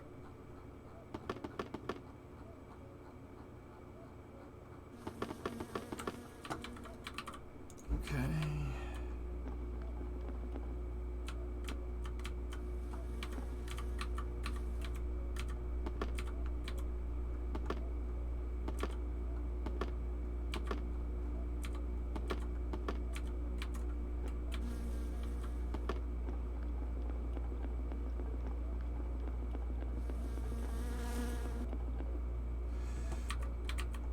Brakes on cars have redundant they have redundant reservoirs. See how there's 2 reservoirs to fill up right there for the brakes? Well, there's a very good reason for that. Because old cars had a single reservoir system, and if the reservoir failed, well, you got no brakes. But they in the 60s they figured out that if you have a 2 reservoir system, then one goes to the back, one goes to the front. You know, it's very unlikely that both of them will fail.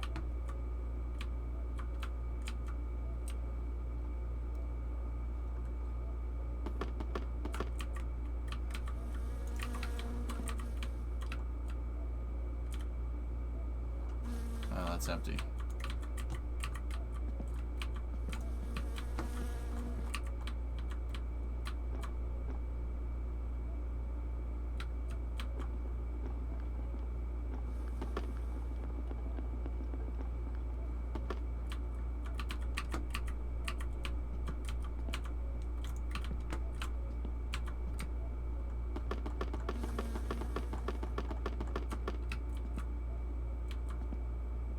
I thought they went crossed. Why would you want to stop? Why would you want to stop your one back tire and one front tire? Wouldn't that make the car go to the jerk to one side, Deadbringer?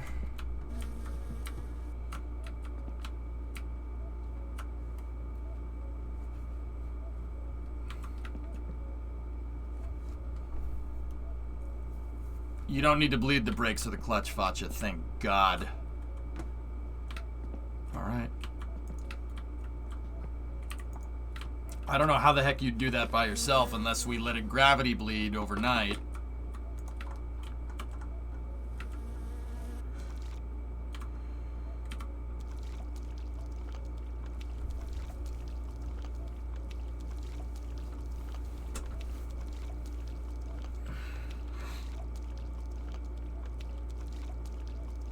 Does the game tell you what to do? No.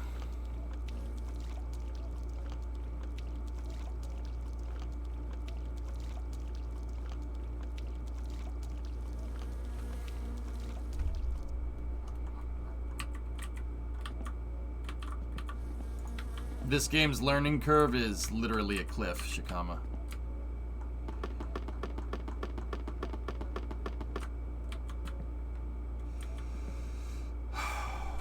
Okay. Oh, we can hook up the radar. Actually, no. Oh, wait, that's right. No, you don't need to do that. Okay, here we go. Put that in. Negative first, then positive.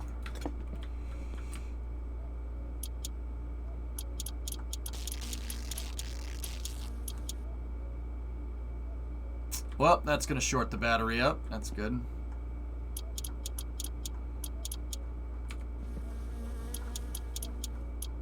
In real life, it really does not matter, but alright.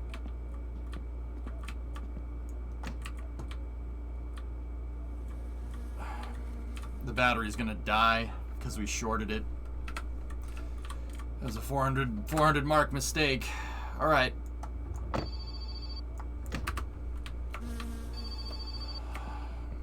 That's the drunk, isn't it?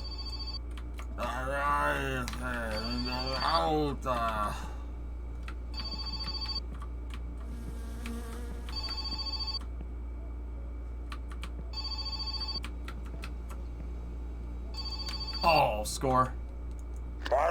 Shut up.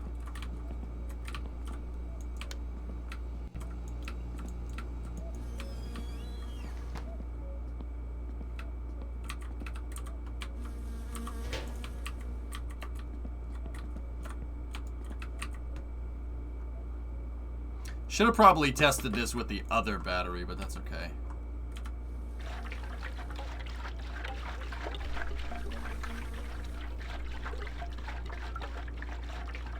Yeah, explosive. I don't think we can go pick him up. Yeah, our stats are just too high.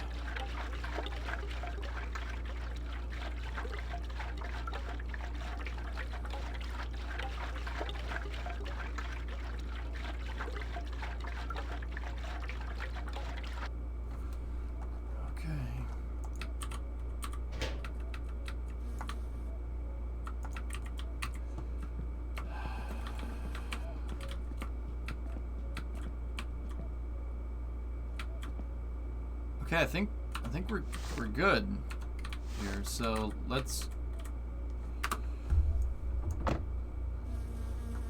shut the door. Roll down the window. Okay.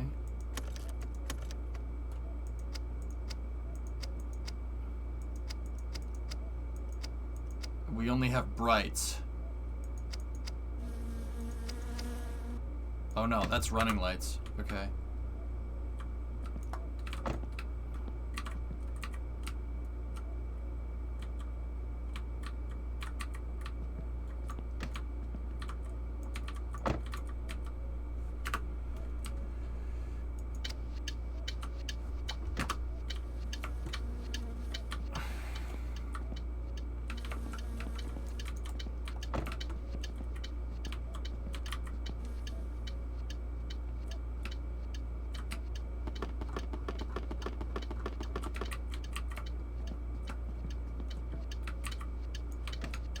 We don't have regular lights, which is strange.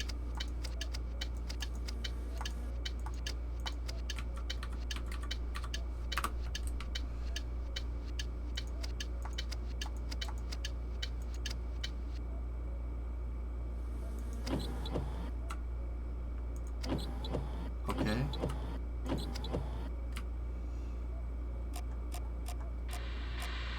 Radio works. Okay.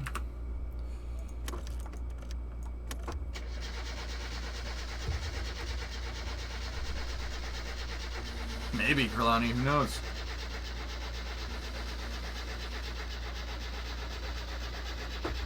It's gonna take a second for the thing to pick up fuel. That's why you'd hit.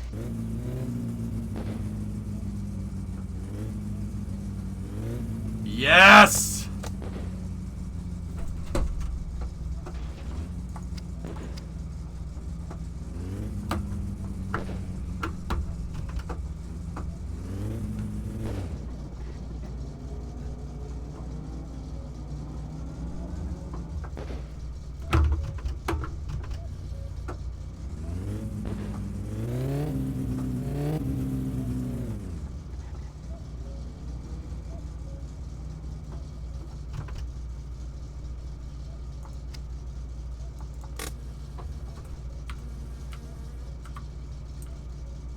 Idle sounds good.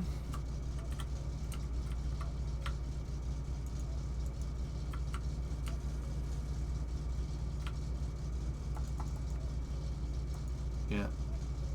Okay. Yeah. Hey, Kaiser. Not gonna tune it? Well, she's backfiring, which tells me that the ignition timing is a little bit off.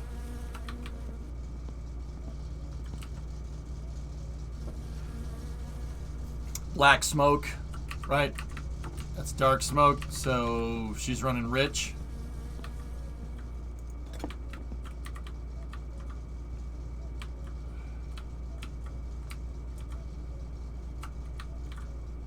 She's quiet.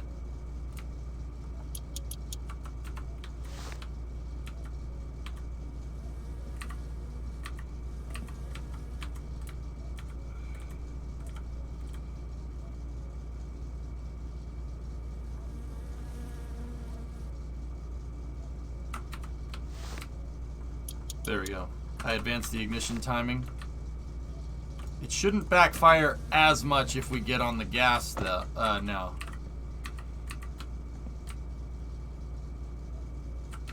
Hang on. We should be able to actuate the carburetor. Hang on.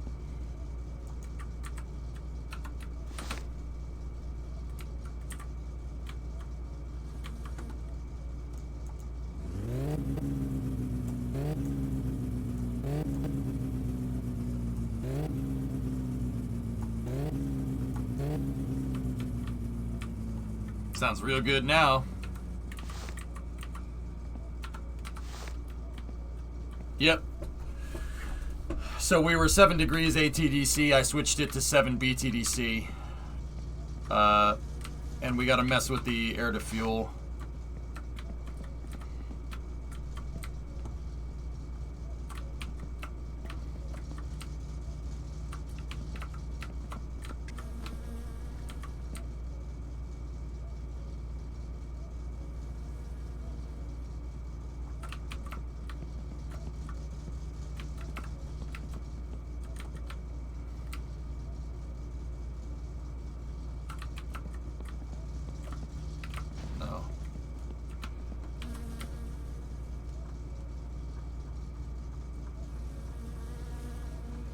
We need to get the wideband to tune this thing. I don't know if it's running rich or lean, but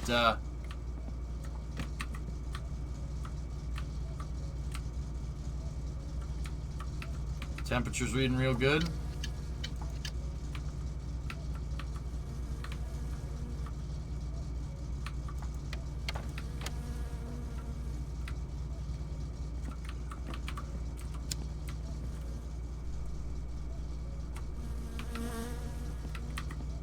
Okay.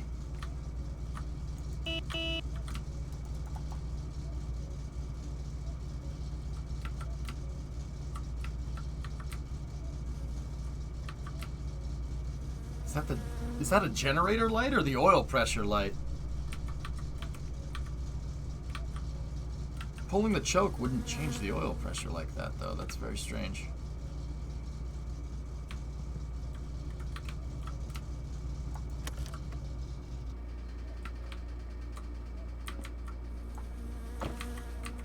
It should be low oil pressure. Check the dipstick.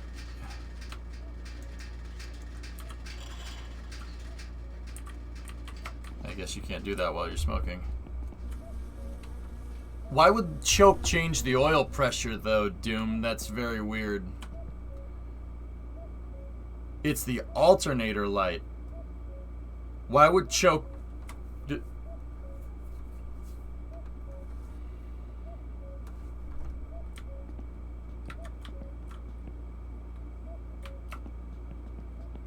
Low RPM.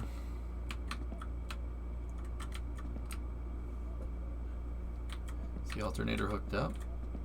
Yeah. Huh.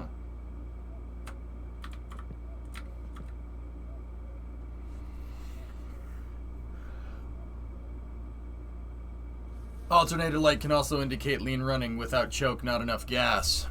Oh, which means we need to screw with the AFR. But I'll buy the... We need to buy the wideband. Seos mitari. But she does run. Actually, we got a couple more things to do. I'm just going to put my air filter on.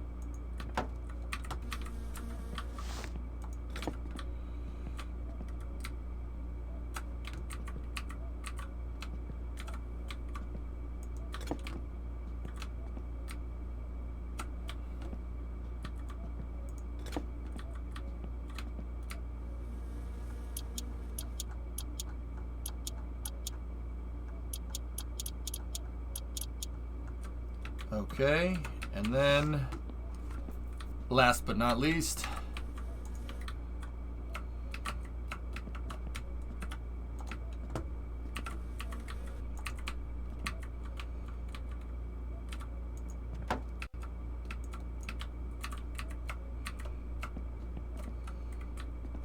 paint the air filter.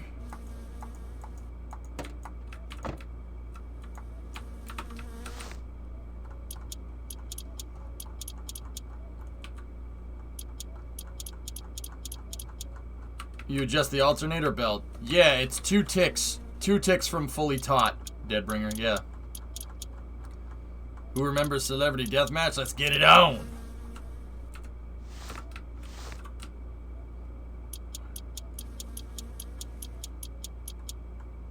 I want a good clean fight. Let's get it on. Get it on.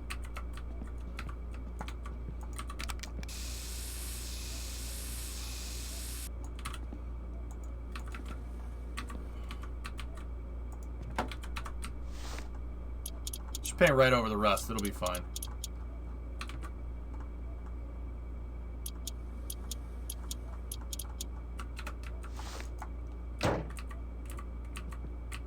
Our world isn't cool enough to have Celebrity Deathmatch back, Dethrone. Sorry, man. Alright, well there she is, guys.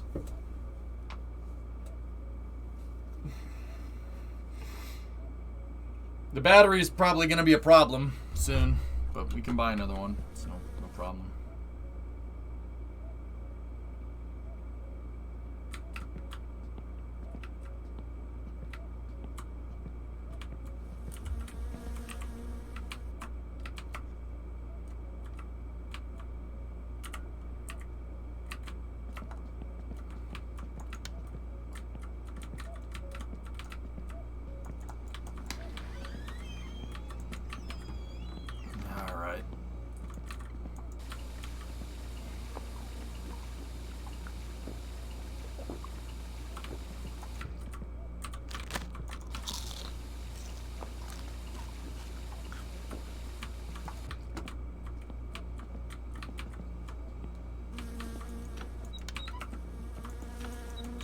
Well, now we got the Rusco.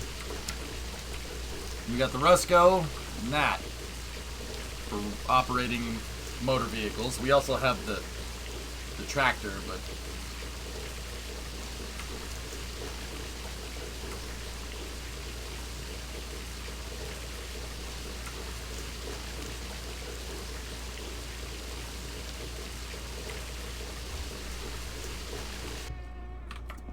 you gotta make sure you don't flip the smoke. Don't toss the smoke when you're last, please. Test drive to the dump so we can make more tequila you. No, I'm tired, man.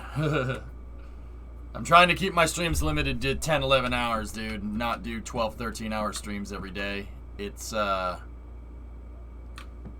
yeah, it just prevents me from going insane. So,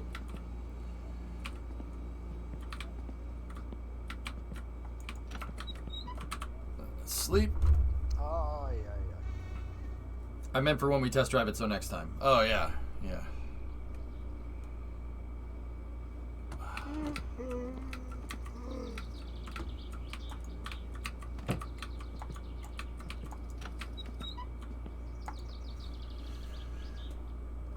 All right, guys.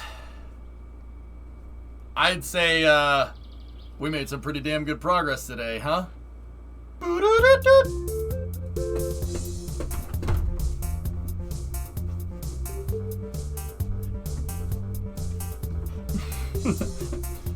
So have I named the car? No. You know what? Our car is ice white. So we'll call it my winter car.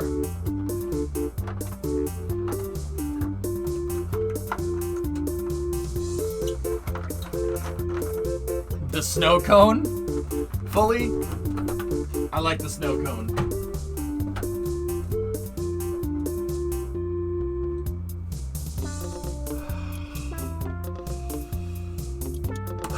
Okay. Alright, that's going to do it for me, guys. I will see you guys all tomorrow at noontime.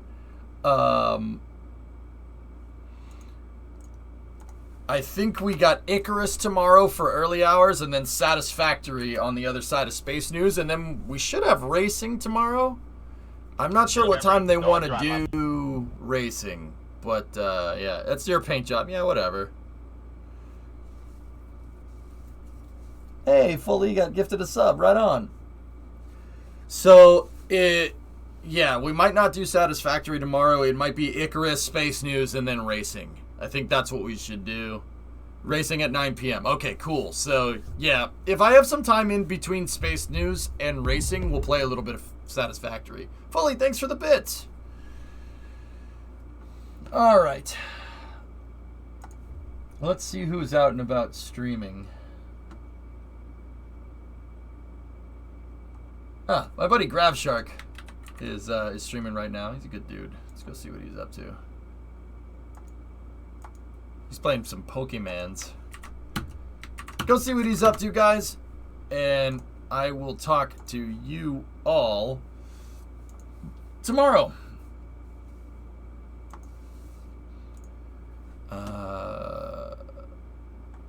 Yeah, that's going to do it for me. So I will send you off with the sign-off.